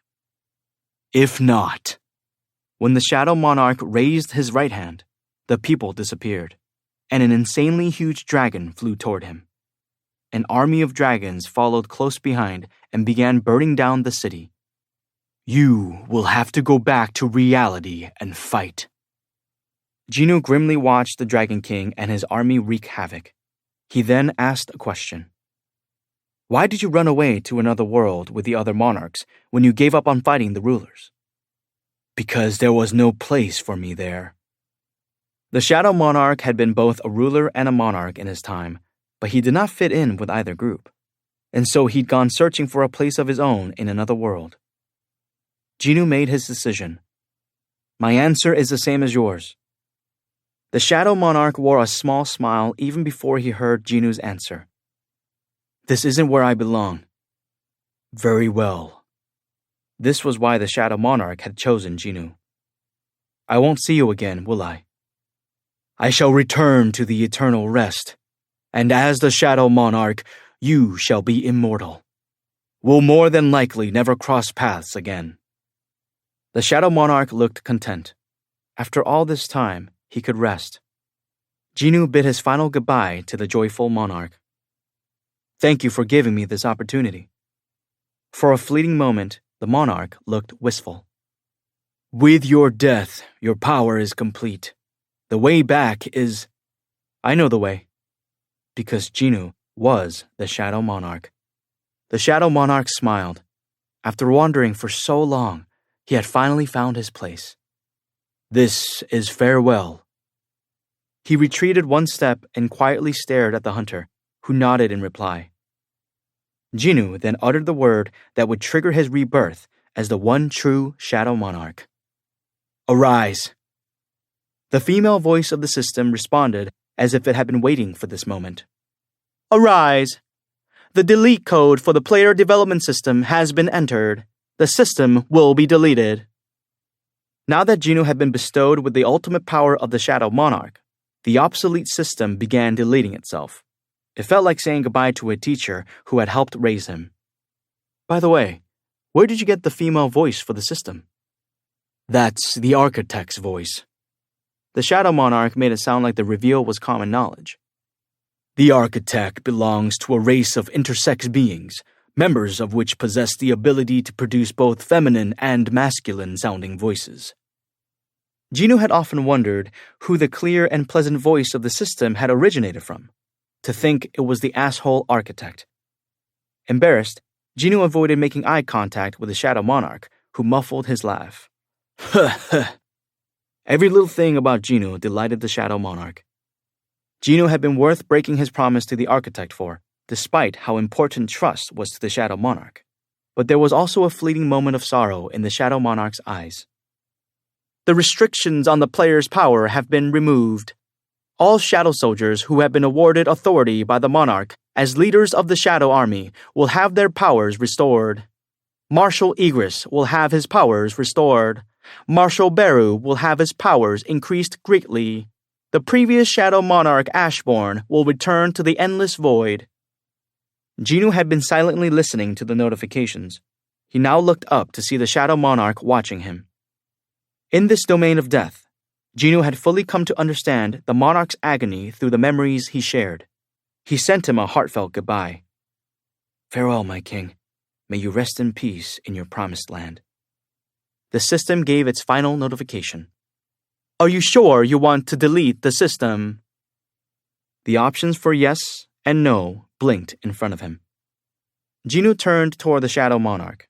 The king of the dead didn't drop his smile, as this would be the last image they would have of each other.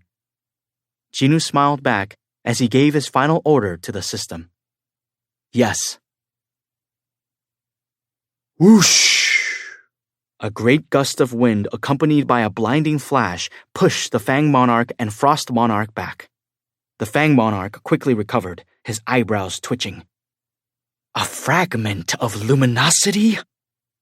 The man in front of them wore a robe and radiated a gold light, a hallmark of the rulers.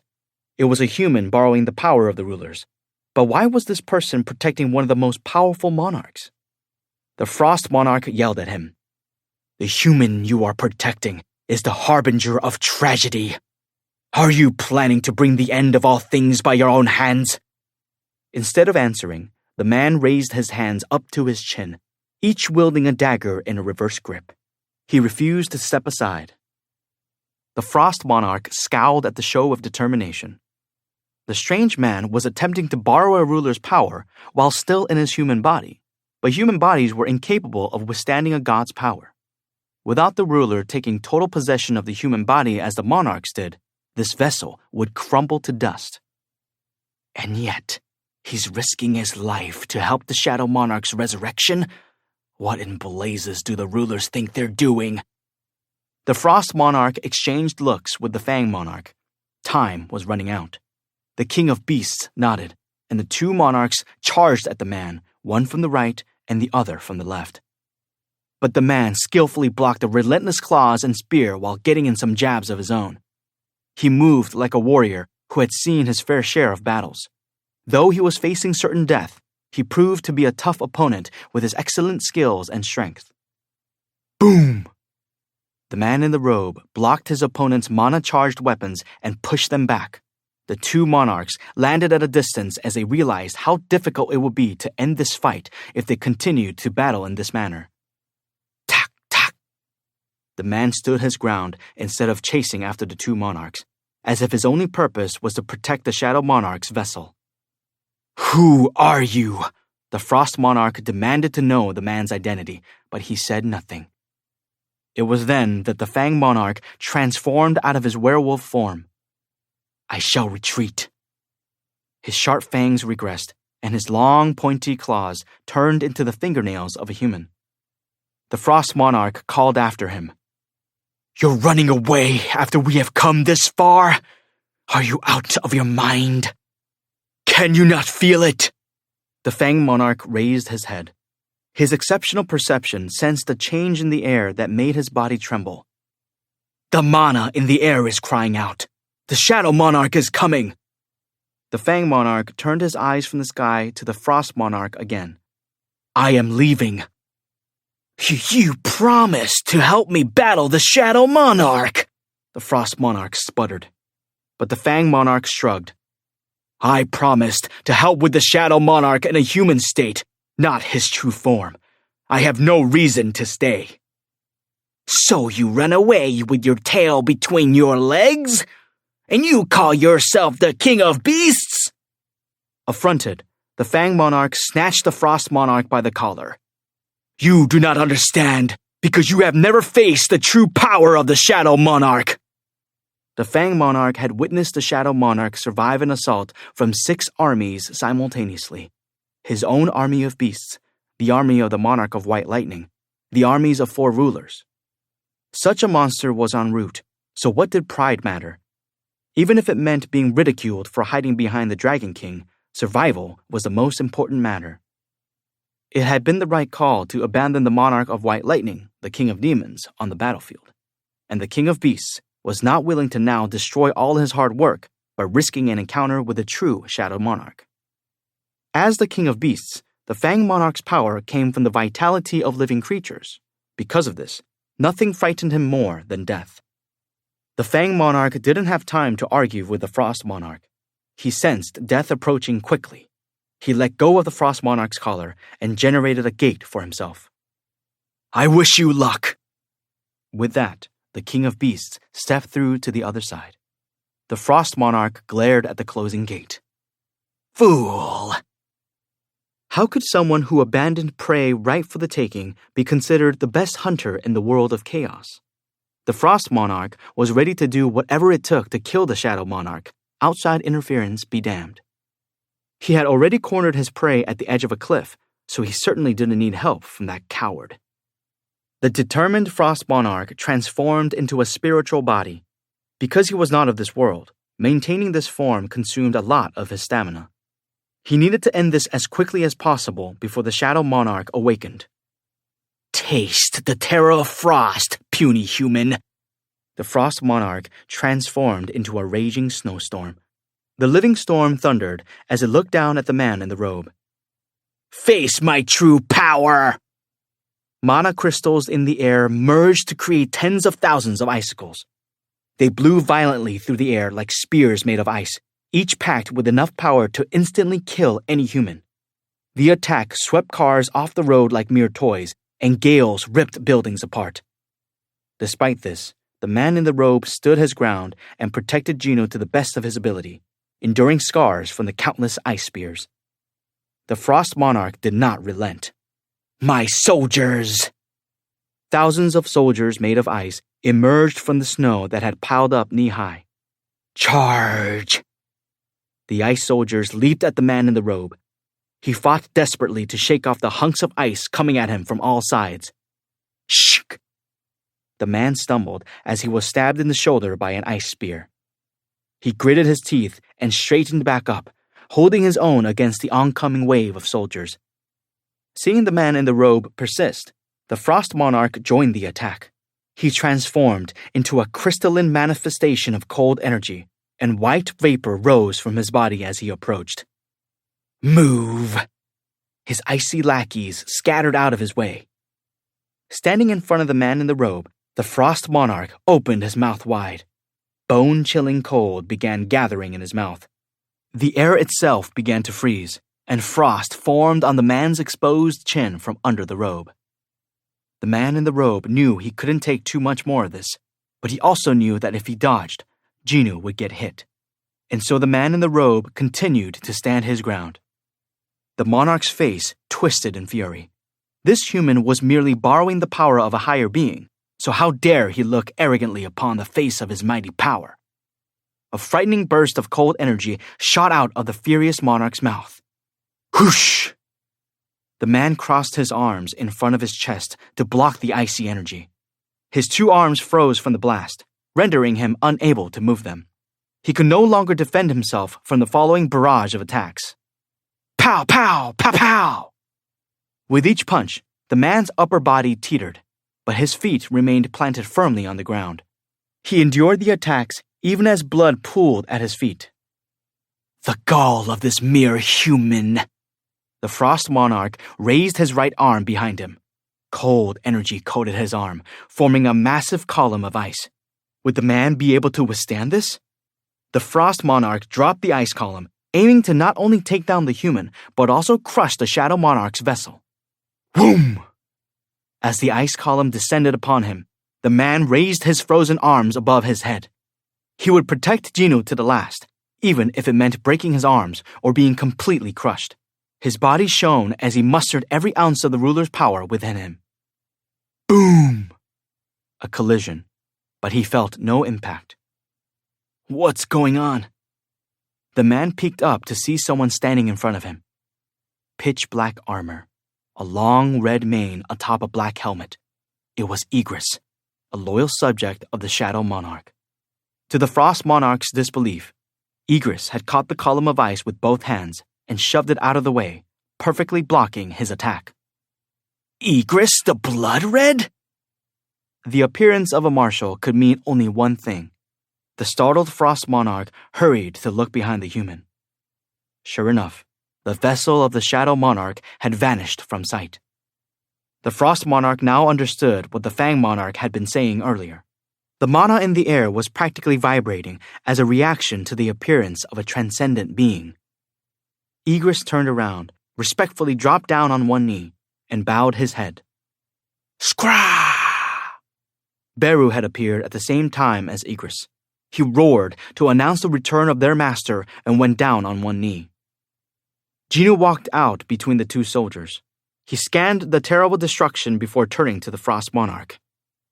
Did the beast run away? It wasn't until he was finally facing the true Shadow Monarch that the Frost Monarch realized why the Fang Monarch was so frightened. Despite being the king of all things frozen and being the embodiment of the shivering cold itself, the Frost Monarch couldn't stop quivering. Jinu frowned. I did not allow this. Puzzled, the Frost Monarch asked, What? I did not allow him to leave. What are you talking about? Jinu ignored the bewildered Frost Monarch and closed his eyes, expanding his perception beyond South Korea to locate the Fang Monarch's unique magic power signature. He was confident he could find the Fang Monarch as long as he was hiding somewhere on Earth and not between dimensions. He eventually hit the jackpot as he detected the Fang Monarch in his hideout. Jinu opened his eyes and smiled. Found you. As Jinu focused all his attention on locating the beast, the Frost Monarch saw an opening. This was his one and only shot. Despite the gap in their powers, Jinu was letting his guard down in front of his opponent. If he let this opportunity slip through his fingers, all that awaited him would be death. It was a last-ditch effort to avoid the encroaching shadow of death.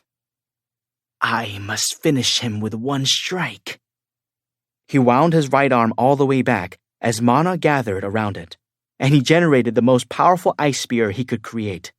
The monarch poured every drop of his power into the spear, so much so that the ground he stood on froze and began to crack. Then, when the ice spear in his right hand was impossibly huge, he sent it ripping through the air like a missile. Whoosh! At the same time, his ice soldiers went after Jinu like a pack of angry dogs. Whoosh! Right before the spear of ice pierced Jinu's face, he opened his eyes. Found you. Time seemed to stand still, as if someone had pressed pause on a video. Well, it was more like time slowed down to the point that it looked like it had stopped. The spear of ice was moving slowly but surely. Behind the spear, Jinu could see the Frost Monarch glaring angrily at him. He was also able to clearly see each movement of the ice soldiers surrounding him. This was how the Shadow Monarch saw things when he was in a battle. His cognitive ability was beyond human comprehension, so living objects appeared to be frozen in time. Jinu casually surveyed his surroundings as the entire world seemingly held its breath. I felt this before. When had that been? Jinu slowly recalled the moment he had been about to die at the hands of the stone statues. Time had drastically slowed for him back then as well. The Shadow Monarch was already with me at that time. Jinu was coming to understand just how long the Shadow Monarch had been watching him after unlocking the full extent of his powers. As he looked around, he saw the backs of his two marshals. Oh?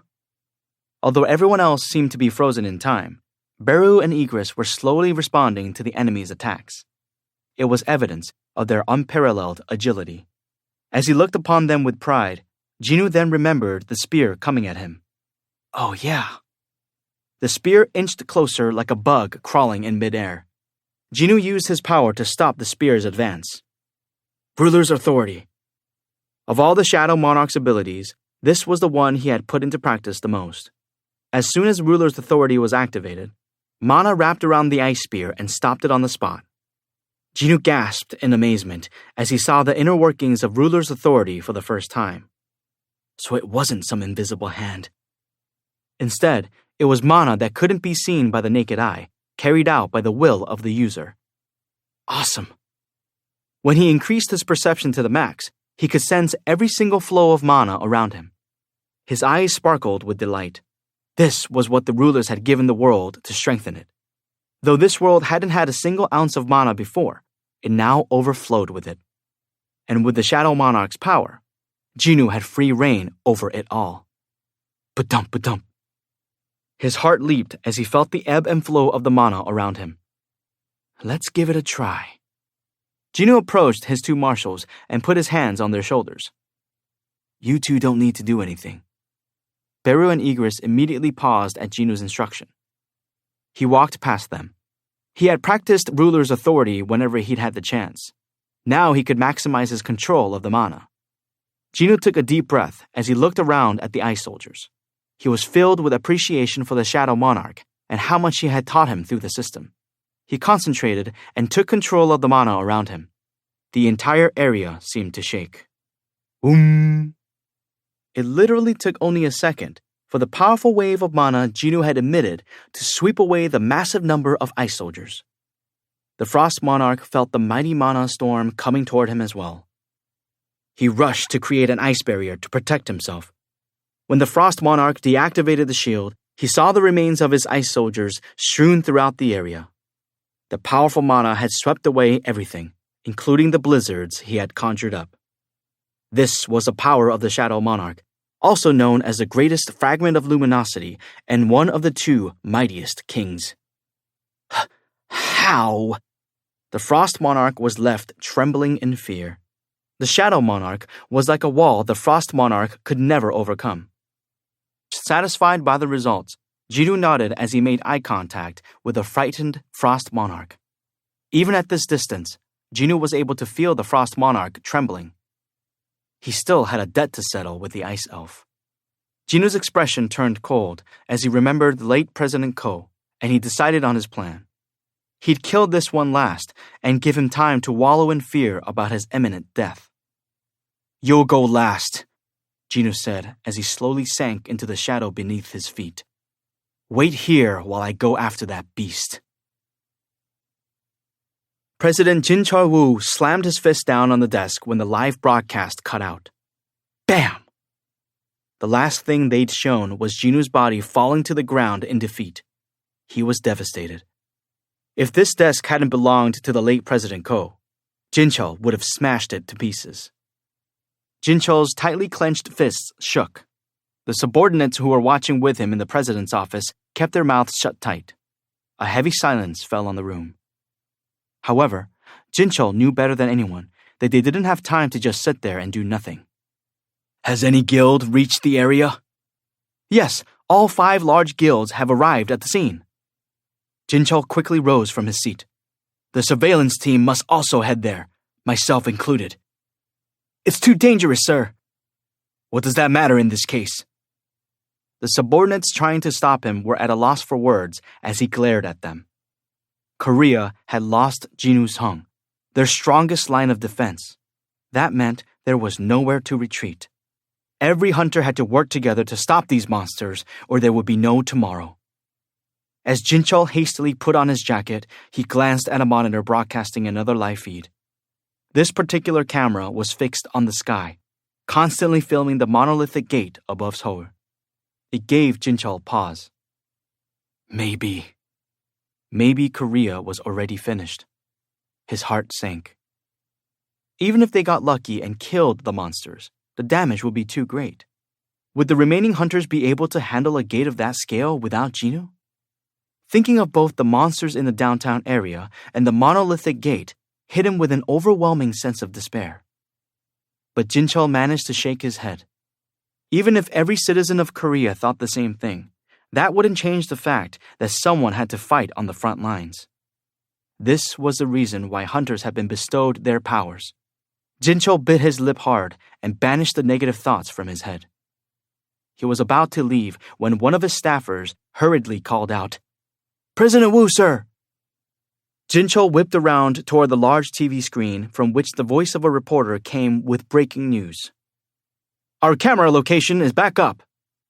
Based on the wide angle of the scene, it looked like the camera was shooting from the top of a faraway skyscraper, but that was good enough.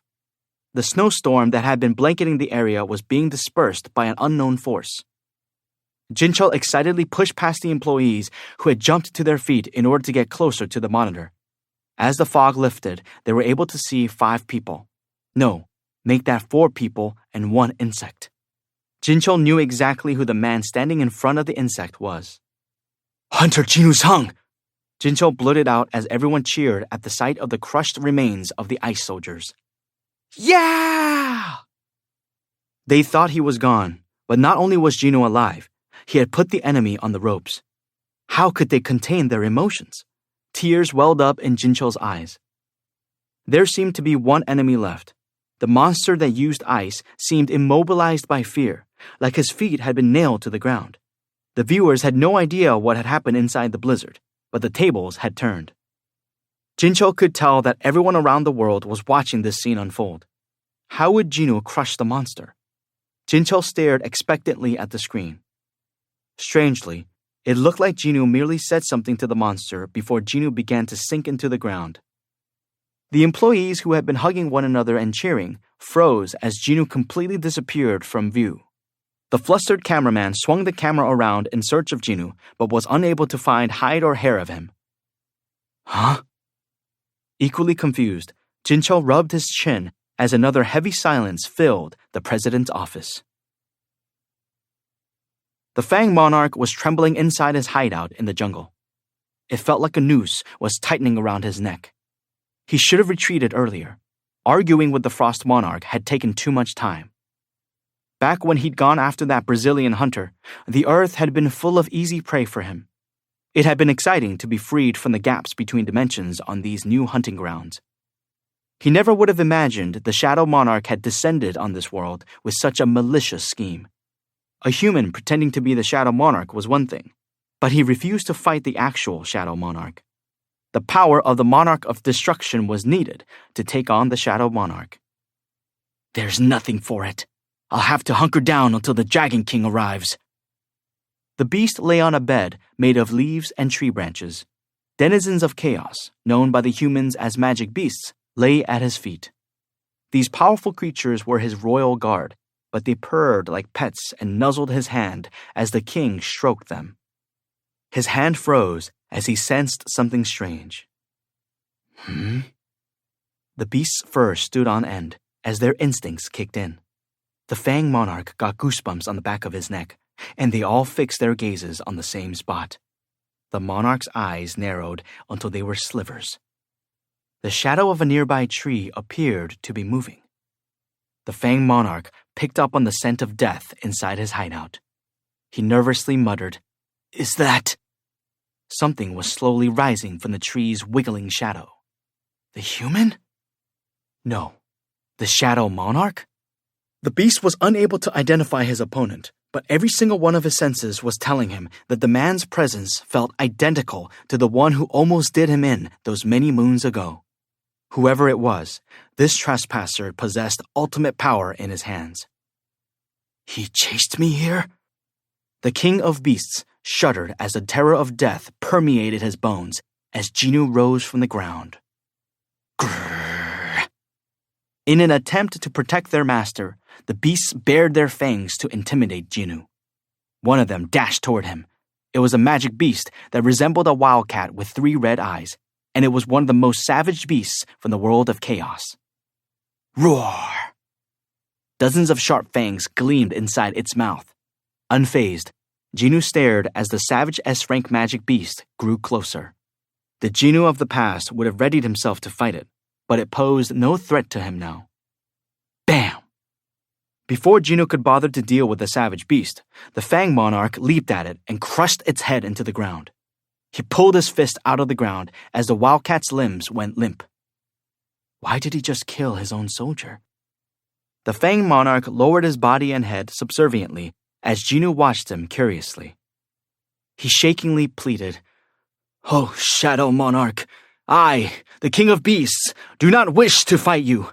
Please, forgive my transgressions and accept me as your ally." His beastly instincts had kicked in. If you cannot fight or flee, submit. The Fang monarch was an animal by nature, so he cast aside his pride. The Dragon King will soon descend upon this land with his soldiers. When that time comes, my army of beasts and I will be by your side. He lowered his body as much as he could. Whimper! The savage creatures behind the monarch wet themselves as they remained paralyzed in complete terror. Survival was everything to these creatures, so they feared nothing more than the approach of death. Jinwoo looked down at the King of Beasts with his tail between his legs. Fine. A smile spread across the Fang monarch's lowered face. What a fool. This can't be the true Shadow Monarch. If it were, he wouldn't have made the mistake of forgiving the one who had not only betrayed him once before, but also attempted to destroy the vessel of his rebirth. The King of Beasts had bought some time thanks to the human's soft heart and ignorance. How could he bring himself to obey the Shadow Monarch while he had the scent of prey mixed in? He would pretend to work with him until the arrival of the Monarch of Destruction. When the time comes, I will rip your body apart with my own hands and devour you. It was no wonder he couldn't hold back a grin. I swear my loyalty to you. The King of Beasts recoiled in fear after meeting Jinu's frigid gaze, putting a considerable distance between himself and the Shadow Monarch in a flash. The beast's face paled as Jinu noted, "First, we need to settle the debt between us." The King of Beasts forced out, "Debt? You mean what happened back then?" Having inherited the Shadow Monarch's memories, Jinu was well aware of how the Fang Monarch and the Monarch of White Lightning had attempted to betray the King of the Dead in the past. But it had nothing to do with Jinu. He took out one of Kamish's wrath daggers from the other dimension the system had referred to as his inventory. Boom! With the index finger of his free hand, he indicated 5 spots on his own chest. "These are the 5 spots where your claws penetrated my chest." He vividly remembered the awful pain. "If you can withstand 5 of my attacks, I will forgive you." In other words, the Fang Monarch would have to survive 5 fatal wounds.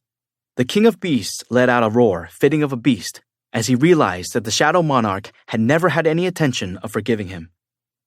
"How dare you trick me! Me, the King of Beasts!" The Fang Monarch triggered his true form and transformed into a humongous wolf.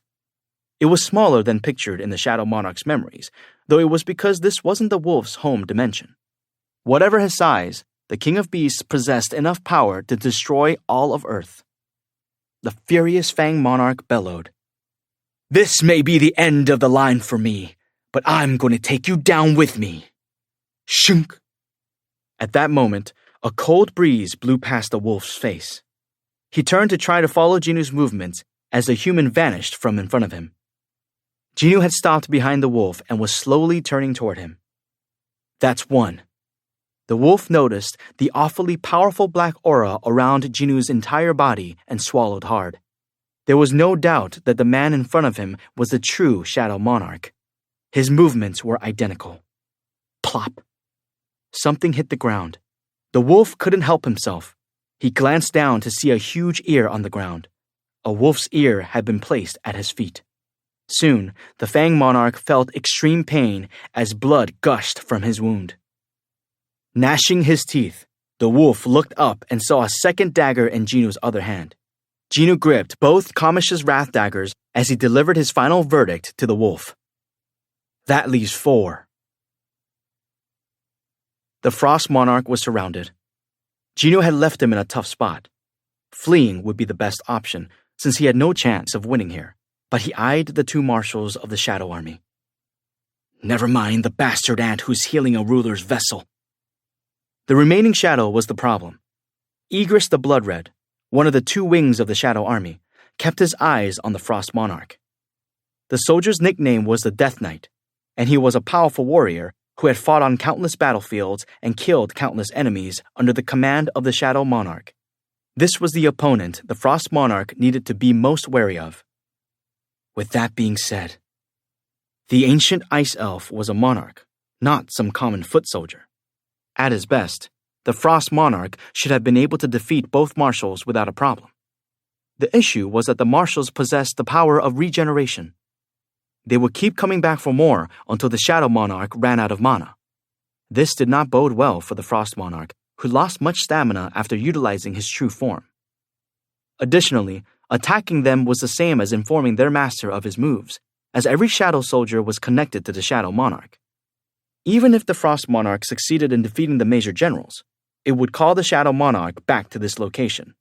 The Frost Monarch needed to prevent that at all costs. Then, he turned his body to create a gate to escape. Igris blocked the monarch's path.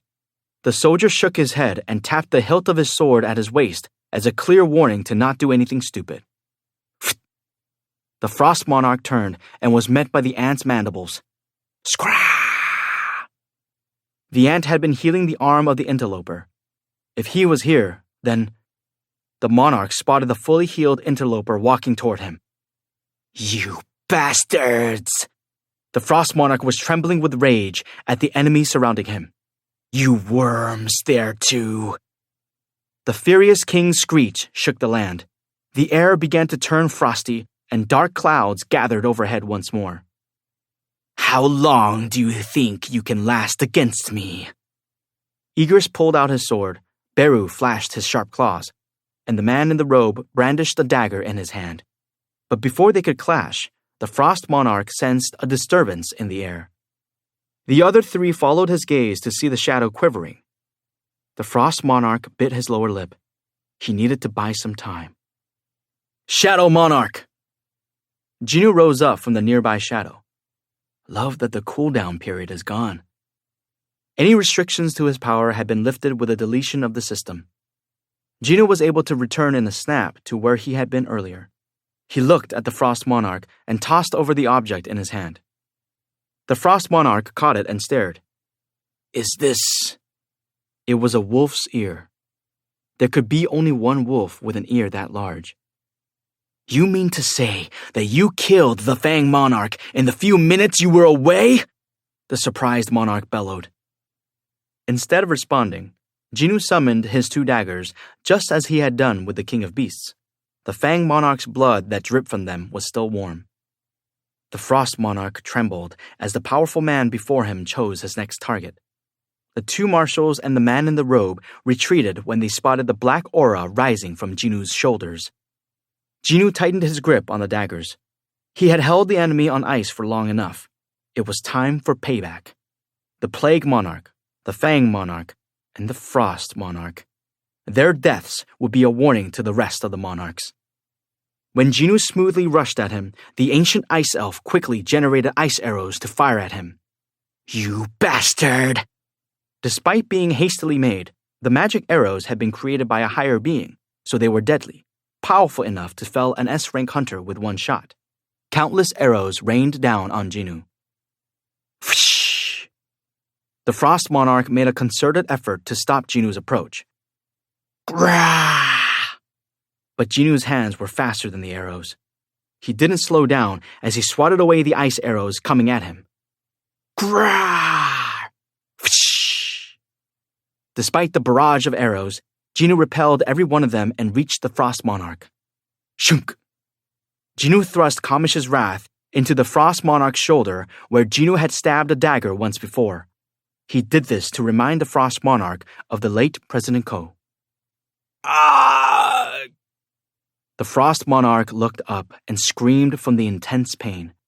The monarch quickly spat cold energy from his mouth before Jinnu could stab him with the second dagger, but Jinnu fully covered his mouth with a hand. As the Frost Monarch thrashed at the cold energy trapped in his mouth, Jinnu stabbed the monarch in the chest with his dagger. Crack! The Frost Monarch's ribs shattered as his heart was penetrated. It mirrored the attack Jinnu had received earlier. Ah! Having already disposed of two other monarchs, Jinnu was confident that this attack would kill the Frost Monarch. The beast died on my fourth attack. Jinnu's eyes gleamed. How many attacks can you take? The terrified Frost Monarch looked into the eyes of the King of the Dead, the greatest warrior who had taken down their enemies on countless battlefields. The Frost Monarch finally realized whom he had offended, and he quaked in fear. Then the dagger stuck in the monarch's heart was dragged downward, slicing his body in two. Yeah! 6. The King's Fury. Had there ever been a time when the entire world cheered with one voice? When Jinnu reappeared and stabbed the Frost Monarch in the chest, everyone pumped their fists and screamed with joy. Woohoo! It was the best gift they could have asked for after the despair of witnessing the death of the most powerful hunter in human history at the hands of monsters. People passionately called out his name. Some were in tears, while others tried to comfort them.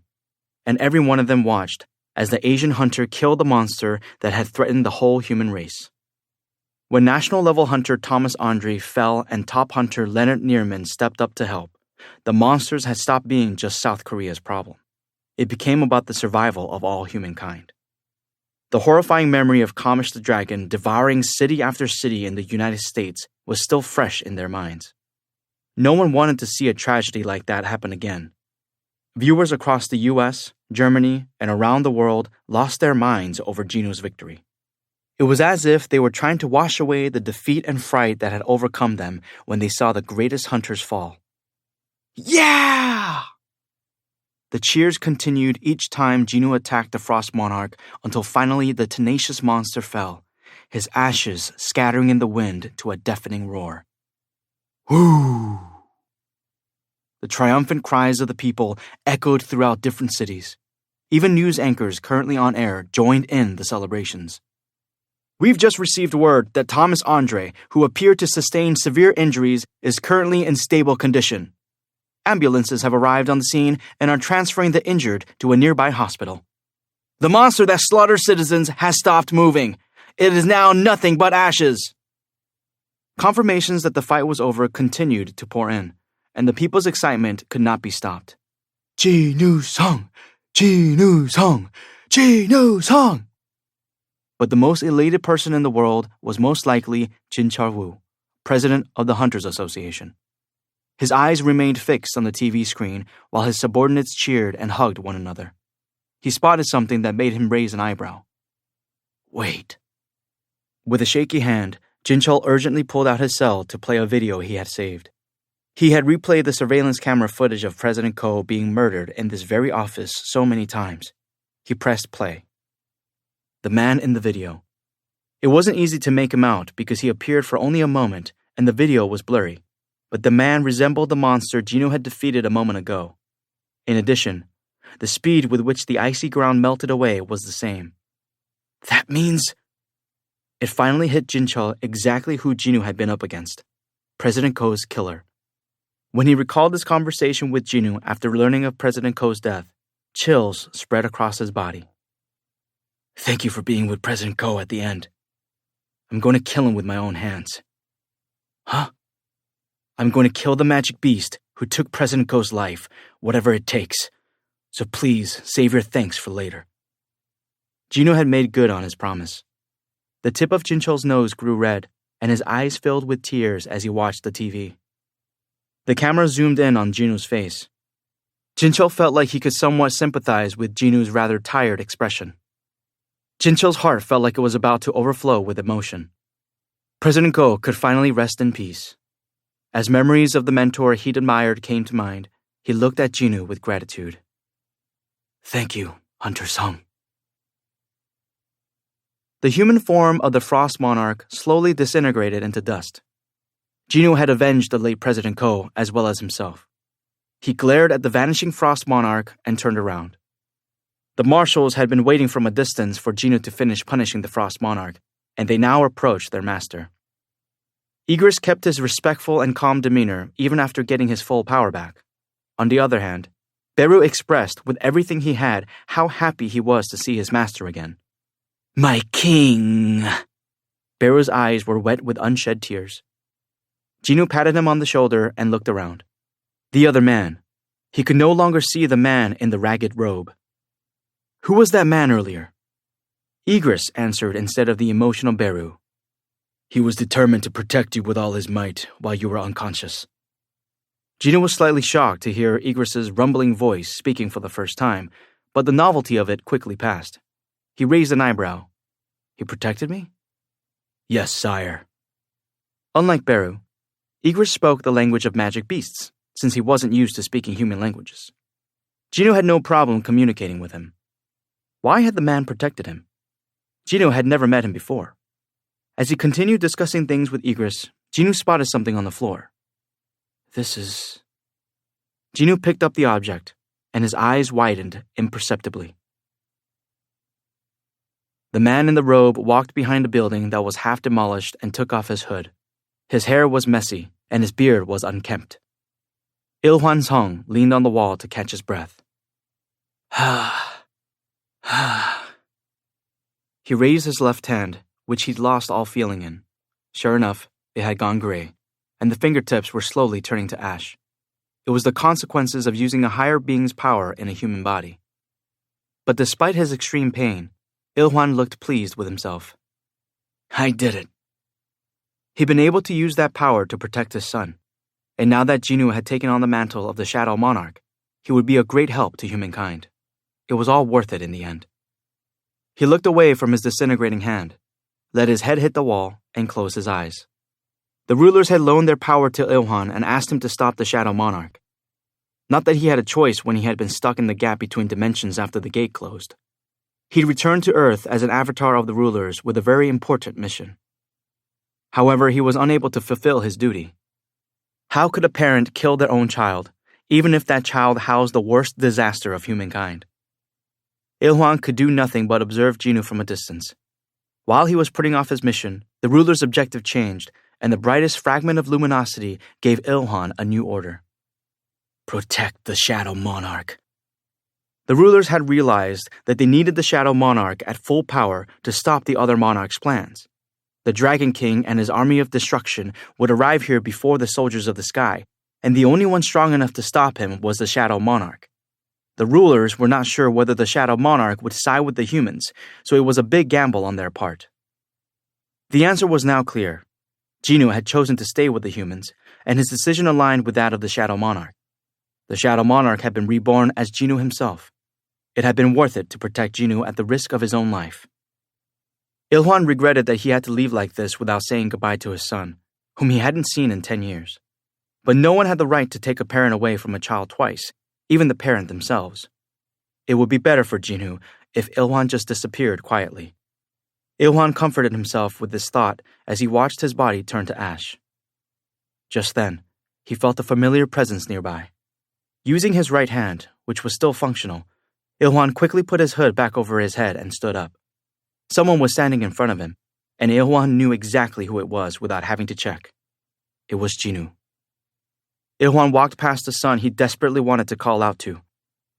Jinoo turned toward him. Did you think I wouldn't know who you are if you covered your face? Ilhwan stopped dead in his tracks. How? As Ilhwan turned back to face his son, Jinoo tossed something at him. Ilhwan caught the object, which turned out to be the dagger he had dropped as his left hand went numb. Ilhwan looked up from the weapon to see his son's resentful gaze. Jinoo could recall his father's daggers from his childhood. He remembered getting in trouble for playing with those daggers when he was younger. It suddenly hit Jinoo why daggers were his weapon of choice as opposed to the Shadow Monarch, who typically wielded a sword on the battlefield. It was because of the memories of his father. The system had been affected by parts of Jinoo's memories and continuously provided daggers for him. Were you planning to leave without a word again, Dad? Jinoo asked in a low voice. Dad. Ilhwan removed his hood as the word burrowed into his chest. His right hand was also gradually turning to ash now. Jinoo was startled as he caught sight of his father's hands. I didn't want you to see me like this, Ilhwan said with a wry smile. Jinoo knew that nothing could be done once someone's body lost its vitality and began to turn to ash. He made to run to his father, but Ilhwan raised his right hand to stop him. His left arm had already turned to ash up to his shoulder. Jinoo unwillingly stopped in his tracks. Then what about you, Dad? Did you not want to see me? Ilhwan's right hand dropped to his side. I did want to see you, this whole time. Ilhwan was thankful that he had been able to observe Jinoo from afar, even though Jinoo couldn't see him. When Jinoo stepped in front of him, Ilhwan touched his face with his remaining hand, and Jinoo's tears dripped into it. Despite his absence, Jinoo had... You grew up to be so strong. Did the rulers do this to you? Did they abandon you after using you? There was a burning rage in Jinoo's voice, but Ilhwan shook his head. They gave me a choice. I chose to protect you, and that was the correct choice.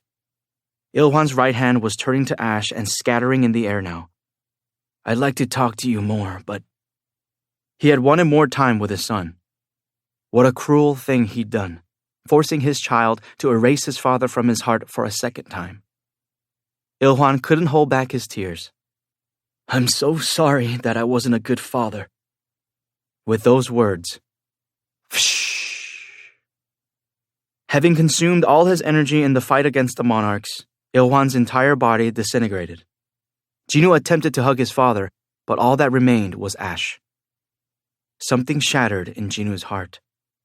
Unable to hold it in any longer, he let out a roar toward the sky. Ah! The mana in the air vibrated. The sky, the air, and the land cried out. A voice like that of the monarchs came out of Jinwoo's mouth. Mark my words, monarchs! Everything had been because the monarchs had targeted Earth, and Jinwoo was going to make them pay by any means necessary. His mana-infused voice spread throughout the entire world. I swear to make you pay for what has happened today! The Shadow Monarch's rage shook the heavens and the earth. Are you listening, monarchs?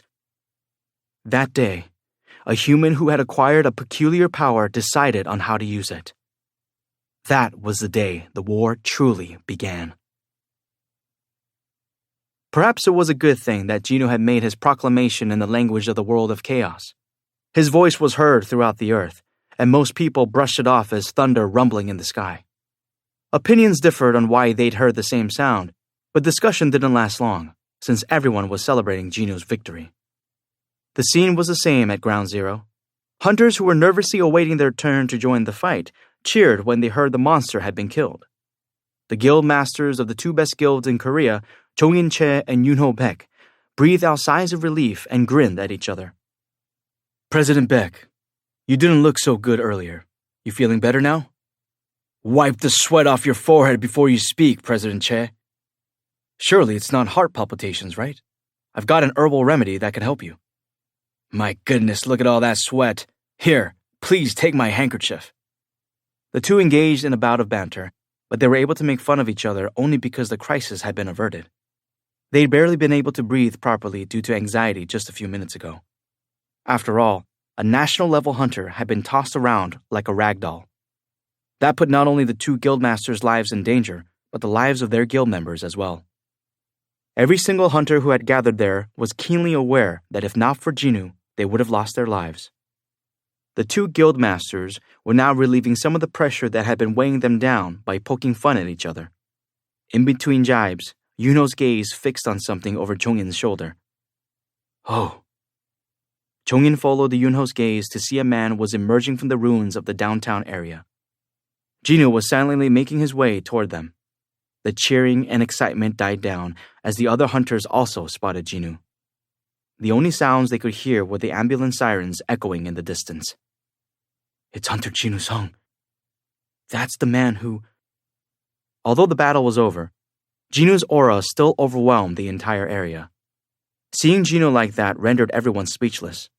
Steam rose from his shoulders, a sign that he had just fought an epic battle. When their eyes met, President Baek respectfully bowed his head at Jinwoo. And that was the start. One by one, the other hunters also bowed to Jinwoo as a salute to a soldier returning from the battlefield. It was a sign of respect and admiration to the hunter who had fought so spectacularly. Jinwoo took in the sight. He then walked past the hunters, who cleared a path for him, and approached a familiar-looking van parked nearby. Thomas was about to board an ambulance with Leonard by his side when they spotted Jinwoo from behind. Leonard looked concerned. Hunter Sung doesn't look happy. Thomas was in a much better state after emergency treatment from some healers. He nodded in agreement. You're right. Why do you think that is? He defeated such powerful monsters. Hunters understood one another best. They understood the unexplainable exhilaration of breathing fresh air after clearing a high-level dungeon. So why did Jinwoo look so glum? Thomas had a theory. Hunter Sung probably didn't like how he fought against those creatures. Leonard hadn't expected that. Jinwoo had displayed superhuman abilities, but he was upset by the way he had fought? Did that even make sense?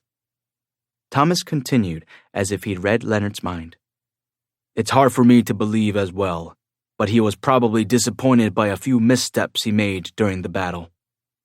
Oh, that. Leonard hissed as he remembered the moment the beast's claws penetrated Jinwoo's chest. Leonard had also felt like his world was collapsing when the ancient ice elf stabbed Jinoo. But those things had happened because the enemies were too powerful, right? How many people in this world could stand up to just one of them, much less both? Leonard shook his head at the thought. No. Only an ordinary hunter like Leonard would think that getting hurt was inevitable. But victory was assured for someone on Jinoo's level. The question would be how. Chills ran up Leonard's spine as he considered that. Thomas concluded, Hunter Jinoo Sung is one scary man. I agree. During the ride to the hospital, Thomas nodded to himself. I was right not to raise a fuss in his guild office that day. On his end, Leonard resolved to never get on Jinoo's bad side. Squeak! Pungo, also known as Ajin Guild's van, came to a stop, and a young man got out of the driver's side. Jinoo had rushed to the site immediately as soon as he saw Jinoo being brutally attacked. Although he didn't possess the perception of a high-rank hunter, he was able to track down Jinoo in the crowd of hunters immediately. Jinoo ran toward him with tears in his eyes. Boss! The anger in Jinoo's eyes waned a bit when he saw Jinoo running toward him. Jinoo tackled him in a hug, and though Jinoo would normally dodge it, he stayed put and accepted the hug. Today was different. As Jinoo clung to him and bawled, Jinoo gently patted him on the back. Knowing that someone was so genuinely concerned about him slowly melted Jinoo's frozen heart.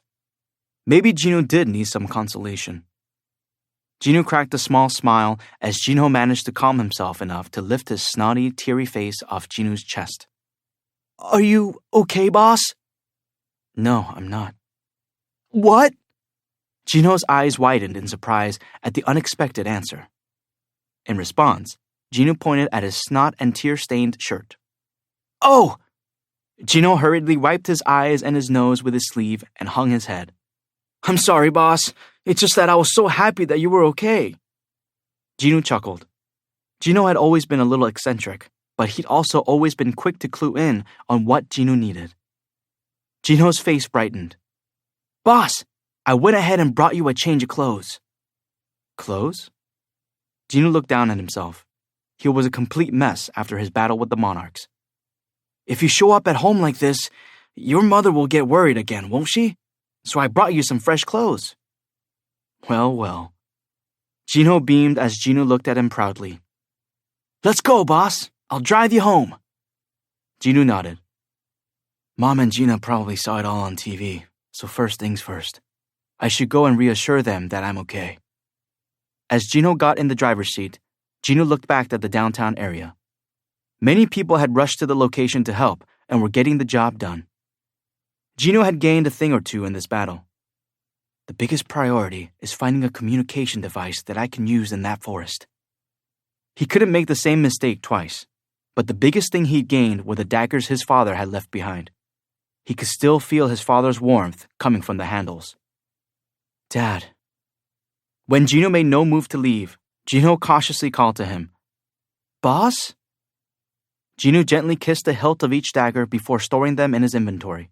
He then slid into the passenger seat. Let's go. Yes, boss! With that, the long day finally came to an end. The Hunters Association of Korea eventually announced that the monsters that had appeared in Seoul were unidentified magic beasts.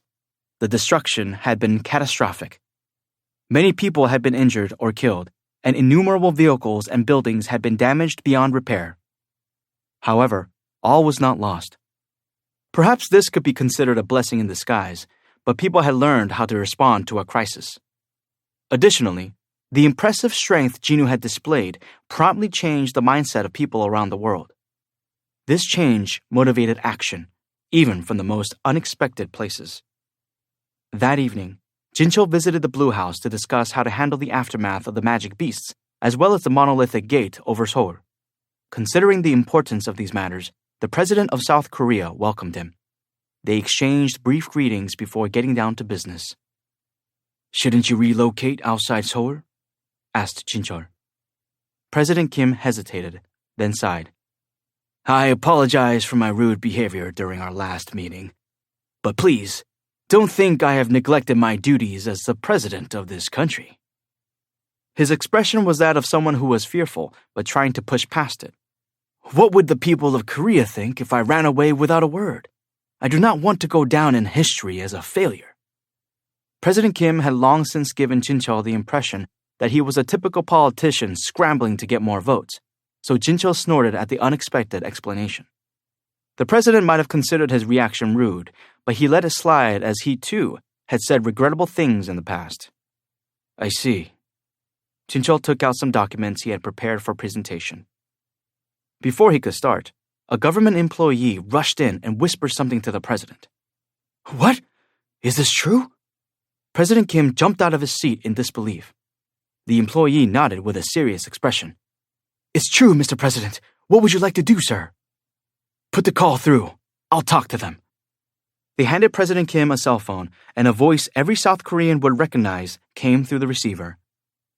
I've been deliberating for quite some time now, and I've decided that it will be beneficial to help the people of South Korea with this matter. It was the voice of the leader of North Korea. President Kim cocked his head. Help us with what? There's a gate above Seoul, no? We will send some of our hunters to help. Let us combine the forces of the North and South and take care of this. North Korea was sending signals. Though the gate was unusually large, there had been little to no offers of cooperation from surrounding countries. After the fight against the monsters, however, their attitudes had changed. South Korea, or rather, Jinusang, must not fall in battle. That was the conclusion reached by the leaders of the world. A tragedy in South Korea would not end there. If Jino couldn't stop the disaster, would any hunter from any other country be able to? Hunters from both neighboring countries like North Korea, Japan, China, and Russia, and faraway nations such as the United States of America, Germany, England, and France all made their way to Seoul. They had but one goal. We need to help Hunter Song block the monolithic gate. Thanks to Jino's performance, they believed that South Korea would be their last stand. Hunters from around the world joined the South Korean hunters in Seoul. At dawn, when everyone was still asleep, Jino returned to the forest in Japan that had been designated as a restricted area since the dungeon break with the giants. His visit this time wasn't to level up or go stargazing, but because of the night before. When he looked up at the night sky, he thought of Haein. After a stop at home to assure his family that he was fine, Jino had hastily returned to the hotel. She understood why he'd had to excuse himself before they had dinner. She knew more than anyone what could have happened if Jino hadn't gone back to Seoul. Strangely enough, Jino kept recalling how Haein had tried to hide how worried she was. Time to get started. He looked at his surroundings. The empty forest welcomed him as usual with its silence. There was something he needed to do in this place. Jino found a nice open area and summoned some of his soldiers. Come on out. His shadow spread wide as shadow soldiers emerged. They were the most recently added soldiers to his army. Jino had mixed feelings as he looked at them. Yesterday, he had broken his own rule for the first time and made soldiers from ordinary humans. They were the victims of the monarchs. These soldiers were a mix of average humans who had died unjustly and the hunters who had died trying to save them. Hundreds of them stood before their new master. Jino had broken his vow not to turn any innocent souls into his soldiers, and so he wanted to ask them for their cooperation. Please lend me your powers until this war is over, to protect their families, friends, and nation. I will return you back to the eternal rest once it's all over. Although the dead were compelled to be loyal to Jino because of the Shadow Monarch's power, their individual personalities were still intact. Jino's sincerity and determination reached them. Beneath their helmets, their eyes were filled with hatred and rage toward the magic beast that had made them this way. They knew that this was their chance to exact revenge with their own hands. The Shadow Monarch was the one giving them this opportunity. They would fight along with their master. They would protect their families and their homeland from the magic beasts. Determination swelled within them. As the Shadow Monarch leveled up, so too did the abilities of his shadow soldiers. Unlike the soldiers who had spawned when Jino was borrowing the Shadow Monarch's power through the system, these shadow soldiers brought forth by the true monarch were not to be underestimated. Jinwoo asked again. Please, lend me your strength. The shadow soldiers immediately responded by raising their hands toward the sky and letting out a terrifying loud yell that echoed throughout the entire area. The yell spread as more and more soldiers joined in. The spiteful roar shook the land. The army of the dead was ready and complete. Jinwoo's eyes gleamed as he watched the soldiers. He would do whatever it took to take revenge on the monarchs for what they'd done. The soldiers' yells went on for quite some time. It was the day before the projected dungeon break from the monolithic gate. 2 days had passed since the system's deletion. Jinwoo was getting used to his life without the daily quest. Without the limitations of the system, he'd run into plenty of both conveniences and inconveniences. One such inconvenience was the loss of the system's shop. Jinwoo took out a bottle of healing potion from the inventory and stared at it as if trying to shoot lasers out of his eyes. The items in the shop were originally conjured up by the Shadow Monarch by manipulating mana. Theoretically, Jinwoo should have been able to create the same items at will. He closed his eyes and pictured the healing potion in his mind. As he did, he could sense the mana moving around him. Focus. Focus. However, the mana failed to coalesce and scattered every which way instead. It was a failure. Jinwoo opened his eyes and let out a sigh. Crafting by himself would be difficult to master. I guess I need to practice more. At that moment, his cell phone vibrated. Hunter Sung, it's Chinchar Wu. Yes, President Wu. Jinwoo sat down on the edge of his bed as he answered his phone. President Wu's voice sounded a bit hoarse. He had most likely been working around the clock due to various incidents. Hunter Sung, if it's not too much to ask, could you please stop by the association today? The estimated moment of the dungeon break was imminent, and the association needed some advice from Jinwoo as the one who would play a pivotal role in this raid. Since he didn't have any plans, Jinwoo agreed. I'll see you at the association. Click. Jinwoo was getting ready to leave when Igris piped up. Master. Yeah? Jinwoo still found it a little awkward to hear Igris's uniquely deep tone and deferential way of speaking. There is something I would like to discuss with you. The following day, every TV station in the world interrupted their regularly scheduled programming to report on what was happening in Seoul. Some channels broadcast live footage from Ground Zero and went with a standard news format, while others brought in a panel of experts for commentary. One of the latter was the Hunter Channel, a popular American network. As the program got underway, the footage showed the area packed with hunters. An expert on the panel got emotional as they asked, "Do you know the last time this many hunters from different nations gathered in the same place?" The host laughed. "I'm not sure, but I'm guessing it hasn't been as long as we think, since guilds from different countries sometimes work together." The expert shook his head. "It's been 8 years. 8 years! It's actually closer to 9 years at this point." 8 years. Everyone watching the program immediately recalled the massive magic beast that had terrorized humankind at that time. 8 years? You're talking about the Kamish raid? Yes, exactly. This is the first time since Kamish that more than 5 different nations of hunters have come together like this. Out of the record number of hunters that came to the aid of the United States, all but 5 had perished. Those 5 survivors eventually came to be known as national-level hunters. For the countries that had lost their best hunters, it had been a terrible loss to bear. Since then, countries have been hesitant to involve themselves in the affairs of other nations. That much was to be expected. No nation wanted hunters to lay down their lives for another country. Guilds from different countries sometimes worked together for the guild's benefit, but very rarely did hunters assemble like this for a single country's sake. So, Professor, you mean to say that South Korea's Hunter Sung brought hunters together again after Kamish tore them apart? That's correct. The professor took a breath in order to continue his lengthy explanation. It all began with Hunter Sung resolving the dungeon break in Japan. Prior to then, Japan had mobilized to help Korea with Jeju Island, But the result of that had been a bust. Had the story ended there, public opinion would have been strongly against interfering with another country's affairs. But everything changed when Jinu stepped up to defeat the giants invading Japan. Historically, South Korea and Japan didn't have the best relationship. Additionally, Japan had recently tried to cheat Korea as well. Yet a Korean hunter had stepped in to help Japan in spite of everything.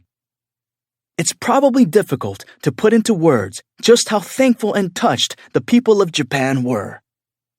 When Jinu came to Japan's rescue, the unwritten rule of minding your own business and not interfering with another country's problems had been broken. This gave other hunters the confidence to follow Jinu's lead. Besides, it became clear when Thomas Andre fell a few days ago. Who then could stop those monsters? Hunter Jinu Sung himself showed us the answer to that. The question now was tougher to answer. What would they do if Hunter Sung fell? If Hunter Sung falls, then it's all over. There's no one else. He's our last line of defense. Other countries had realized that the moment Jinu went down, the monolithic gate in the sky would no longer be Korea's problem alone. After South Korea will be North Korea, then China or Russia, and eventually the rest of the world. The monolithic gate had become the common enemy of the entire world, and a single hunter from Asia had been the one to open everyone's eyes. Just as the expert was about to elaborate on how this affair would need to be safely dealt with in order to cement this notion in people's minds, Look! The host jumped out of his seat after a producer gestured to him urgently. All the experts on the panel turned to a monitor. The live feed showed the extremely large gate opening like a gaping maw. Oh my God! Everyone in the studio was rendered speechless at the unbelievable sight. The air itself seemed to be vibrating as tens of thousands of hunters surrounded the area under the gate and anticipated the dungeon break with bated breath. The moment they had been waiting for was here. The hunters who specialized in close-quarter combat readied themselves. The hunters who specialized in ranged attacks prepared for a preemptive strike. Arrows containing magic power and magic spells were pointed toward the sky. The tension in the area could be cut with a knife. The hunters kept their eyes on one of two things: the sky and Jinu's back. The Korean hunter stood at the forefront, his eyes fixed on the gate above. The dungeon break crept closer with each passing minute. He could sense it coming. Ba-dump, ba-dump, ba-dump. The black heart, which now beat in place of his destroyed human heart, pounded in his chest.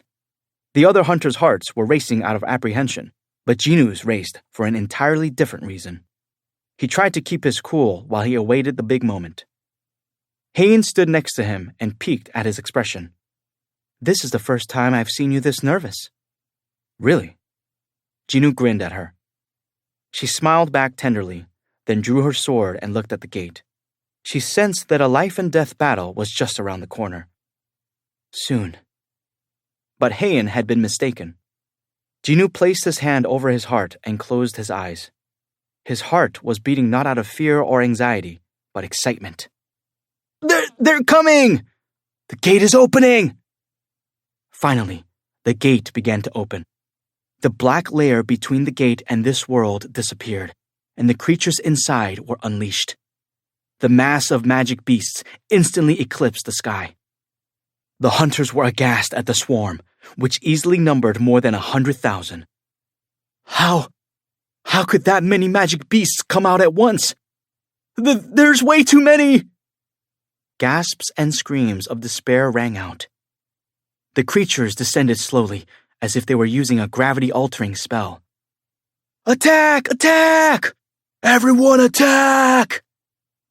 In an attempt to call their enemies' numbers before the creatures could fight back, hunters took the chance to get in the first attack. Magic twinkled on fingertips. Bowstrings were pulled tightly as arrows were aimed at the sky. Tankers raised their shields up to their chins in preparation for the clash. But before anyone could make a move, Jinu bellowed to them, Stop! The force of the mana behind Jinu's command got his meaning across, even to those who did not know Korean. It stopped them all dead in their tracks. Why? Why did Hunter Song stop us? Tens of thousands of incredulous hunters stared at Jinnu as he repeated himself. Stand down! Everybody! Jinchul wiped sweat off his brow as he watched from a distance. If they didn't attack now, the enemy would land safely. If that happened, the hunters on the front lines might get in the way of the hunters in the back. They were already outnumbered by the magic beasts. They didn't need the additional concern of trying not to hit one another. A subordinate uneasily approached Jinchul. President Wu? It was time to make a decision. Logic dictated that Jinchul should give the order to attack, but he decided to trust Jinnu. Do not attack! Do not attack! When even their commander gave the order to halt, the hunters could only stand around in a daze. What in the world are they thinking? They want to fight those magic beasts head-on without dealing some ranged attacks first? Against that many of them? Confusion and terror swept across the battlefield as the creatures finally landed. The hunters were about to lose their minds at the sea of black creatures. One of the beasts split from the horde and walked in front of the group. Jinnu made his way toward him. What was going on? The hunters held their breaths as they watched Jinnu. They stopped in front of each other. Then the magic beast knelt before Jinnu. The soldiers behind it followed suit. Thud! Hundreds of thousands of soldiers bowing to Jinnu was an incredible sight to see. After a short silence, the first magic beast raised its head. Grand Marshal Bellion and the Shadow Army reporting for duty, sir.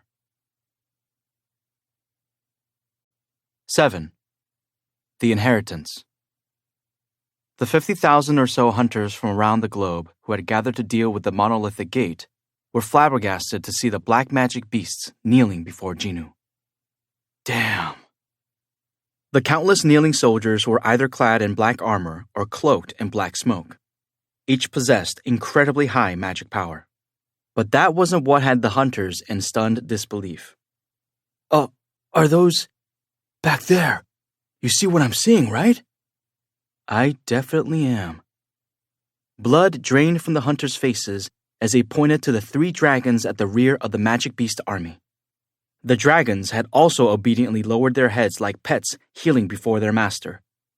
The hunters were rendered speechless at the sight. Kamish was the one and only dragon to have appeared through a gate in human history, and it had killed numerous high-rank hunters and nearly bathed the entire planet in fire. There was a good reason people referred to it as the Undying Flame. Being faced with 3 such creatures was enough to drain the fight out of the hunters. What would have happened if the hunters had clashed with those magic beasts? Chills ran up the hunters' spines as they imagined how things could have played out. That further called into question the identity of Jinnu, who was standing there in front of the magic beasts as if it were a perfectly natural thing. Jinnu looked out at Bellion and the kneeling soldiers. So this is the real Shadow Army. Igris was right. He had notified Jinnu of this a couple of days ago. My lord, the Shadow Army has completed all of its preparations. Jinnu had needed some time to process that shocking announcement. He then found himself in a dilemma. Was there any way to explain to others the unbelievable tale of conflict between the monarchs and the rulers, as well as the truth about gates? There was no way he could convince this many people who had traveled from all over the world for the sole purpose of keeping the gate from turning into the greatest disaster ever. And in the 1 in a million chance that Igris was wrong, what then? So Jinnu had decided to wait for the gate to open and confirm things with his own eyes. And now here they were. Jinnu swallowed hard as he scanned the soldiers. Although he hadn't created these soldiers, he could feel his connection to each of them. It was a complex network, much like a spiderweb. Through it, he could feel how overjoyed they were to be reunited with their master. This is my inheritance from the previous Shadow Monarch. The soldiers silently swore their devotion to their new master. Jinnu's heart overflowed with as much emotion as theirs did. His gaze moved from the dragons bringing up the rear to Grand Marshal Bellion in the front of the army. Bellion possessed a commanding presence and strength well suited for his rank, and on his back were the scars of wings that had been torn off. 4 wings. Ordinary foot soldiers had 2 wings, while the rulers had 6. If that was any measure, he had a good idea of what an intrepid soldier Belian was. He focused his perception and detected the Grand Marshal's extraordinary levels of mana that he had kept hidden out of deference for Jinnu. I knew it. Belian was able to lead an army that included dragons in its ranks precisely because he was this powerful. The Shadow Army, the king itching for war, had been reunited with his soldiers. Ba-dump, ba-dump, ba-dump. But this wasn't the extent of his army. In addition to those who had served under the previous Shadow Monarch Ashborn, Jinnu had his own soldiers as well. Come out! His original Shadow Army silently materialized behind him at his call. Their numbers were nearly 2,000 strong. Beru, Igris, Greed, Number 6, Fang, Iron, Jima, Tank, and the rest appeared behind Jinnu. Thump! They too bent at the knee and bowed their heads. Every single shadow soldier silently swore their allegiance to him. Jinnu nodded in satisfaction. The once divided Shadow Army was complete. He finally had a force that was strong enough to go up against the monarch's armies. Everything was going smoothly. Well, almost everything. Jinnu looked over his shoulder. Tens of thousands of hunters and hundreds of reporters who had come to record the historic battle stared back at him. Everyone looked puzzled, unable to comprehend what was going on. Okay. Jinnu smiled awkwardly as he took in their blank expressions. How do I explain this? The world was turned upside down. The scene of the magic beasts pouring out from the massive gate and then dropping to their knees in front of Jinnu had been broadcasted live across the globe. Viewers were still reeling from the shock, and online communities exploded with heated discussions. WTF? What the hell is with those magic beasts? Anyone know what's going on? Could all those magic beasts be Hunter Sung's minions? Damn, I heard that at least 100k magic beasts came out of the gate. No way. How could minions come out of a gate? Stop trolling. Then feel free to explain what just happened. They look exactly the same as Hunter Sung's minions for sure. But how are minions coming out of a gate? This belief was the most common reaction, but there were other perspectives as well. Still, thank goodness they're not coming after us. Oh, for sure. If they did, we'd all be dead by now. I saw in an interview that 3 of the magic beasts were dragons. 3 dragons. LMAO. Absolutely insane. LMAO. LOL. Kamish would have taken one look and gone back inside its gate. Huh? What do you mean? Kamish has been dead for almost 9 years. Dang, ruining the punchline. I feel like I'm going insane. Really wish Hunter Sung would explain what's going on. TV networks replayed the footage again and again as they tried to analyze the situation, but no one could adequately explain how minions, which somehow included dragons, had come out of a gate instead of magic beasts. I'm not sure how... They could only silently shake their heads. Some experts were especially taken aback by the sight of more than 100,000 minions kneeling before Jinnu. No matter how you looked at it, these subjects were bowing to their master. Some people suggested Demon Lord as a nickname for Jinnu, which was fitting for someone so majestic that he was surrounded by soldiers in black. Other experts considered the incident to be nothing short of a miracle. It's been shocking to say the least, but this is a fortunate situation for us. Fortunate, you say? Look at the number of magic beasts, or rather, minions. The expert pointed to the countless bowed heads of the Shadow Army pictured on the monitor. The host gulped when he tried to estimate their numbers and found them impossible to count. Even without the 3 dragons, their numbers were excessive. If the hunters had to fight those minions, it wouldn't just be a matter of winning or losing. It would be a countdown to the complete and utter annihilation of humanity as they swept across the planet. The host unconsciously nodded, engrossed. That's why it's fortunate that they're Hunter Sung's minions and that he can control them. But that was just that expert's theory.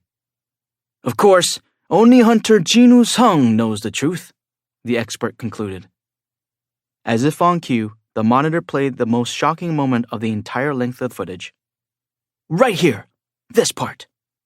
After scanning the hunters, Jinu sank into his own shadow and disappeared. The host shook his head and adjusted his glasses as he spoke. Hunter Sung is at the heart of all this confusion, but where is he now? The Hunters Association of Korea was bombarded with non-stop calls asking for details, but their official response was that they had no knowledge of Jinu's whereabouts. Jinu was a hot topic, and the association's response was inevitably fanning those flames. The host excitedly turned to the camera. We can only hope he comes back soon and answers some of these questions for us. Jinu returned to the deserted forest in Japan, leaving the prying eyes behind. This large swath of land that seemed to go on for days was the best place to test his control of his shadow army. Jinu stood at a distance from the 130,000 soldiers he had divided into two groups. Go. At Jinu's telepathic order, the two units charged at each other. Thud, thud, thud, thud, thud. The sound of the soldiers stomping shook the land as the gap between the two units shrank in an instant and the soldiers clashed. Jinu repositioned the soldiers who had strayed behind, making them sweep around to surround their opponents. He then sent other soldiers to places that needed reinforcements by recalling and then summoning them in the appropriate spot. The flow of the army was as fluid as a flow of water. He applied his own combat experience to this army of more than 100,000 soldiers with expert precision. Stop, he murmured. The shadow soldiers immediately paused. Jinu addressed the being next to him, who was also observing the mock battle. What do you think? Grand Marshal Bellion was impressed. I never thought of maneuvering soldiers in this way. That was quite amazing, my lord. Bellion had stood on countless battlefields alongside the previous Shadow Monarch, but he had never seen an army commanded in such a manner. He was most awestruck by Jinu's strategy of recalling and summoning soldiers. Igris straightened up proudly, accustomed to this style of battle, since he had been by Jinu's side for some time. Jinu couldn't help but chuckle at the knight. Just then, his phone vibrated. Boss, it's me, Jinho. Oh, hey. According to Jinho, the Ajin Guild had been inundated with as many calls as the association following Jinu's vanishing act, making it impossible to use the company phones. Sorry about that. I just need some time to gather my thoughts. No need to apologize, boss. The Ajin Guild's whole purpose has been to allow you to focus on raids without dealing with this kind of thing, right? As Jinho laughed, Jinu smiled in return. Oh, right. Have you contacted your family yet? I told them that I'd come home after I've had a chance to clear my head. That should be some relief to them. That's good, boss. Jinu let out a heavy sigh as he tucked away his phone. He knew he couldn't avoid things for too long, but if he talked about the shadow soldiers and the gate, he'd have to explain rulers and monarchs. How should he go about telling everyone that Earth was soon to be the battleground for the armies of the warring rulers and monarchs, and armies were going to spill out of the 8 remaining gates? Jinu had to flee to get a chance to think things through. This was the best he could do.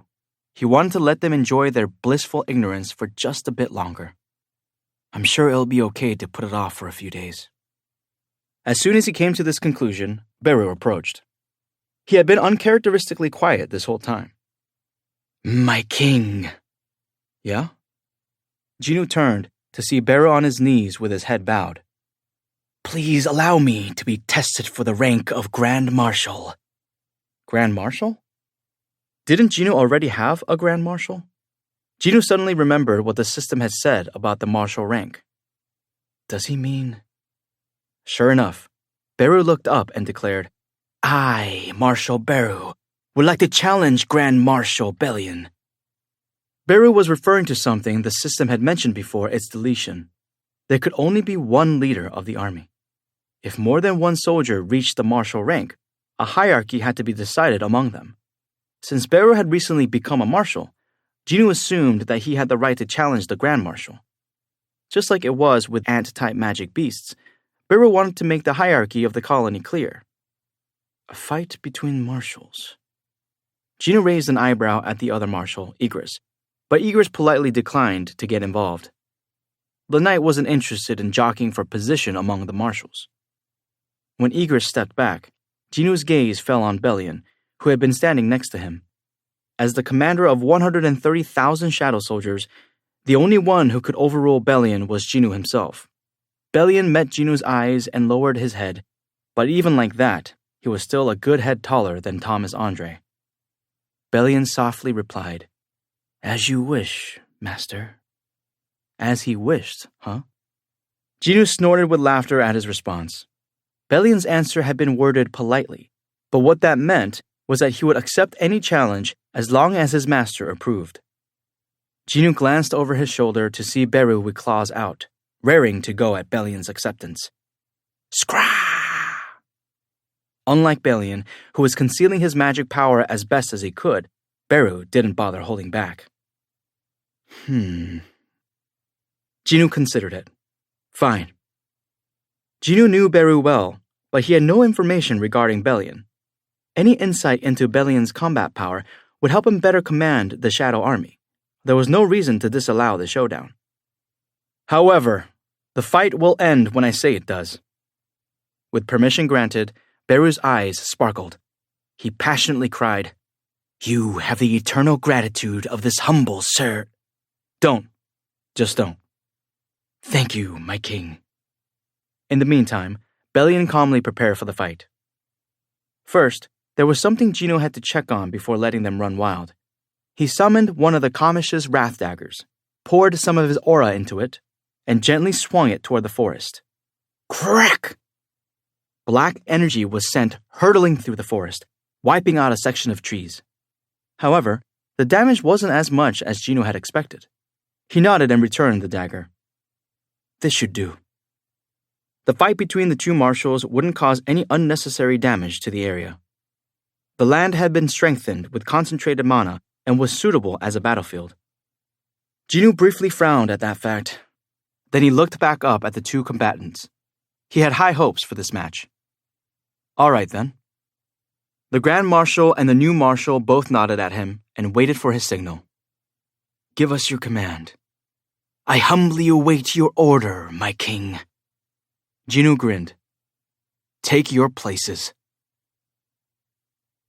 Though the actual emergency was resolved, the emergency response meeting room of the Hunters Association of Korea was even busier now.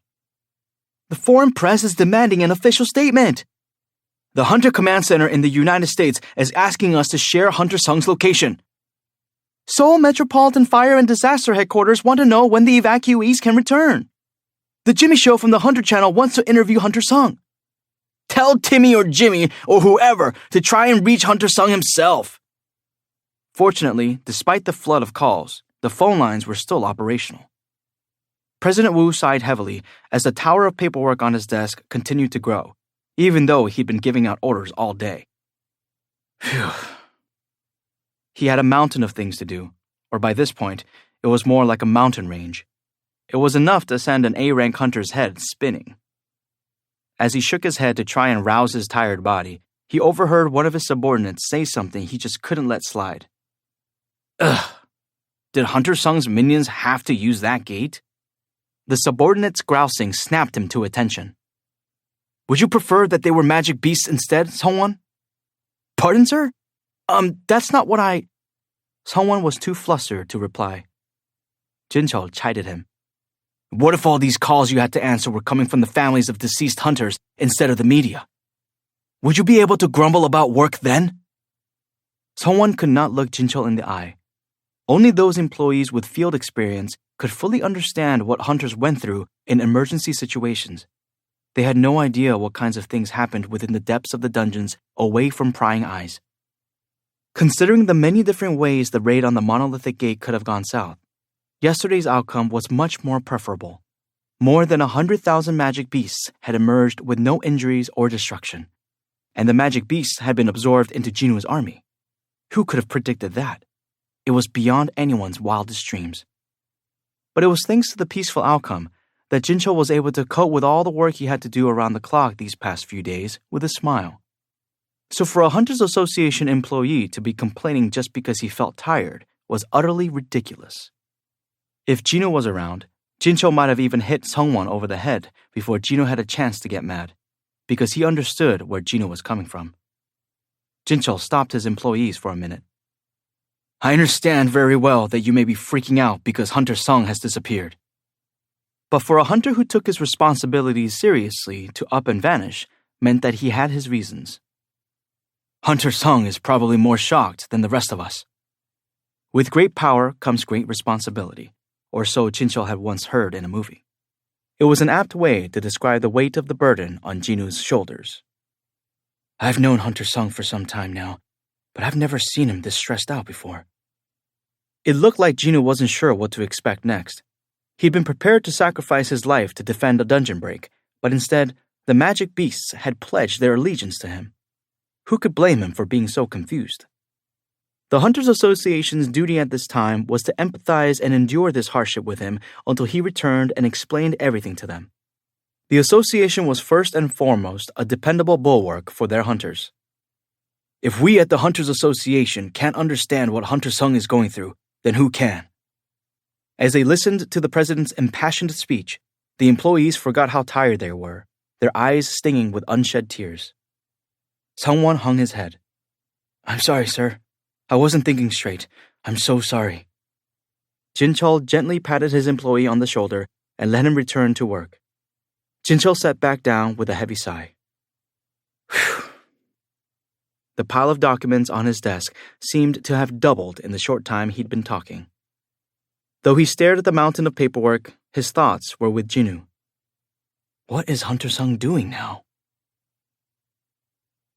Jinu looked delighted as he put some distance between him and the two marshals.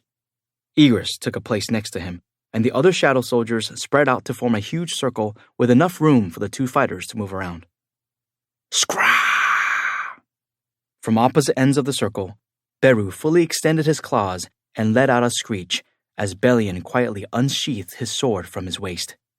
At first glance, Belian appeared to be a swordsman like Egress. Oh? Jinu's eyes fixed on Belian's unique sword. Can you even call that a sword? The blade was made up of dozens of joints, not unlike a centipede. The marshals finished their preparations and turned to Jinu at the same time. Begin! On Jinu's command, Beru immediately charged at his opponent. Scree! Beru approached Belian at an incredible clip and swiped at him. Belian dodged the attack and spun around to face Beru's back as the ant shot past him. Jinu could only stare as Belian's sword began to stretch like a snake and aimed for Beru. Swoosh! As Beru hurriedly changed directions, he reflexively batted the sword away. Clang! And so the battle began in earnest.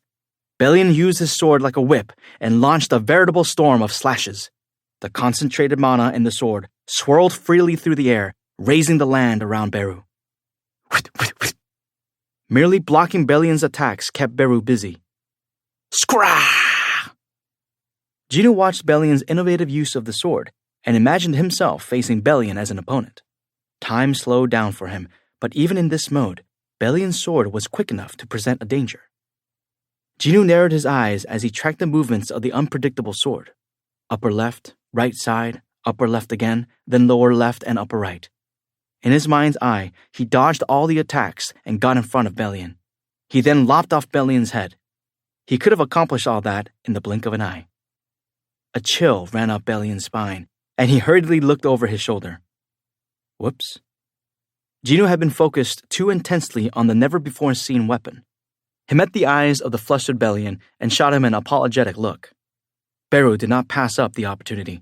He knocked away Belian's sword and streaked toward him like a bolt of lightning. Scree! Shh! However, it was Belian who thrust his weapon into his opponent's stomach, to Jinu's surprise.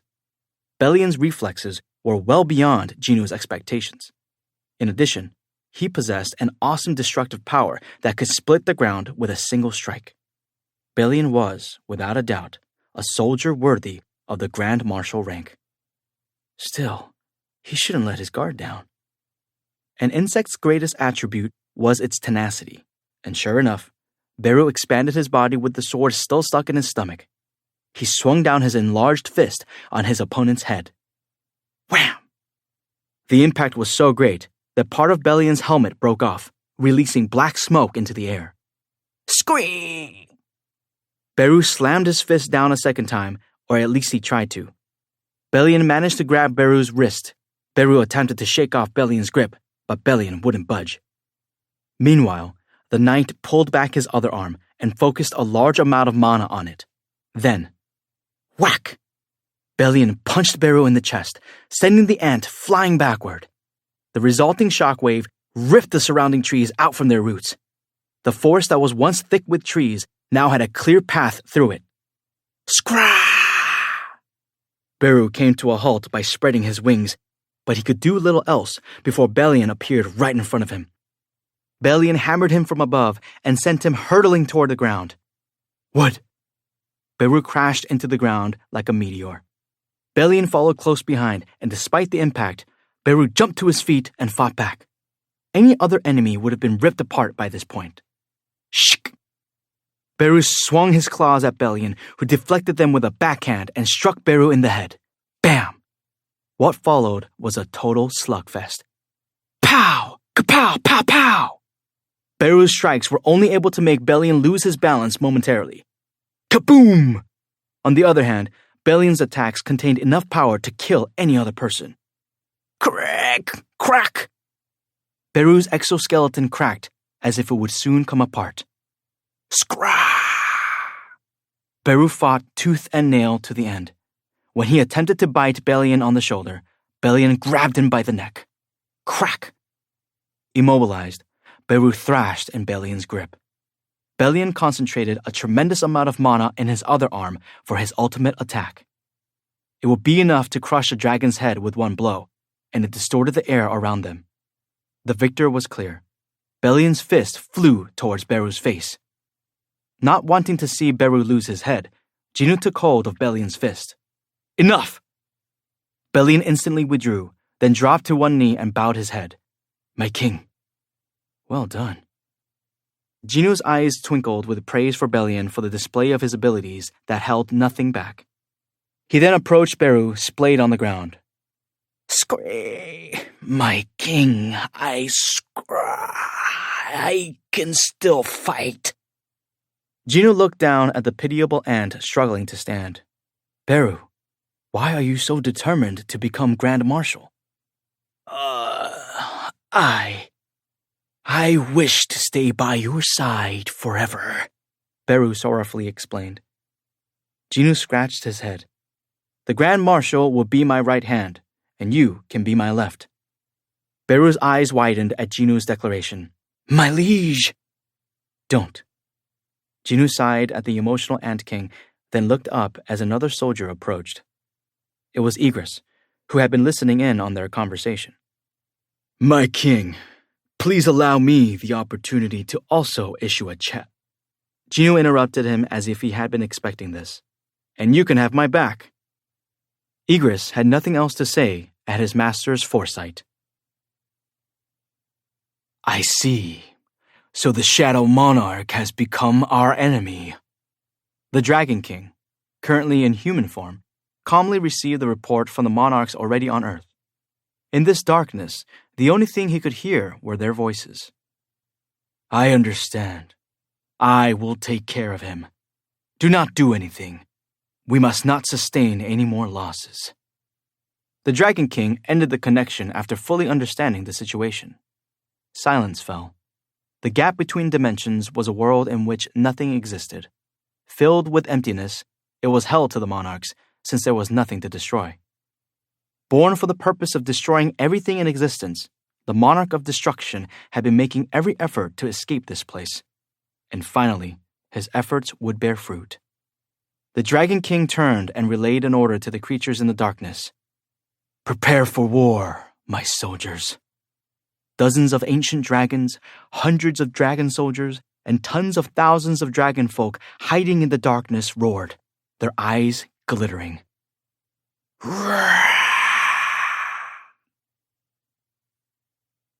Late at night, Jinu sat comfortably atop a high hill. Under the bright moonlight, he could see the forest clear as day. He had given his shadow soldiers some free time, so they spread out in the area below him. The large frame of Fang and the dragons caught his eye. After talking with Fang, the dragons appeared to be engrossed in a serious conversation. Eventually, the largest of the dragons approached Fang. What are those guys up to? The other soldiers around them ran to get some distance from the four figures. Soon after, the big dragon shot fire into the sky. Phoom! Seeing the size of his flames, Fang sneered and took a step forward. Phoom! An incredibly huge pillar of fire shot out of Fang's mouth and lit up the night sky. The high orcs cheered and whistled triumphantly, and the big dragon hung his head. It seemed they had made a bet about whose firepower was the greatest. But isn't it cheating to use the sphere of avarice? Fang had been surreptitiously tucking the sphere away inside his clothes, but froze and smiled awkwardly when he made eye contact with Jinu. Jinu burst out laughing at Fang's gall, but waved his hand to let him know it was fine. Fang grinned and bowed several times in gratitude.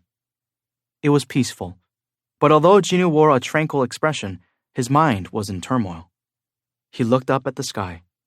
Jinu could faintly sense the life forms from a different world growing ever closer.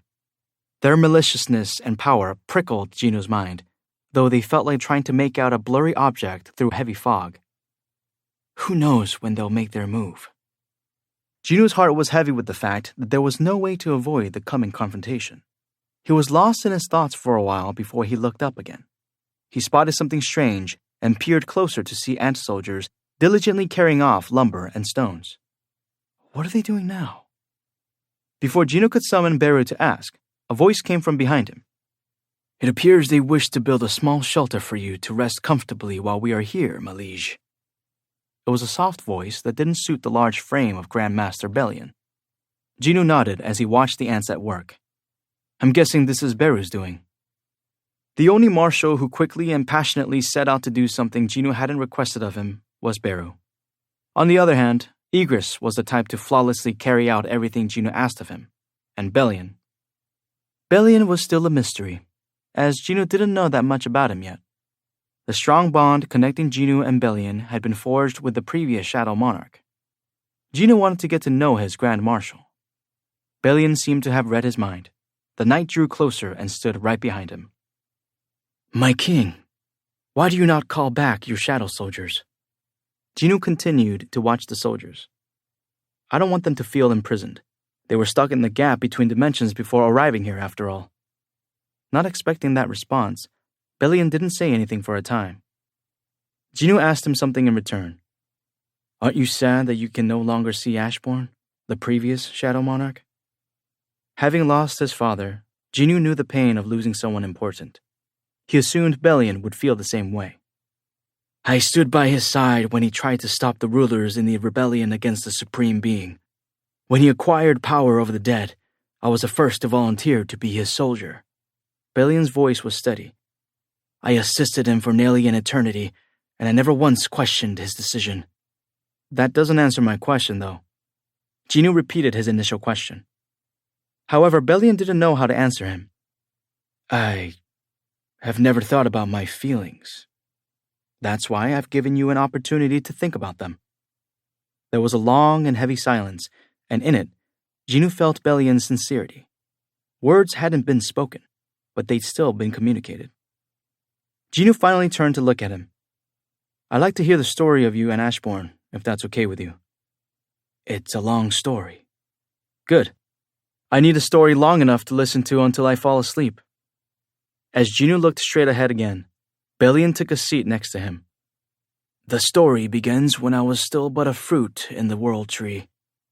A fruit? You used to be a fruit? Every soldier of the sky is born as a fruit on a branch of the world tree. The tree is enormous, and its branches cover the entire sky. You don't say. The night wore on as Jinu listened to Bellion recount the epic story of the Shadow Monarch. The sun hadn't risen yet as Jinu slowly ran through the forest. He'd gotten in the habit of running 10 kilometers a day, so even though he no longer had any daily quests, it came naturally to him. While breathing in the fresh morning air, Gino had almost finished working everything out in his mind. It's time I head back. He needed to inform people about the 8 approaching armies that would arrive in the near future. He needed to let everyone know that war was coming. Gino could not promise everyone safety or that the world would ever be the same. The Dragon King that he'd seen in the Shadow Monarch's memories was just that powerful. The monarch of destruction and the army he commanded turned everything before them to ash. And their next target was Earth. That was why Gino needed to give everyone, including himself, time to prepare. He stopped running after exactly 10 kilometers, even without the system to prompt him. Since he had done the daily quest almost every day without fail, he had maintained that muscle memory. Of course, good habits weren't the only thing that his body had memorized. He had learned through many fights and gained much power as a result. The previous Shadow Monarch had wanted to rest, and the last gift he had given Gino was a fighting chance against the oncoming disaster. Gino changed direction and headed toward the sun rising over the ridge of a far-off mountain. Now able to use Shadow Exchange freely, Gino teleported to the Ajin Guild headquarters. He materialized outside the office because he didn't want to give anyone a heart attack, but he ended up running into a woman he didn't recognize anyway. Although he didn't know her, she did look somewhat familiar. The woman must have also had the same thought about him as she spun toward him and called out, excuse me? Gino wordlessly waited for her to continue. However, she seemed startled by something, and she muttered that it was nothing and quickly sped away. How weird. Gino entered the office. Huh? What? The office workers froze in their tracks with disbelief on their faces. Should I have said hi while walking in? If people were going to react like this anyway, there had been no point in appearing outside the office. Even before he could pointedly ask if that was how guild employees should be greeting their president, Gino saw him and gleefully darted toward him. Boss! Gino immediately asked about the strange woman. Who's that person who just left the office? Oh, that was my older sister. She showed up here because I've been ignoring her calls. Wait, was she rude to you or something? No, not at all. Well, that explained it. She had looked familiar because she was related to Gino. He glanced at the door and nodded. So what did she want? Oh! Gino hesitated and then peeked at Gino's reaction. You know how I was with you before the massive gate opened? Yeah? Apparently I was caught on tape, boss. Gino understood the gist of what he was about to say. My family wants me to turn in my hunter's license and stop going to dangerous places now that I'm the vice president of the Ajin Guild. Since Gino, the guildmaster, was a hunter, Gino, the vice guildmaster, didn't necessarily need to be a hunter. His worried family members certainly had a point. Regardless, Gino didn't try to persuade Gino either way, because he knew the younger man very well. Gino probably wants to accompany me as a hunter until the very end. Although Gino did all the heavy lifting, the two of them had been through life-and-death situations together. Feeling proud of Gino, he reached out and ruffled his hair. Boss? Gino left Gino flustered and went into the president's office. He took off the clothes he had been wearing for a few days now, changed into new ones, and walked back out. I'm going to use the van. Huh? Do you want me to drive, boss? No, I'll be right back. Where are you going? To the Hunters Association. As Gino took the key and headed out, Gino hurried to stop him. Wait, boss! There are reporters! But before he could tell Gino about the journalists camped outside, the S-rank hunter was already gone. Sure enough, outside the building, reporters hoping for a big scoop were waiting for Gino. Not having slept or eaten in days, they looked like zombies. Their response to seeing Gino in person was explosive. Hunter Sung! It's Hunter Sung! Hunter Sung is here! You're filming this, right? Their voices died down quickly. Huh? What? The perplexed reporters couldn't believe what was happening. They looked down and realized that they and everything around them were floating about 10 centimeters off the ground. How is this? Fortunately, this strange phenomenon passed quickly. Oh! By the time the reporters returned to the ground, Gino was already gone. They exchanged looks of panic, then burst out laughing. Ha ha! Well... They had nothing else to say. This was just one more thing to add in their articles about Hunter Sung. Jinwoo drove Pongo directly to the Hunters Association. Having already called ahead, he was met by President Wu and his entourage. However, what's going on? The association employees had ominous looks on their faces. President Wu hurriedly approached Jinwoo as he got out of the van. His voice was shaky, but he tried to sound calm. Hunter Song, have you heard the news? 8. Individual preparation. Strange. Due to her brother's stubbornness, Jinwoo's older sister, Jinhee, was returning home alone. She carefully pulled her car over to the side of the road. The man she had walked past as she left the Ajin Guild. Hunter Jinwoo Song. Everyone in Korea knew his face. No wonder she thought he looked familiar. A regular person would have shrugged and left it there, but Jinhee was the daughter of Chairman Yu, a man well known for never forgetting a face after just one meeting. Though she wasn't as good, she had inherited her father's talent for facial recognition. She was certain she had seen him at that exact angle where he'd brushed past her. When was that? Her eyes widened as soon as she remembered. Was it? It was at the hospital. When her father had been admitted for the eternal sleep disease, she had passed someone at the hospital entrance with a similar frame. Why hadn't she recognized Jinwoo back then? Though it was understandable because she had been a little out of sorts with her father in a coma. Yeah, that was definitely him. Jinwoo had been the person she had passed that day, and right after that, Jinhee had been told that her father had come too, even though the doctors had been saying he'd never wake up again. Could it have been a mere coincidence? Goosebumps covered Jinhee's entire body, and she took out her phone to call her father. Beep, beep, beep. But she hesitated before she finished dialing. What am I doing? Why did she think Jinwoo had anything to do with her father's recovery just because he happened to be there that day? She was being delusional.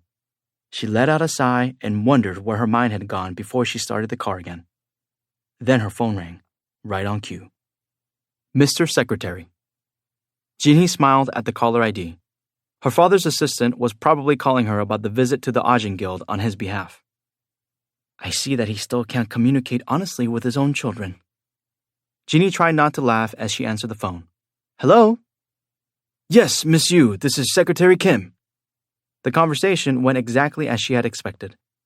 Before she hung up, Jinhee took the opportunity to ask Secretary Kim something.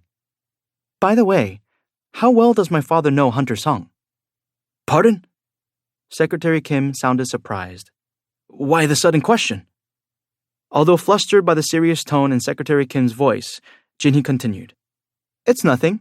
It's just that I saw Hunter Song leaving the hospital that day, so I was wondering if he had visited my father. Are you saying Hunter Song was at the hospital on the day Chairman Yu collapsed? Yes, we passed each other in the lobby right before I got the call about my father waking up. Are you sure it wasn't someone else? Or could it have happened on a different day, perhaps? I'm sure. I was a mess at the time, so it took me a while to remember. But why do you sound a little strange? No, it's nothing. I'll call you back later, miss. Instead of simply saying goodbye, Secretary Kim planned to call her back. Was it something I said? Jinhee cocked her head, but before she could put away her phone, it rang again. She was surprised by the caller ID on the screen. Dad's calling me personally? Calls from the one and only Chairman Yu were rather rare. Maybe she was right, and Jinwoo had something to do with her father's recovery? Jinhee cautiously answered her phone. Dad? Beijing International Airport, the biggest and busiest airport in China, was crowded with so many people there was no room to maneuver. They were there because the Chinese hunters were scheduled to return today from helping Korea. Like in many other countries, the top Chinese hunters were practically celebrities chased by mobs of fans everywhere they went. The most popular among them by far was Zhigang Liu, leader of the Korean support team and a 7-star ranked hunter. One of the journalists reporting on the scene spotted Zhigang. Oh, there's Hunter Liu! Ah! Zhigang's fans screamed as he held his 2 trademark swords in one hand and waved at them with the other. Eek! Zhigang may have been a middle-aged man, but his solemn demeanor appealed to young women. A special task force of hunters followed him. Ah! At the sight of hunters they usually saw only on TV, the fans' passionate screams fill the airport. The reporter addressed the camera. "The hunters, the pride and joy of our nation, have returned from Korea." The cheeriness on her face reflected how China felt about the successful mission. Because the elite Chinese hunters had bravely offered to help with the monolithic gate in the sky over Seoul, the country will be able to boast that they didn't turn their back on their neighbors in their time of need. Additionally, none of the hunters had gotten hurt thanks to the way events had unfolded. This was truly the best-case scenario for them. Zhi Gang had convinced the best hunters in China to help him form this team, and many Chinese people applauded him for it. However, there were also many who criticized him and Korea online. The government dumped loads of cash on Zhi Gang Liu to protect China, so why is he running off to Korea? Anyone know where Liu's ancestors are from? Someone check Liu's bank account to see if the Koreans paid him off. Why does a great country like ours need to help some small, ungrateful hunk of land? Never again. Hear, hear. Our hunters didn't even have to go, but since they went anyway, they should have been paid. For a group with that net worth to do charity work? Calculate each hunter's daily fee and invoice Korea. Since Jin Woo-sung supposedly made so much money from the giant incident, make him pay for it. As the toxic commentary scrawled across the bottom of the screen, the reporter interviewed Zhi Gang live on air. Many people have applauded your brave decision, Hunter Liu. On the other hand, quite a lot of other people are criticizing your decision to help South Korea. What do you have to say to them? Zhi Gang took off his sunglasses and glared at the reporter. What idiot is saying things like that? I beg your pardon?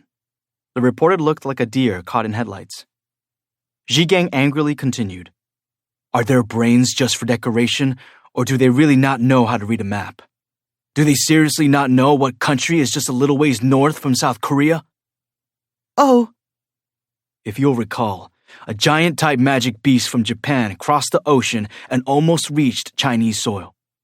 I'm guessing you've seen that footage at least once, since I've been told that broke all the viewer rating records. Zhi Gang glared directly into the camera. The same thing could have happened on an even bigger scale this time. My colleagues and I were of the same mind and wanted to prevent that. The harsh online criticisms promptly stopped. Zhi Gang leveled his gaze at the camera and raised his voice to directly address his critics. Tell all these damn people talking nonsense that I, Zhi Gang Liu, went to Korea to help Hunter Sung because I didn't think I could prevent any disaster that he couldn't handle. Anyone out there who has a problem with that can go hunt magic beasts on their... Zhi Gang's heated comments were making his supporters very happy, but he abruptly stopped. It wasn't that he suddenly realized he was live on air. Zhi Gang was just about the only person in China who could get away with such antics on TV. He stopped talking because of something he spotted outside the airport. What could he be looking at? The reporter was the first to follow his gaze. Then the other hunters behind Zhi Gang, the staff assisting the hunters, and eventually the civilians in the airport. Everyone stared outside with shock on their faces. Hardly anything fazed Zhi Gang, but even he let out a low gasp. Oh my God. Darkness was slowly blanketing the sky over Beijing.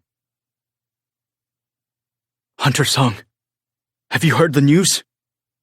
Jinwoo shook his head.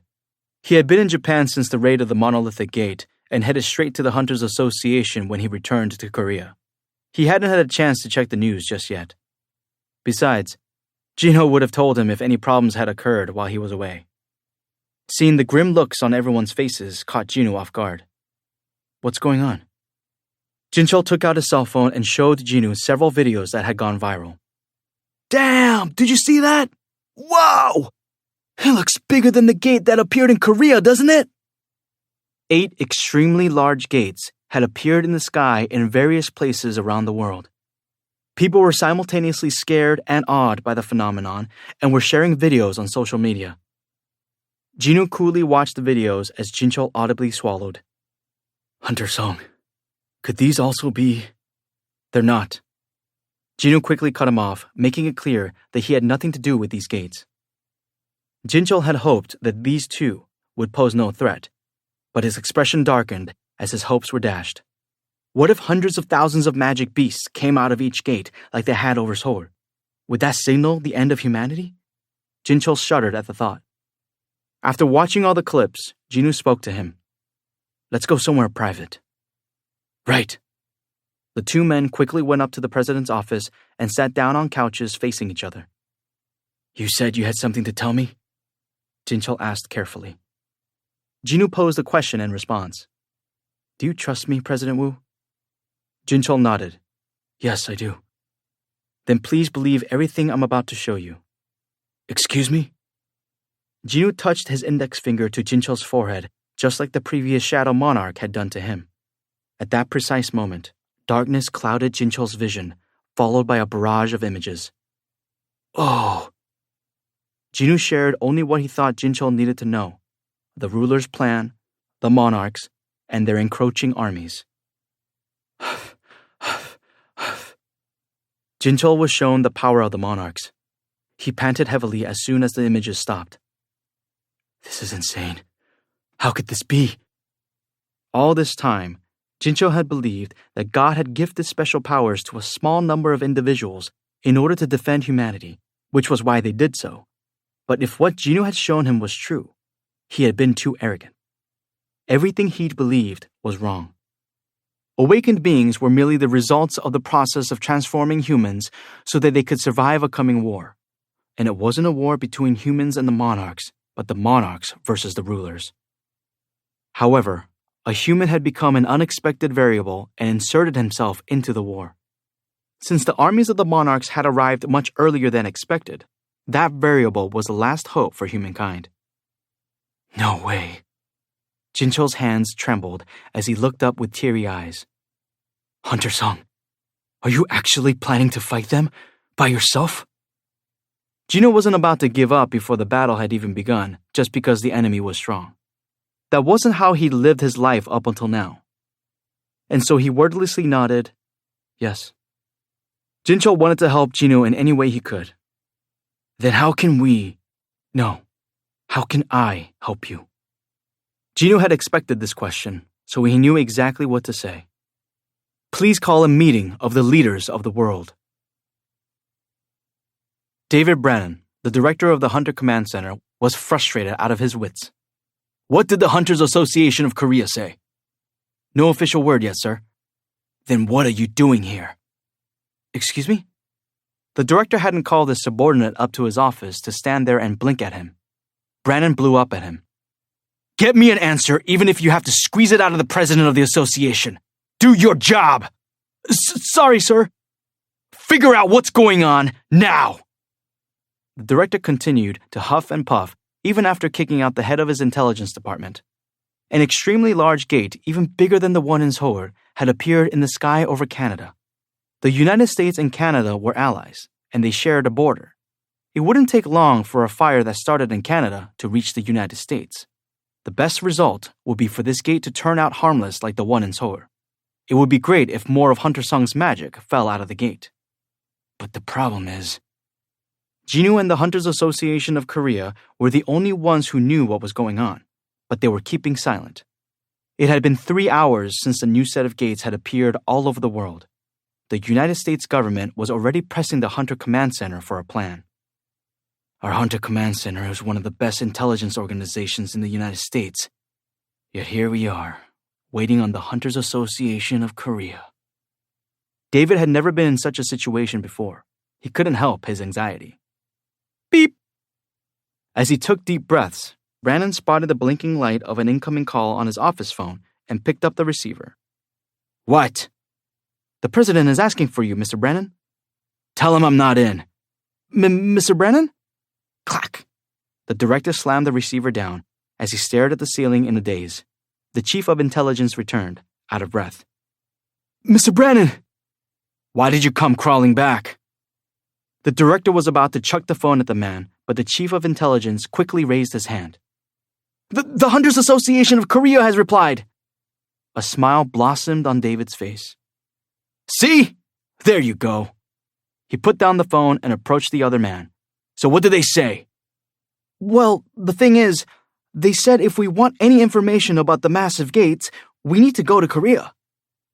Both men stared unblinkingly at each other until Davis snapped back to his senses. Who? Who did they ask for? They said any government-appointed representative was fine. At that moment, beep, the light on his phone turned back on. Mr. Brennan, the president said if you keep avoiding his call, click. Brennan hurriedly hung up the phone and spoke determinedly. Tell them I'm going. Pardon me? The director exaggerated each word to make sure the confused chief understood him. I will go to Korea. Representatives from the countries who had received the call from the Hunters Association of Korea boarded their planes. It was a great reversal. A mere 2 years earlier, a South Korean S-rank hunter had defected to the United States due to the subpar reputation of South Korea's hunters. But now, they were calling over the leaders of the world. Even as recently as a year ago, Japan had sneered at Korea for being incapable of handling the Jeju Island dungeon break. Then a single hunter, who surpassed such labels as elite, the epitome, and the apex, had changed everything. This man had tamed the magic beasts that poured out from the monolithic gate, so he might be the one who could explain the existence of the gates dotting the skies around the world. And hopefully, that would put what he had been through in the past few days into perspective. The key to everything was in this man's hand. The problem was that the man was too powerful to take the keys by force or persuasion. Even if one of the national-level hunters managed to knock him out by going at full strength, he had 100,000 minions behind him now. It was an impossible task. For this reason, presidents, prime ministers, premiers, and directors of hunter organizations responded to his summons. Have you heard from any more attendees? No, sir. So far, 152 countries have checked in since this morning. Got it. Inside the emergency response room that had been established for the raid of the monolithic gate, President Wu was overseeing each step of the process. The Hungarian representative has just arrived at the airport. Who is the Hungarian representative? Anor Yadeshi, the Hungarian president. Oh boy. When a VIP from a country visited, the protocol called for a reception fitting of their title. However, the Hunters Association didn't have the bandwidth for pomp and circumstance at this time. For a brief moment, there was regret on President Wu's expression. Please escort him to his hotel. Yes, sir. Jinchul sensed the man hesitating to leave, so he looked up from the document he was reading. Is there anything else? Oh. The employee built up his courage. Sir, if I may ask, what did Hunter say to you yesterday in your office? I've never seen your face that pale. In fact, before seeing Jinchul yesterday, he hadn't realized a person's face could get that pale. Just what had they talked about in his office? The employee hadn't been able to shake Jinchul's face from his mind all night, so he risked being rude and getting in trouble for prying. Sure enough, Jinchul's face hardened like stone. I'm sorry, sir, I shouldn't have asked. No, I'm not upset at your question. Jinchul was recalling the images that had come from Jinu's finger. The army of wild dragons coming out of the darkness and the humongous dragon flying right behind them. It was so big that it looked like it was flying in slow motion. That monster was so mighty that even the combined force of all the hunters from around the world wouldn't inflict so much as a scratch on it. It could burn down everything across the land with one breath. Jinchul hadn't been able to process the sight at first.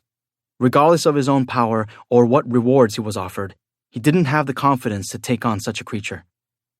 I couldn't do it. Jinchul had the utmost respect for Jinu, not running away after discovering the dragon's existence. Speaking of Hunter Song, I wonder what he's doing now. There was still some time left before all the representatives from the different countries would finish gathering.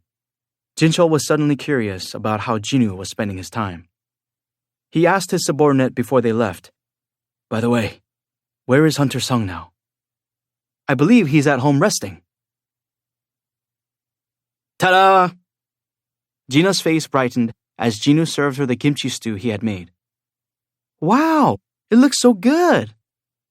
Meanwhile, Kyung-hae felt guilty for letting her busy son cook. I could have made it for you. Jinu replied with a smile.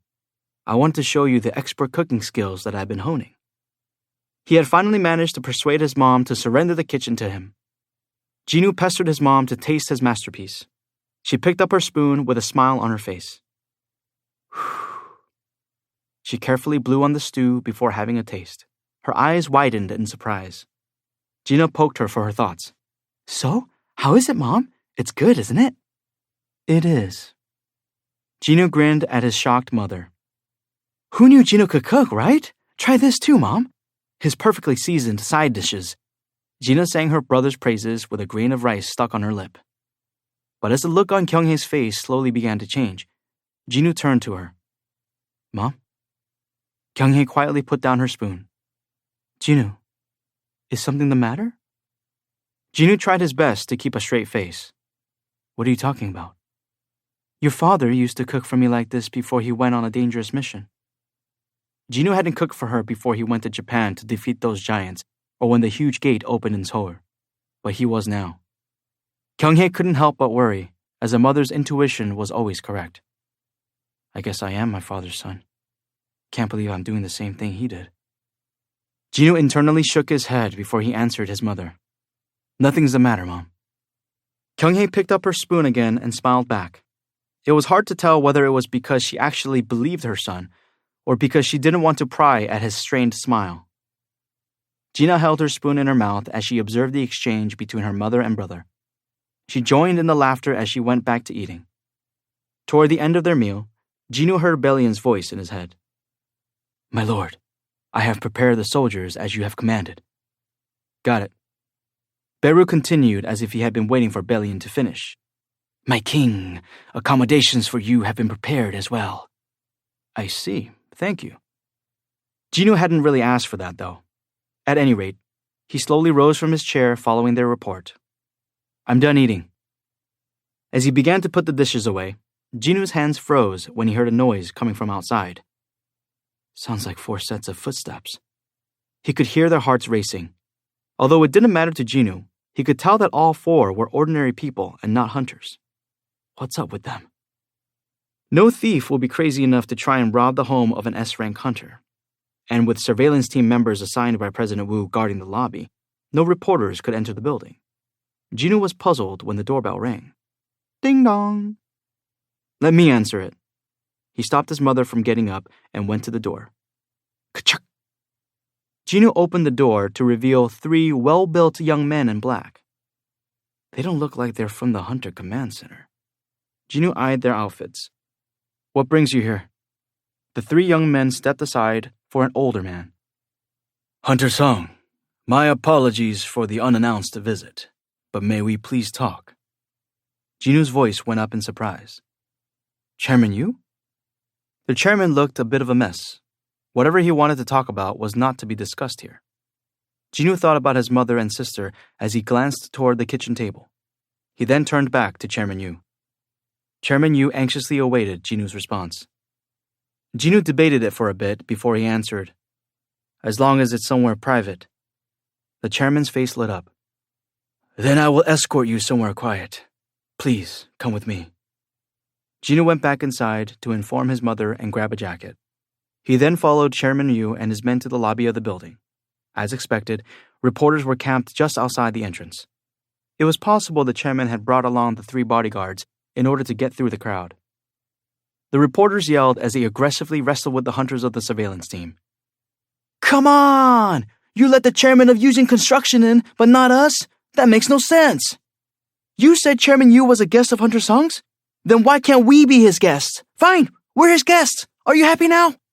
"Oh, sure, the biggest sponsor of the association is fine, but no journalists?" The reporters pushed so hard that they would have trampled the people in their way had they not been hunters. "Please step aside!" The surveillance team was starting to seem overwhelmed by the reporters. "Hunter Sung has said no interviews. I said step aside! You need permission from the association to see Hunter Sung." Unable to use their powers against ordinary citizens, the surveillance team struggled to keep the reporters in line. Feeling bad for them, Jinwoo decided to take matters into his own hands. "Huh? What?" The reporters found themselves suddenly floating in the air. "Help!" This time, Jinwoo lifted the reporters 10 meters up in the air. As he exited the building, he was enthusiastically greeted by the hunters. Hunter Sung, sir! Hunter Sung! Used to his tactics, the hunters weren't all that surprised by the situation. On the other hand, Chairman Yu and his 3 bodyguards couldn't believe their eyes. Oh my goodness. Chairman Yu stared at the reporters struggling in midair. For the first time ever, he felt bad for the members of the press as their faces grew pale. The person in charge approached Jinwoo. Although he looked troubled, he couldn't help his smile. Hunter Sung, we'll get in trouble if you keep doing this.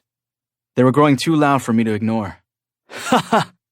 Contained in a tent of magic power, no one could hear the reporters screaming. The person in charge glanced up at them. So how long are you going to leave them up there this time? I was thinking of giving them 5 minutes to settle down. The hunters of the surveillance team guffawed at the new record. Ha ha ha! Hush, hush! The hunter in charge muffled his own laugh and tried to keep his subordinates in check. He turned to Jinwoo and made a polite request. Please, just make sure no one gets hurt. You don't need to worry about that. Jinwoo had mastered ruler's authority, a skill involving the manipulation of mana just like moving an object in his own hands, quite some time ago. Even if he left the area, the mana would safely lower the reporters to the ground. I can't help their nausea, though. Jinwoo figured this was fair warning, considering the ruckus they were causing in front of his home. Chairman Yu's sedan pulled up to the curb, and Jinwoo and Chairman Yu got in the back seat. The car glided away from the apartment building and headed toward Chairman Yu's mansion. There was no place quieter than Chairman Yu's drawing room. The chairman guided Jinwoo into the room, and the 2 men sat down facing each other. I would like to talk to Hunter Sung privately. Yes, sit. As soon as Chairman Yu's bodyguards left, Jinwoo spoke. So how did you know? Jinwoo hadn't left any evidence that he'd helped him. How had he found out? Jinwoo listened with interest as the chairman explained. My daughter saw you leaving the hospital that day. Chairman Yu's daughter. Jinwoo remembered running into Jinwoo's older sister just outside of the guild office. No wonder he had thought that she looked familiar. It hadn't clicked that she was the same person he had run into in front of the hospital. Despite the steps he'd taken to keep things secret, he'd been found out thanks to a tiny coincidence. He couldn't help but laugh to himself. Chairman Yu had been keeping an eye on Jinwoo's reaction. He was now able to relax. What a relief. Jinwoo might have done what he did for Chairman Yu out of the kindness of his heart, but Chairman Yu was still worried that Jinwoo might be upset at his secret being revealed. Had Jinwoo been mad about it, Chairman Yu wouldn't have been able to look his savior in the eye. Thankfully, Jinwoo didn't seem too bothered. So it was really you, Hunter Sung? It was. Jinwoo didn't bother denying it. The confirmation came as a shock to the chairman. Countless people had curried favor with Chairman Yu for personal gain, sometimes without even trying to do an equal favor for the chairman in return. But that wasn't the case with the young man sitting in front of him. He had saved a life, and not just any life, but the life of the man who ran the largest corporation in Korea. Yet he didn't want anything in return. If his daughter hadn't seen Jinwoo's face and merely walked by him, Chairman Yu would have lived the rest of his life without knowing how he had recovered from his illness. The man known for his poker face was now overcome with emotion. But why? He tamped down his feelings and did his best to continue. Why did you help me? Chairman Yu had previously asked Jinwoo for help and even offered the hunter a huge amount of money. But Jinwoo had declined, saying he didn't have the power to help the chairman. So what had changed his mind? This was what Chairman Yu really wanted to know. Ba-dum, ba-dum, ba-dum. Each second felt like 10 minutes to him as he awaited an answer from Jinwoo. Because I concluded that you were a trustworthy person. The completely unexpected answer caught Chairman Yu off guard. What do you mean? If you were the type of person who would do anything to get what you wanted, I wouldn't have put myself in a tricky situation for you.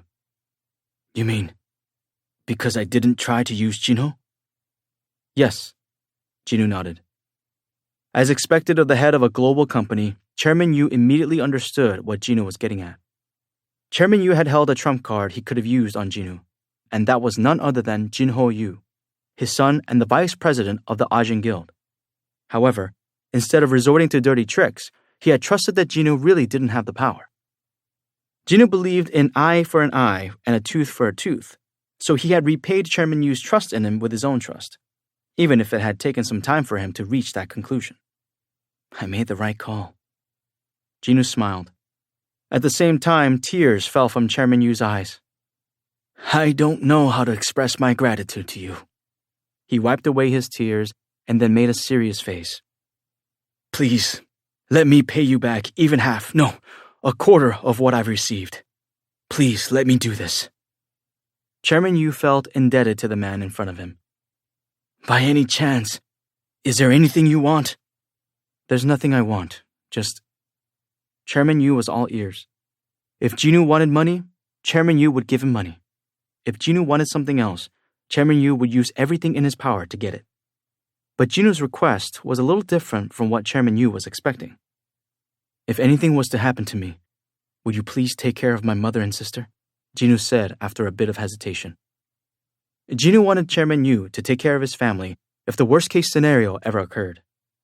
Jinu had saved up a lot of money, but money couldn't buy peace of mind.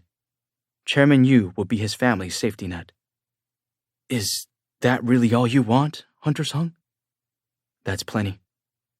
Chairman Yu couldn't imagine anything ever happening to Jinu, but he nodded at once. I will promise you that. Their long conversation had come to an end. Well then. As Jinu made to get up from his seat, Chairman Yu was a little disappointed that their meeting was over.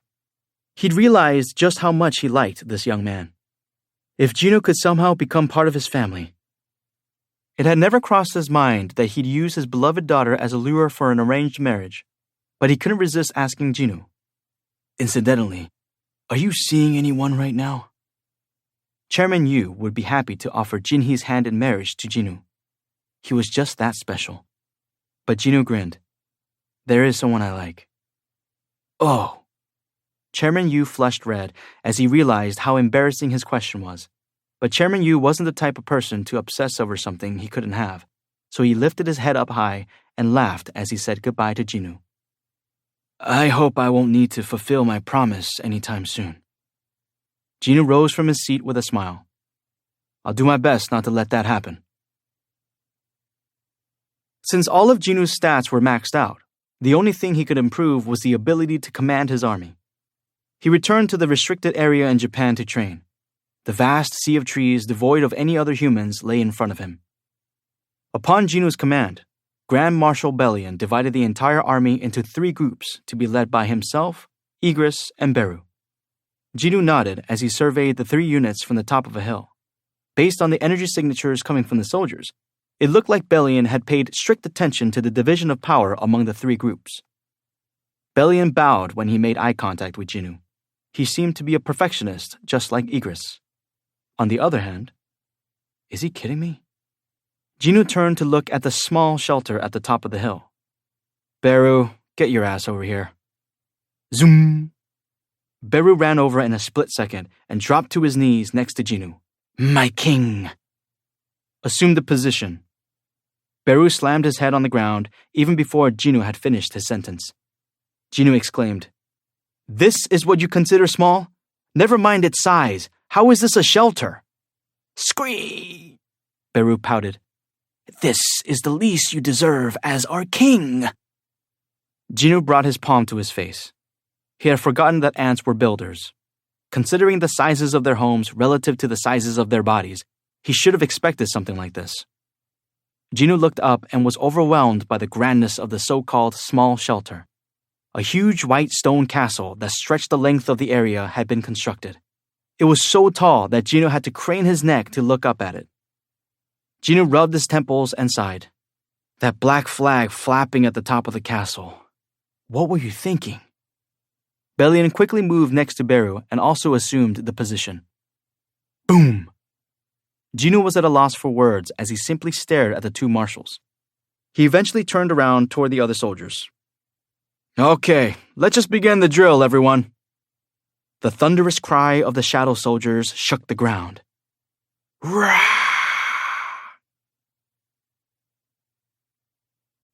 9. Pride and Delusion. 1 day, 2 days, 3 days. As 3 days passed since the first appearance of the multiple large gates over 8 different countries, things began to grow critical for them and their neighboring countries. With no one offering any solutions to this crisis, angry citizens hit the streets to protest and demand some answers. The news switched back and forth between showing the gates and reporting on the increasing number of demonstrations. It is hour 75 since these massive gates first appeared. The government has yet to... I see a group of citizens marching and waving signs demanding some kind of response from the government. The number of people joining these protests continues to grow. The demonstrations have gotten more intense. It's like a powder keg out there. This hadn't happened in Korea when the Seoul monolithic gate spawned. Experts were quick to analyze why, and the answer was simple. First, the Hunters Association of Korea had made the decision to immediately assemble all their hunters as soon as the gate appeared. Second, the Korean people had the peace of mind, knowing that they had someone on their side who surpassed even national-level hunters. An expert panelist on some TV special explained, Hunter Jin Woo-sung handled 2 S-rank dungeon breaks, the ones with the ant and giant-type magic beasts, almost entirely by himself. The 2 most infamous incidents in the past year were handled by Hunter Sung. The entire world had paid close attention to the incidents in both Japan and Jeju Island. The network that had the exclusive broadcasting rights for the Jeju Island raid made 3 times their annual profits on that single day. What else needed to be said? The host nodded in agreement as the expert tapped his temple with his finger. It's inevitable that South Korea would grow to believe that Hunter Sung is capable of dealing with any and all threats.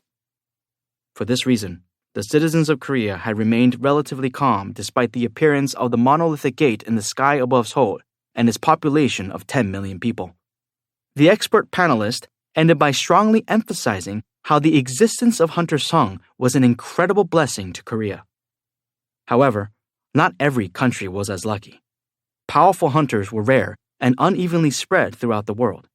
Naturally, countries where gates had appeared despite their hunter strength being on the lower end were having to deal with more riots. Many people were demanding the recruitment of as many high-rank hunters as possible, even if it meant that they had to pay higher taxes. Even wealthy citizens known for their distaste for taxes surprised their governments with offers of financial assistance in order to save their homeland. As tensions mounted by the minute, bigwigs from all over the world gathered in Seoul as representatives of their respective countries per the request of the Hunters Association of Korea.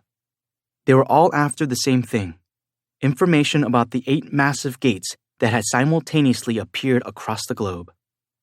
They'd been informed that this information would come straight from Hunter Jin Woo-sung himself, so their expectations were quite high. Phew. David Brennan let out a small sigh.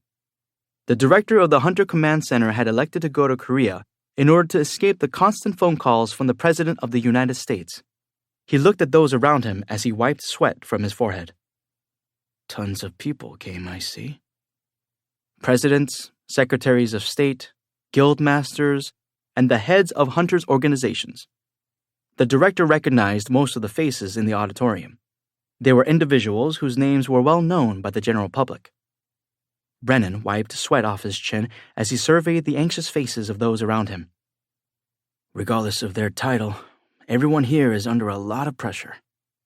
Although they were pretending to be calm and collected in their seats, Brennan knew very well that internally they were biting their nails with worry.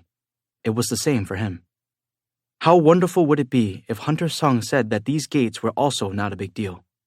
If David could report that to his superiors, it would get the president off his back. This was a chance for him to salvage his dignity.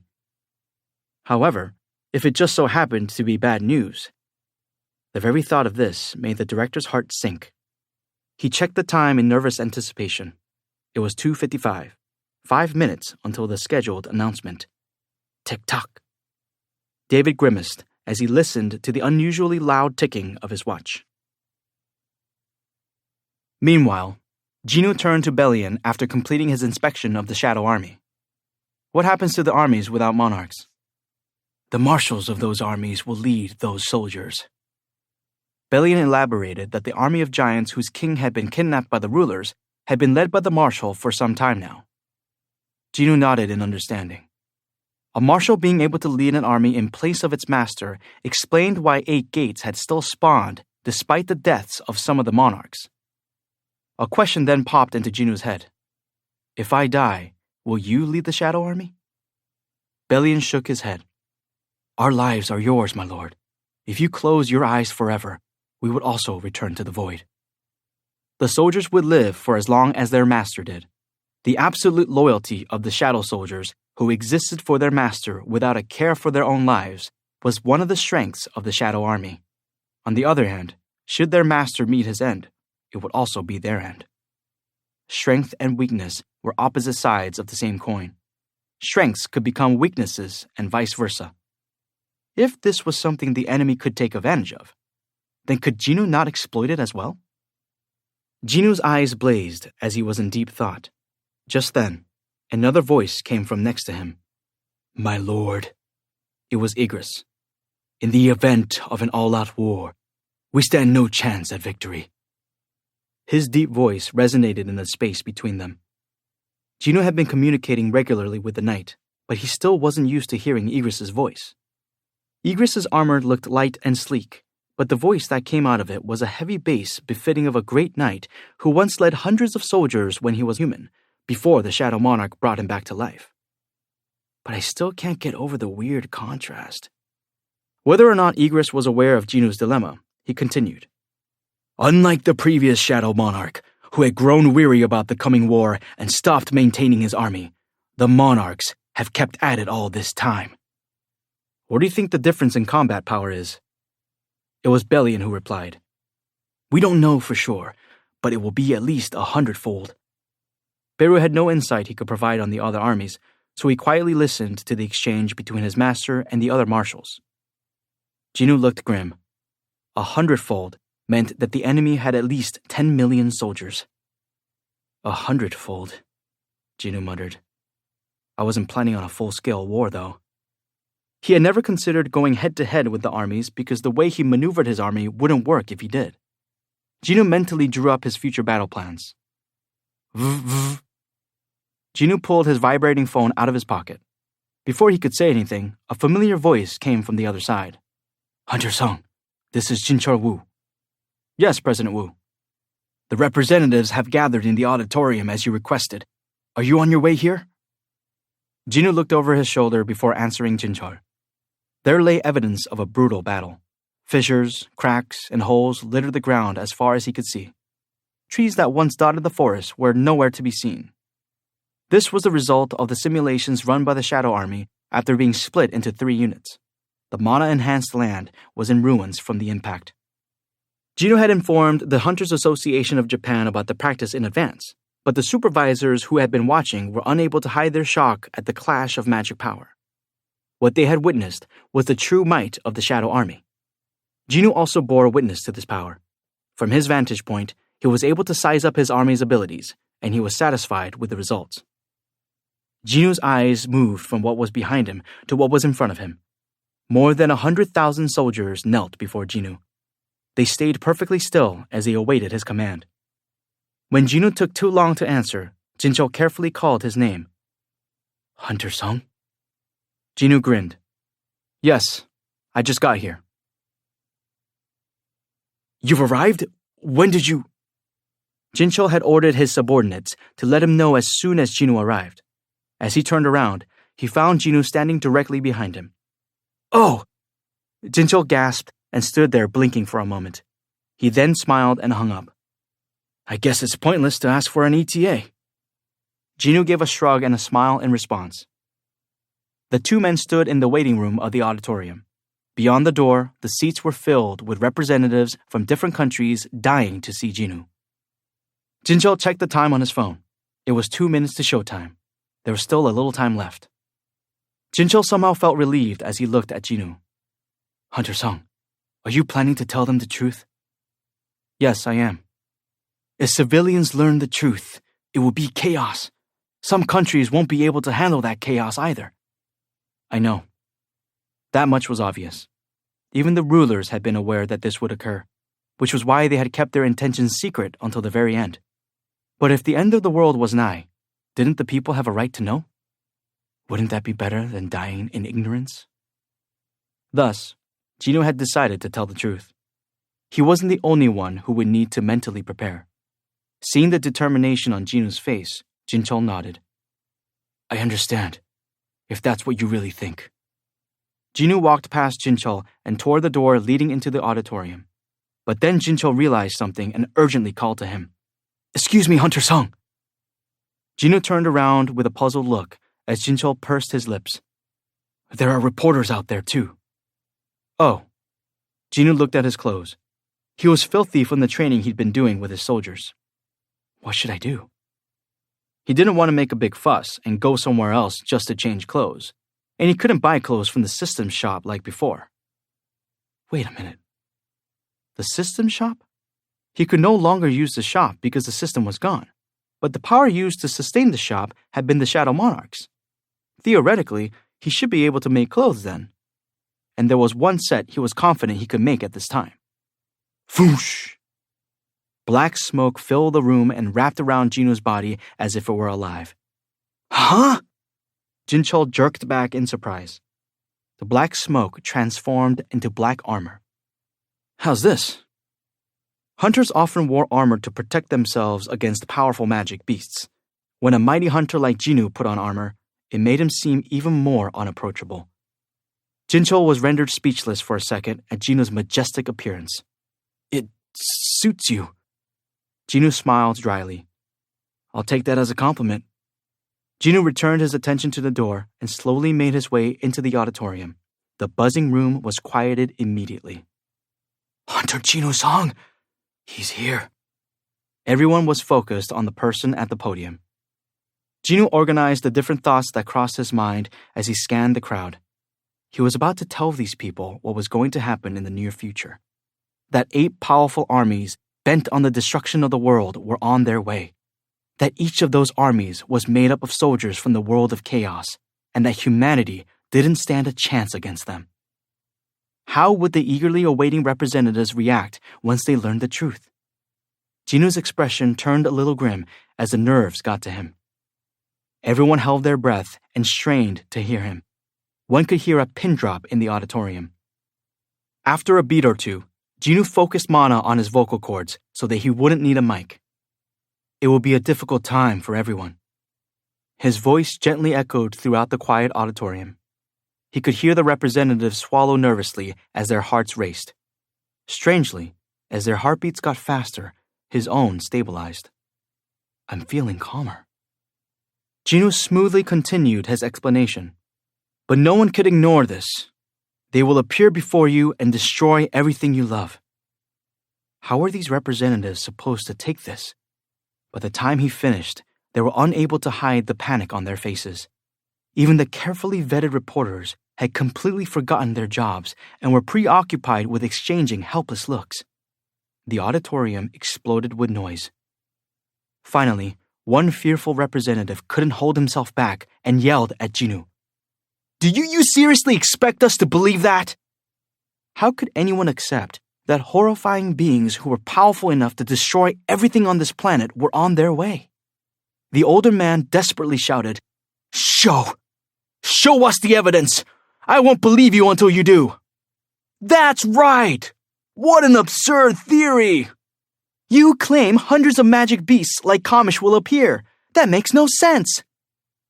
It was human nature to become enraged or dismissive when faced with the incomprehensible. The representatives directed their rage at the man behind the podium, willfully erasing the many miracles Jinwoo had shown them up to now. But Jinwoo silenced them with a single gesture. Gah! Multiple gates appeared behind Jinwoo. Gates were doorways that connected various dimensions, and Jinwoo was able to create dozens of them by using the Shadow Monarch's power. It's faster for me to move through shadows, so there's no reason for me to use gates, but he couldn't think of a more efficient way to drive his point home, so he easily conjured up numerous human-sized ones. He returned his attention to the audience. Sure enough, everyone, whether they were the representatives, reporters, or employees of the Hunters Association of Korea, was gawking at the gates. Those are all gates, right? How? Hunter Jinwoo Sung made dozens of gates at once.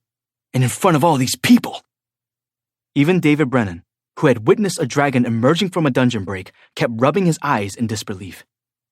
It's definitely working. Satisfied with people's reactions from his display of the Shadow Monarch's power, Jinwoo closed the gates. They vanished in the blink of an eye, as if they had never been there. Oh no! One devastated reporter quickly turned to another reporter. Did anyone film those gates? It doesn't matter if it's a cell phone or a camera. Did anyone get that on video? Oh! Reporters buried their faces in their hands and let out disappointed cries. It had happened so quickly, and they hadn't been thinking straight.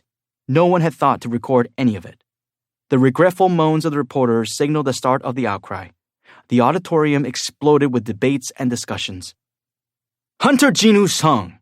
The representative from England suddenly stood up and shouted shrilly. Maybe you're one of them! Those soldiers from the first massive gate! Maybe you summoned them there to kill us!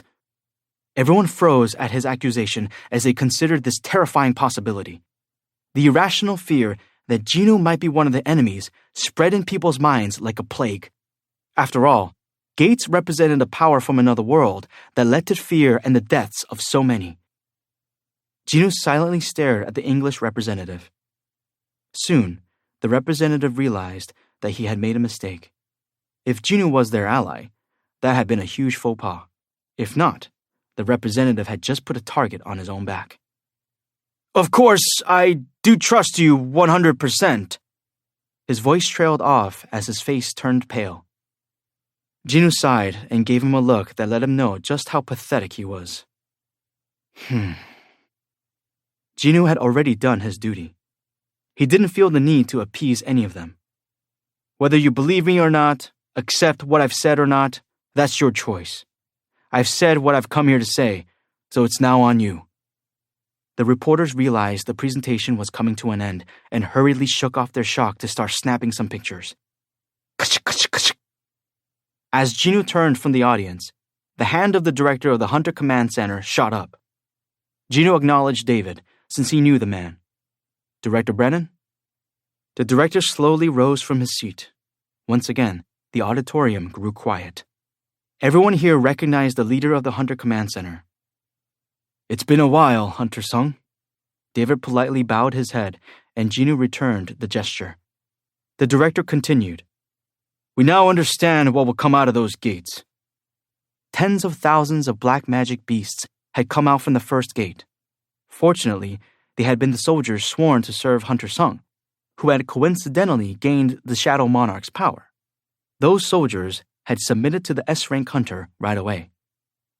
But they had received confirmation today that the ones appearing through the other gates would not be as friendly to humans. How then was humanity supposed to respond to those creatures? The director took a deep breath and asked, How should we proceed? Jinwoo looked at him, then slowly scanned the audience. He picked up on the concern, uneasiness, anxiety, fear, shock, and confusion on their faces and in their eyes. Possessing superhuman perception wasn't always a good thing. Jinwoo made up his mind and gave the best advice he could. Please keep away from the gates. Put as much distance between them and yourselves as you can. The ripple effect of Jinwoo's announcement was tremendous. After all, this wasn't an announcement made by any random person. This was an announcement by Jinwoo Sung, the man who had accomplished jaw-dropping feats at the first massive gate. Add his warning that the number of magic beasts projected to pour out of the gates will be difficult for humanity to deal with. People scrambled in fear to get as far away from said gates as possible. Every road was congested with cars, and the streets were filled with the ear-piercing honking of traffic.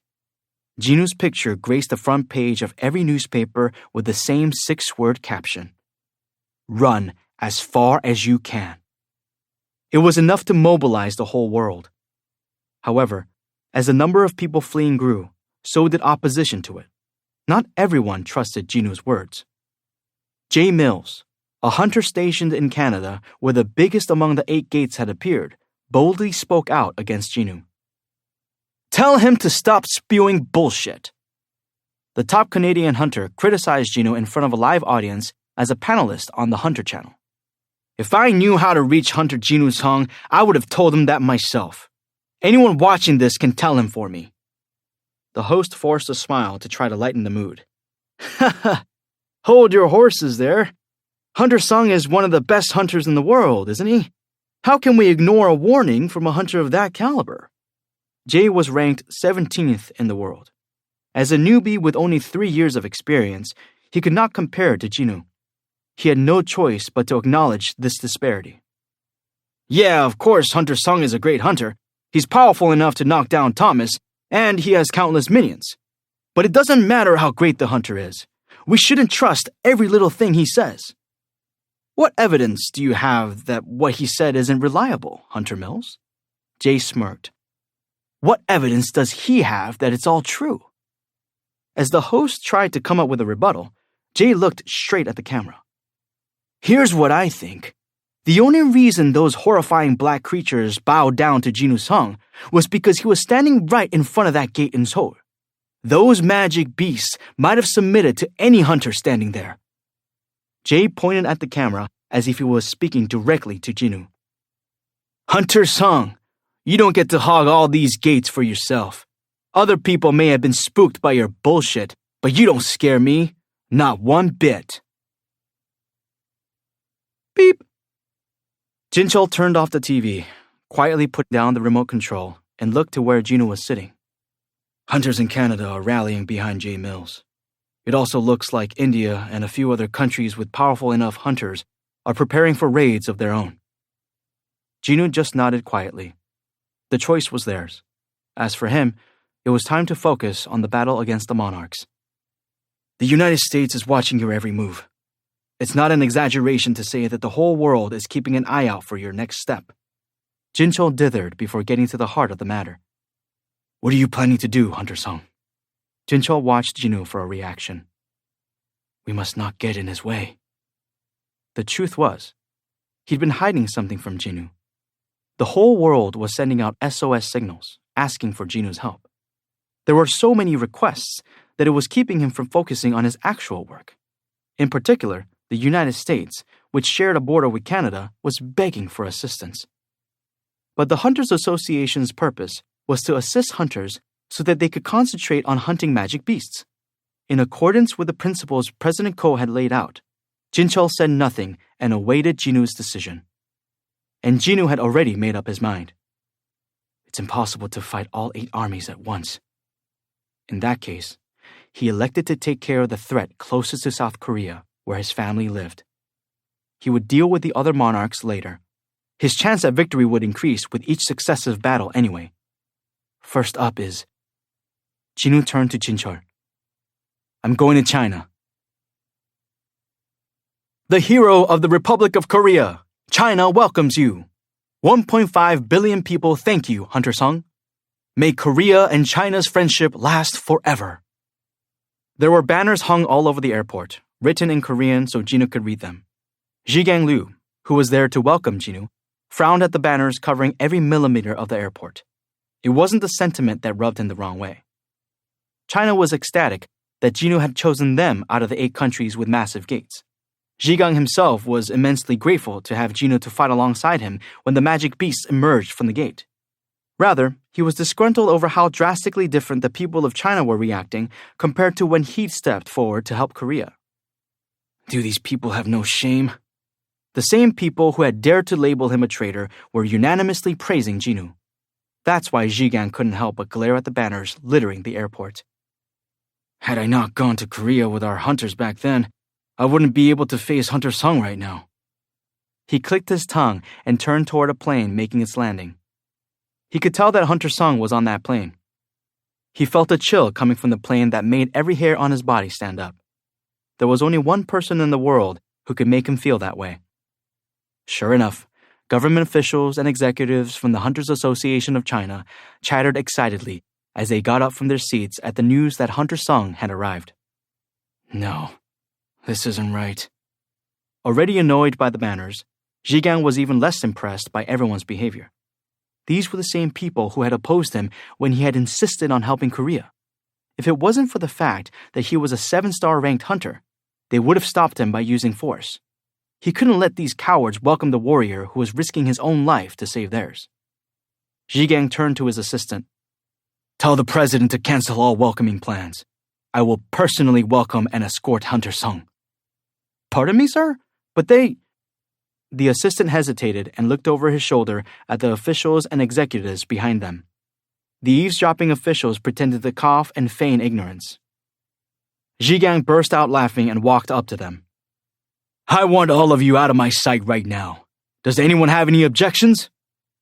Well aware of Zhi Gang's bad temper, every single one of the officials and executives hightailed it out of there. The completely empty waiting area put a satisfied look on Zhi Gang's face. Now then, you were saying? Right. I will inform the president, sir. As his assistant hurriedly made the call, Zhi Gang walked toward the arrival gate as travelers poured out. Hunter Sung is coming! Get a picture of him! Reporters had camped out at the airport all day in order to secure a good spot. Camera flashes went off as soon as they spotted Jinwoo. He scanned the airport with a puzzled look on his face. Didn't they say around 100 officials would be here? The handler from the Hunters Association of Korea accompanying him was just as flustered at the lack of an escort from the Hunters Association of China. But then Jinwoo smiled when he spotted a familiar face approaching. Hunter Liu. Hunter Sung. The two men exchanged a short, firm handshake befitting two warriors preparing for battle. So, where is everyone? A grin spread across Zhi Gang's face as he listened to the interpreter. Well, they do say that Chinese people are quite impatient. They couldn't wait for you any longer and left, so I'll be escorting you, Hunter Sung. Jinwoo felt like Zhi Gang was leaving out a big part of the story, but he didn't press him any further, since he got along just fine with Zhi Gang. Relieved that Jinwoo was okay with this, Zhi Gang led him toward the exit. This way, please. However, Jinwoo stopped after a few steps. Zhi Gang paused as well. Outside the airport's glass walls, Jinwoo could see part of the massive gate covering the sky. That's... Jinwoo's expression grew grim. Zhi Gang solemnly said, I don't have the power to deal with that thing. If Zhi Gang couldn't take care of it, there was no need to even mention other Chinese hunters, so he'd been beyond happy when he heard Jinwoo was coming. In order to express his gratitude, he carefully chose his next words and spoke with sincerity. I can't speak for the rest of China, but I, Zhi Gang Liu, would never forget your aid. As the hour of the dungeon break crept closer and closer, news continued to break throughout the world. Hunter Jinwoo Sung chooses China. Japan and Russia have announced that they will send support for Hunter Sung. The airplane transporting hunters is scheduled to depart this afternoon. Meanwhile, it has been revealed that the White Castle discovered in an abandoned Japanese forest has nothing to do with the gates. With 5 hours left before the dungeon break, will Hunter Sung's warning be proven true? Or... Jay Mills ranted, Japan and Russia are kissing Jinwoo Sung's ass! To him, the reason why those two countries were helping China was obvious. They clearly wanted to curry favor with Jinwoo and score some brownie points in case they ran into trouble and needed his help in the future. China, Japan, and Russia were all weak. How could the hunters from those countries even call themselves hunters if they couldn't protect their own homeland? Meanwhile, Canadian hunters had assembled of their own volition in order to protect their country. We stand on guard for thee. Jay looked proudly upon the tens of thousands of hunters who had voluntarily gathered for this raid. The lies about running away from the gates hadn't fazed any of them. Yeah! Their morale was so high it pierced the sky. Canadian civilians had also gathered to support them from a distance. Canada never gives up. We don't run away. Our hunters will protect us and this land.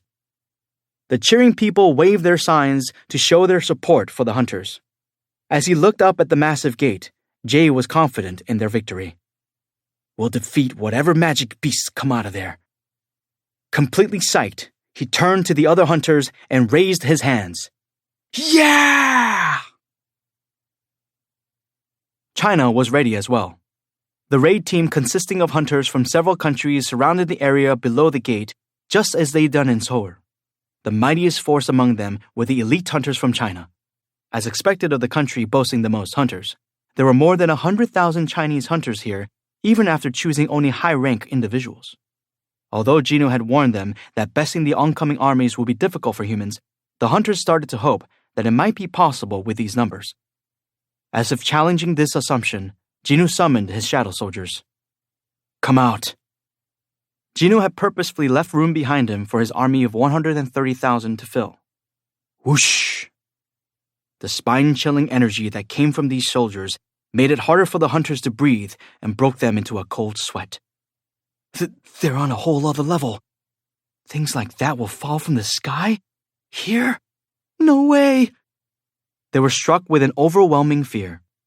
Since they were high-rank hunters, they had extremely well-developed senses of perception, which were currently warning them of the danger posed by the beings before their very eyes. Zhigang was not an easy man to surprise, but even he couldn't help but gasp. "Are all these your minions, Hunter Song?" Jinu nodded. He sensed that his soldiers' fighting spirits were as sharp as a knife. Good. Jinu looked up at the sky. Only a few minutes remained before the gate opened. He needed to not only win this battle, but also make as many of these soldiers from the world of chaos into his own. That would be the first stage of the war. The boisterous group of hunters went silent after the appearance of the Shadow Army. Everyone sensed that the big battle was imminent. Tension pressed down on their shoulders. Jinu swallowed hard. What kind of magic beasts would fall out of this gate? At that moment. "My lord," Belian informed his master that it was time.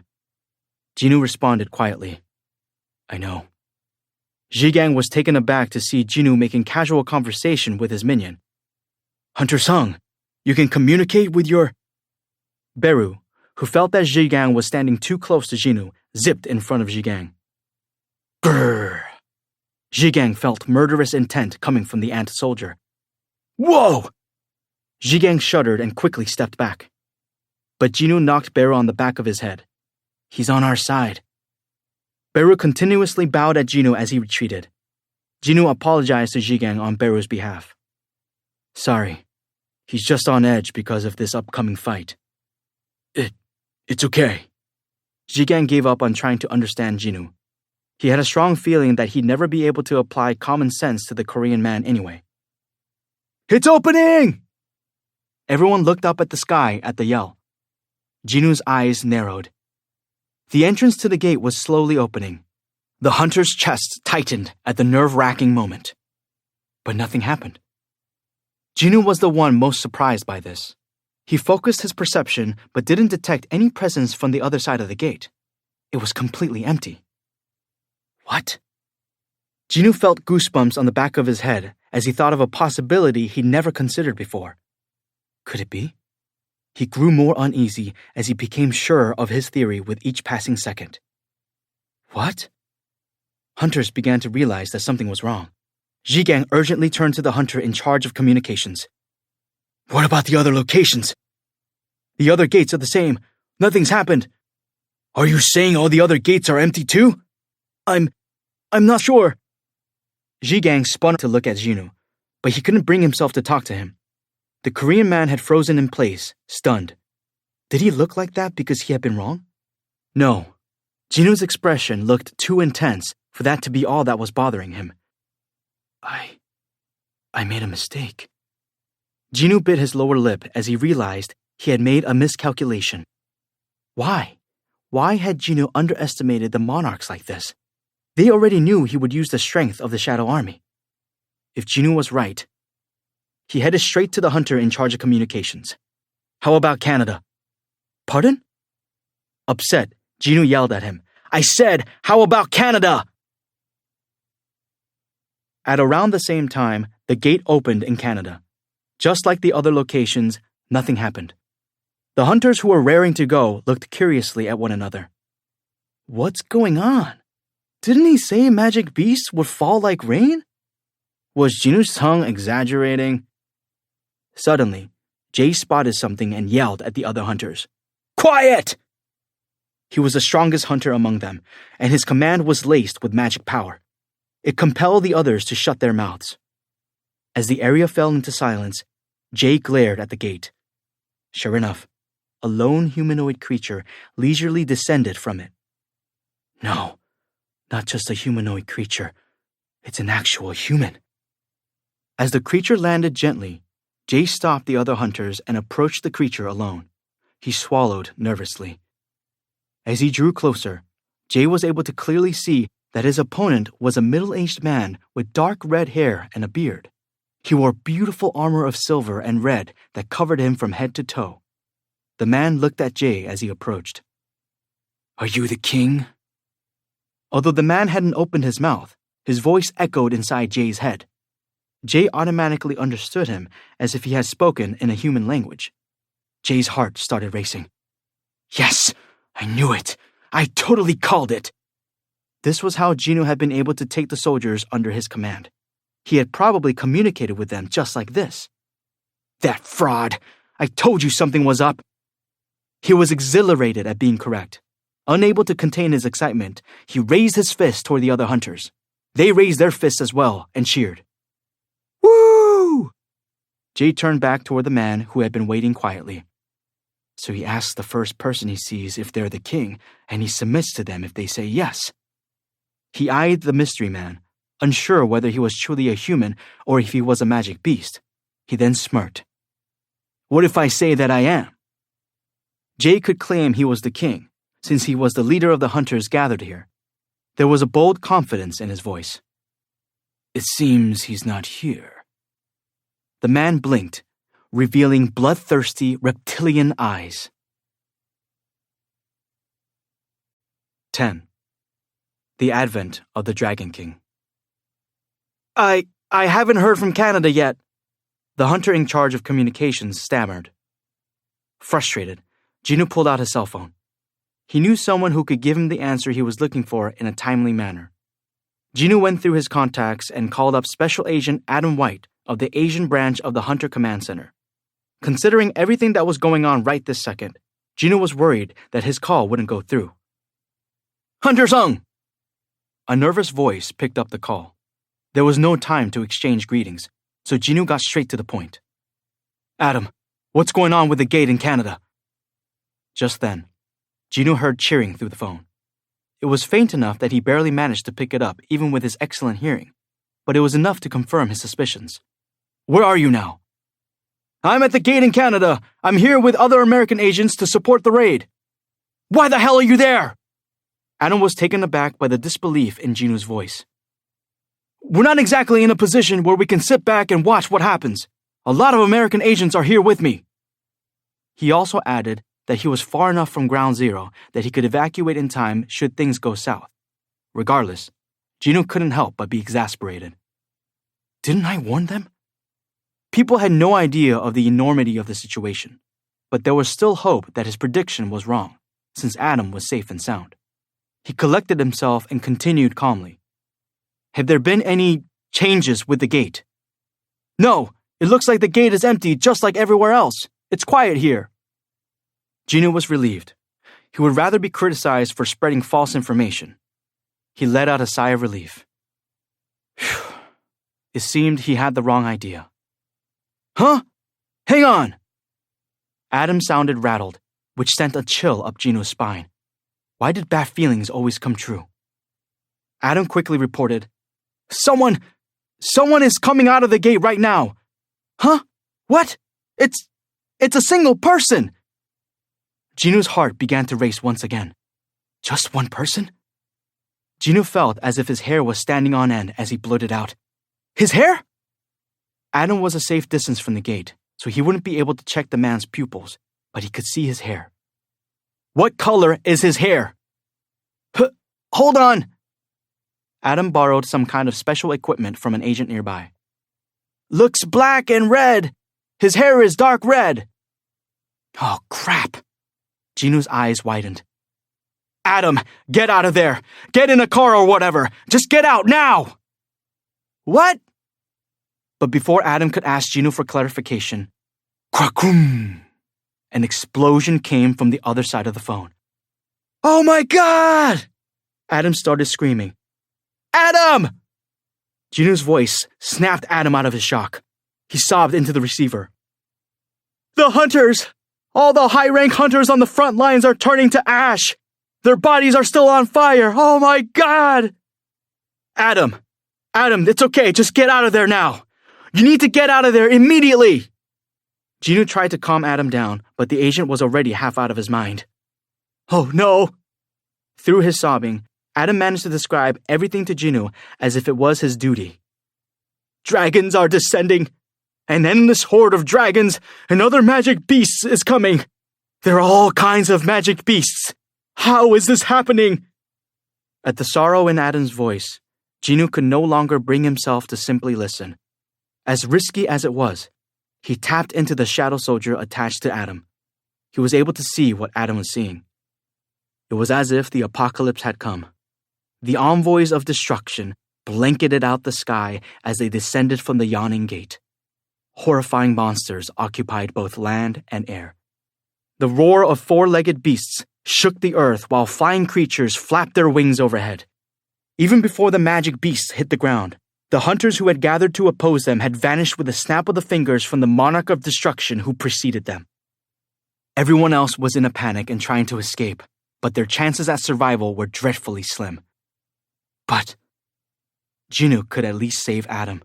The High Orc shadow soldier, controlled by Jinwoo, grabbed a fearful Adam by the wrist. Ah! Adam screamed at the sight of the High Orc in black armor, but he soon noticed the shadow of a familiar-looking man in his eyes. Hunter Sung? There was no time to explain. Jinwoo could debrief Adam after teleporting him.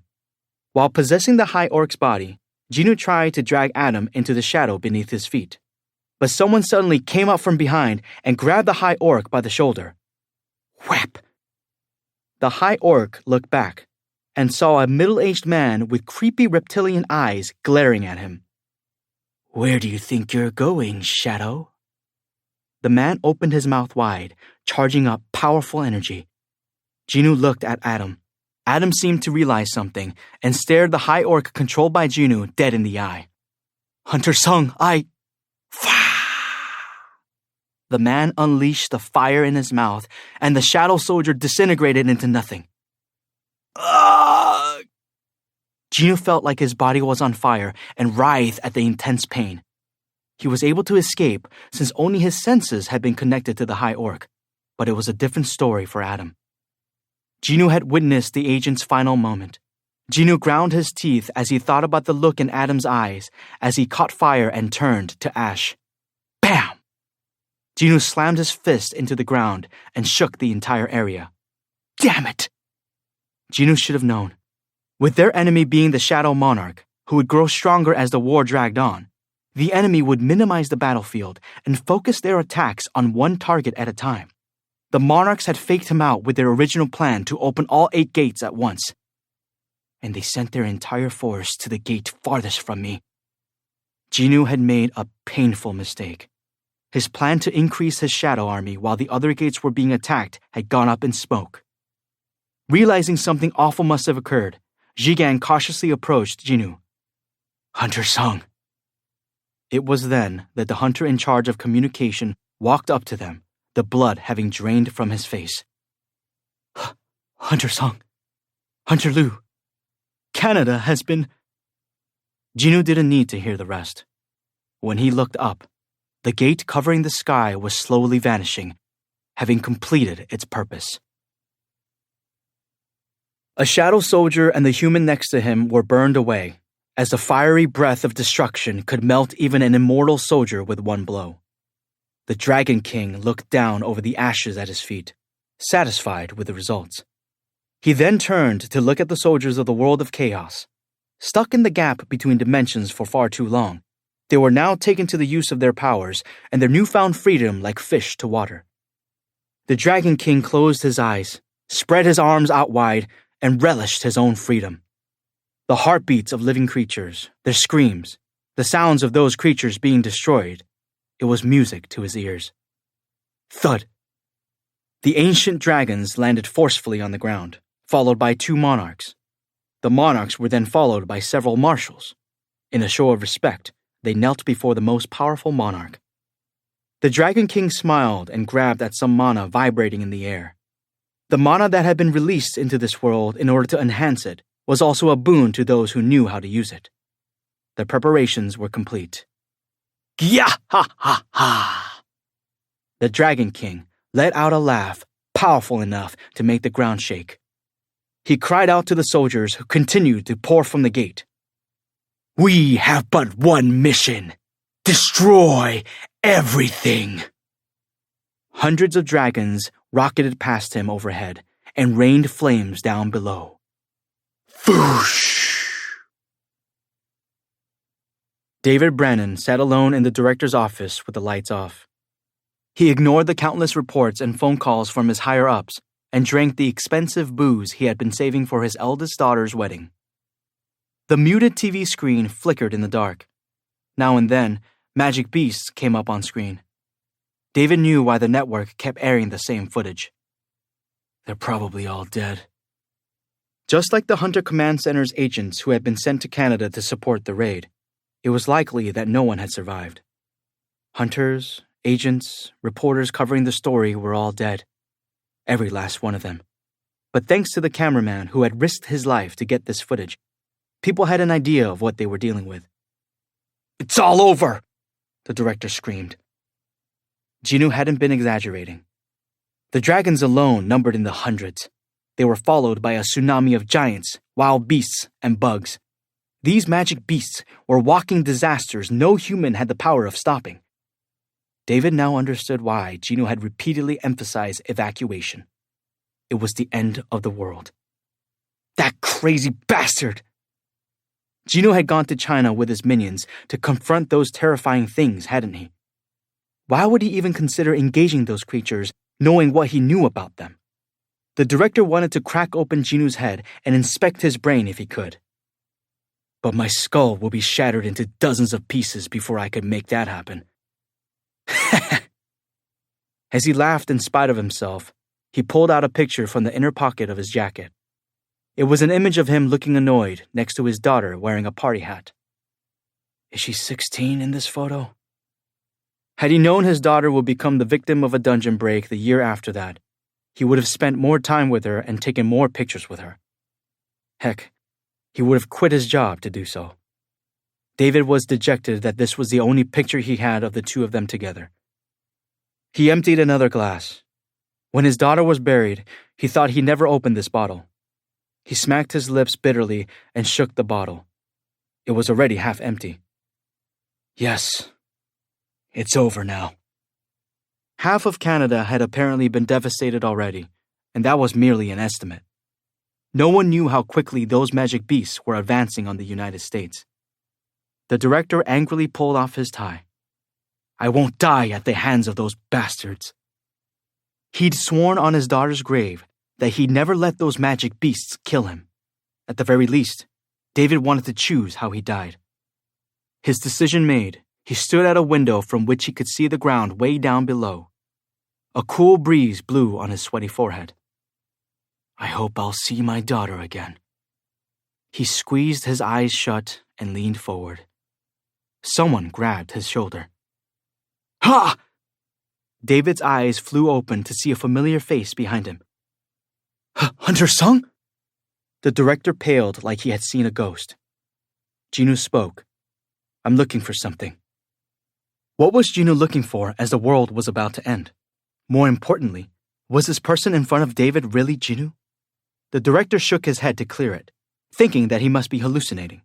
But as Jinoo came more and more into focus, he quickly realized that it was Hunter Sung in the flesh. David sobered up instantly. What are you looking for? A runestone, Jinoo clarified. Please give me the runestone Kamish left behind. The director's surprise didn't last long.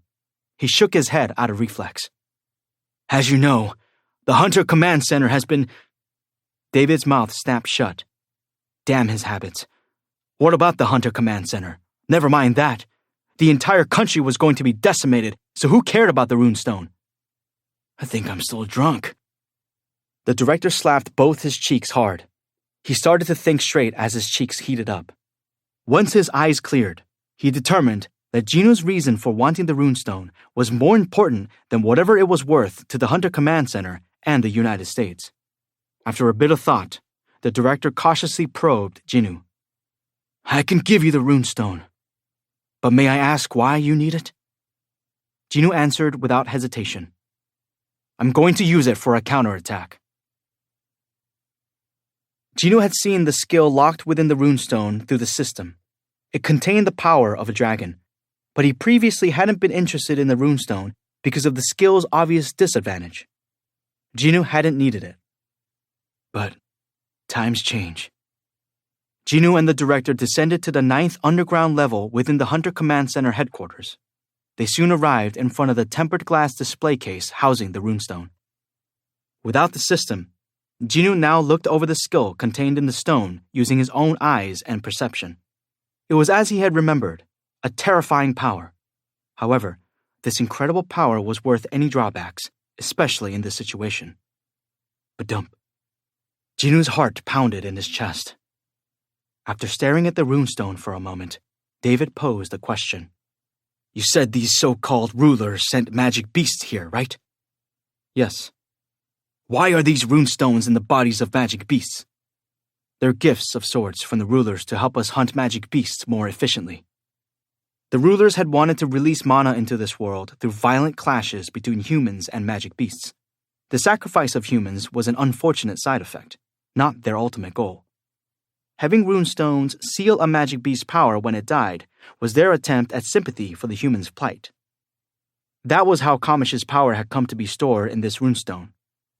Jinwoo took hold of the key for his counterattack. The director swallowed as he nervously watched Jinwoo with the runestone in his hand. Can you really stop those magic beasts with that? I'll have to try at least. Even at this very moment, the armies led by the Dragon King continued their advance and destruction of everything in sight. Thanks to the rulers reinforcing the world with mana, the armies could only move so fast. However, that was just buying time. Before long, the whole planet would be on fire. Jinwoo couldn't very well just watch the world come to an end now, could he? The enemy very much feared the power of the Shadow Monarch. They wanted to disrupt that power even if it meant plotting against the Shadow Monarch behind his back. Jinwoo was going to show them how a weak creature could wield that power. I'm going to do everything I can. The determination in Jinwoo's eyes hit the director right in the heart. Jinwoo had never backed down from a fight, regardless of how powerful his opponent was. Meanwhile, David had spent much of his time trying to avoid the threat. Standing in Jinwoo's presence, the director felt utterly inadequate. Was I really thinking of joining my daughter? How pathetic of me. David was ashamed of himself. Now he wanted to bear witness to Jinwoo's battle, regardless of the outcome. I have no right to ask this of you, but please stop those monsters, the director sobbed. Perhaps all David had really wanted was to avoid dying at the hands of those magic beasts. As the head of the Hunter Command Center, he should have led the charge against them, but he didn't have the courage to watch countless Americans die. But even if they were merely hanging on by a thread, Brandon wanted to grab onto it no matter what. He continued to tear up as he summoned this newfound courage. Jinwoo gently put his hand on the director's shoulder. To David, this gesture felt more dependable than 1,000 words of reassurance. He wiped away his tears. How embarrassing. I'm sorry, Hunter Song. Jinwoo waited until Brandon was calmer before he spoke. One more thing. There's somebody I need to find. Jinwoo followed the director into an apartment building not far from the headquarters of the Hunter Command Center. She lives nearby? The Hunter Command Center believes it's best to keep close to people they need to protect. It looked like she lived on a lower floor, since David chose to take the stairs. David was just starting to sweat when he stopped at a door on the 4th floor. We're here. Jinwoo nodded. Knock, knock. Brennan gently knocked on the door twice instead of ringing the bell, like it had been previously agreed upon. After a brief silence, an agent inside confirmed that it was David and then opened the door. Director Brennan? The agent's nose crinkled at the smell of alcohol. Then he jumped back in surprise as soon as he spotted Jinwoo. At least he didn't pull a gun on Jinwoo as he had during their first meeting. The agent did instinctively put his hand on his waist after seeing that there was an unexpected visitor. But he soon looked flustered as he remembered what had happened the last time he tried that on Jinwoo. Hunter Sung? There was no time to ascertain why the world's most powerful hunter was standing there. The director and his guest entered the apartment. The other agent assigned as a guard came out to see David. Where is she? She's inside. Whoa! This agent was also startled to see Jinwoo. Director Brennan, that's... I brought him here because he wished to see her. Please tell her Hunter Sung is here. Yes, sir. I wasn't expecting to receive visitors at this time. The door to a bedroom opened just then, and Norma Selner walked into the room. She was the upgrader and former psychic who could increase a hunter's power beyond their limits. Jinwoo moved one step forward and politely bowed to Mrs. Selner. Please come in. She led Jinwoo inside the bedroom. When the director attempted to follow them, Mrs. Selner gently stopped him. Hunter Sung probably wants to have a private conversation with me. When she turned to Jinwoo, he nodded in agreement. The door closed on the director, who cleared his throat and straightened out his clothes. With the door completely shut, Mrs. Selner slowly turned toward the man waiting for her in one corner of the room. She gasped after getting a good look at him from head to toe. My goodness! Jinwoo looked totally different from the last time she had seen him. You are not the person I knew. Mrs. Selner was incredulous. She had previously seen the darkness deep inside Jinwoo, but now he was the darkness itself. The power of the dead encompassing Jinwoo was quite evident to her. Jinwoo shook his head. I'm the same person. The only difference is now the darkness and I have become one. Ah. There were no words to describe this wondrous sight. The power of a god was nestled inside a human. Mrs. Selner marveled at the power oozing from Jinwoo's every pore. But she soon snapped back to her senses and picked her jaw up from off the floor. I cannot be of help to you, Hunter Sung. Nobody in the world could help this superhuman. But Jinwoo had a different wish. He carefully approached the fearful Mrs. Selner. You said you could see into the future. In a way. Then could you please look into mine? Jinwoo wanted to see the end of this war through Mrs. Selner's eyes before entering the fray in earnest. Whatever the answer, it would put his mind at ease. Mrs. Selner hesitated at first, but eventually nodded slowly. She reached out to take Jinwoo's hands and then closed her eyes. She needed to muster up the courage to stare into the darkness. But she also knew Jinwoo himself would need an inordinate amount of courage to go into battle. She could not deny the brave warrior this request. Time flew by quickly. When Mrs. Selner opened her eyes, she couldn't help but weep. Are you really going to carry this burden all by yourself? Jinwoo didn't answer. How could one person bear such a burden? Are you planning to save everyone and everything with your sacrifice? Jinwoo's face brightened. It's good to hear I'll get that far. Good? No one will remember you. You will fight a lonely war. Jinwoo let go of her hands, even as she tried to dissuade him. He had prepared for this ever since he decided to fight the monarchs. He took a step back from her and wished her farewell. My apologies for the sudden visit and for asking such a huge favor. Hunter Sung! Jinwoo disappeared into the shadow beneath his feet, even before she finished her frantic cry. The agents rushed into the room at her scream, but Jinwoo was already gone. Jinwoo stood on the roof of the tallest building downtown and sharpened his senses to search for an energy signature, the same way he'd located Jinho when he was kidnapped. He sensed a countless number of soldiers making their way south from the northern tip of the country. He couldn't sense a single living creature left in their wake. Everyone had been devoured by the denizens of chaos. Byung-gu Min, Kung Hui Ko, Adam White, and Jinwoo's father. The faces of all the victims who had been sacrificed in this fight flashed through Jinwoo's mind. Fury clawed at and engulfed his heart. Jinwoo closed his eyes to search for the Dragon King within the huge army. It wasn't difficult to locate the eye of a storm that was consuming everything in its path. Found you. Jinwoo and the Dragon King spotted each other at the same time. He sensed the energy scanning him and knew that only one person possessed that kind of power. The Emperor stopped dead in his tracks and glared in Jinwoo's direction. Having located his true enemy, his reptilian eyes stared into the darkness for quite some time. The Shadow Monarch and the Monarch of Destruction met each other's eyes even from that distance. The Monarch of Destruction was the first to bare his fangs. "I am right here." The dreadful roar, like hundreds of thousands of lightning bolts striking at once, shook the sky. "Tens of millions of your kind are already dead. How long are you going to hide like that?" Jinwoo's eyes flashed with rage. "I'm coming for you, and when I get my hands on you..." Jinwoo swallowed the rest of his words and silently sank into the shadows.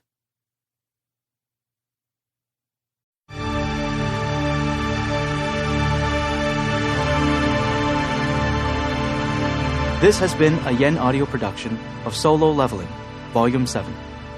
Written by Chu Gong. Translated by Hae Young In and Jay Torres. Read by Ki Hong Lee.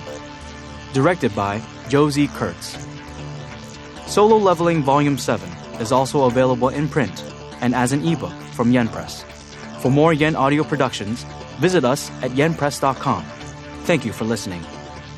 Text copyright 2017 by Chu Gong, DNC Media. English translation copyright 2023 by Yen Press, LLC. Audio production copyright 2023 Yen Audio, all rights reserved. Yen Press supports the right to free expression and the value of copyright. The purpose of copyright is to encourage writers and artists to produce the creative works that enrich our culture. The duplicating, uploading, and distribution of this audiobook without permission is a theft of the author's intellectual property. If you would like permission to use material from the audiobook, other than for review purposes, please contact Yen Audio at yenpress.com. Thank you for your support of the author's rights. This audiobook is a work of fiction. Names, characters, places, and incidents are either the product of the author's imagination or are used fictitiously, and any resemblance to actual persons, living or dead, events, or locales is entirely coincidental.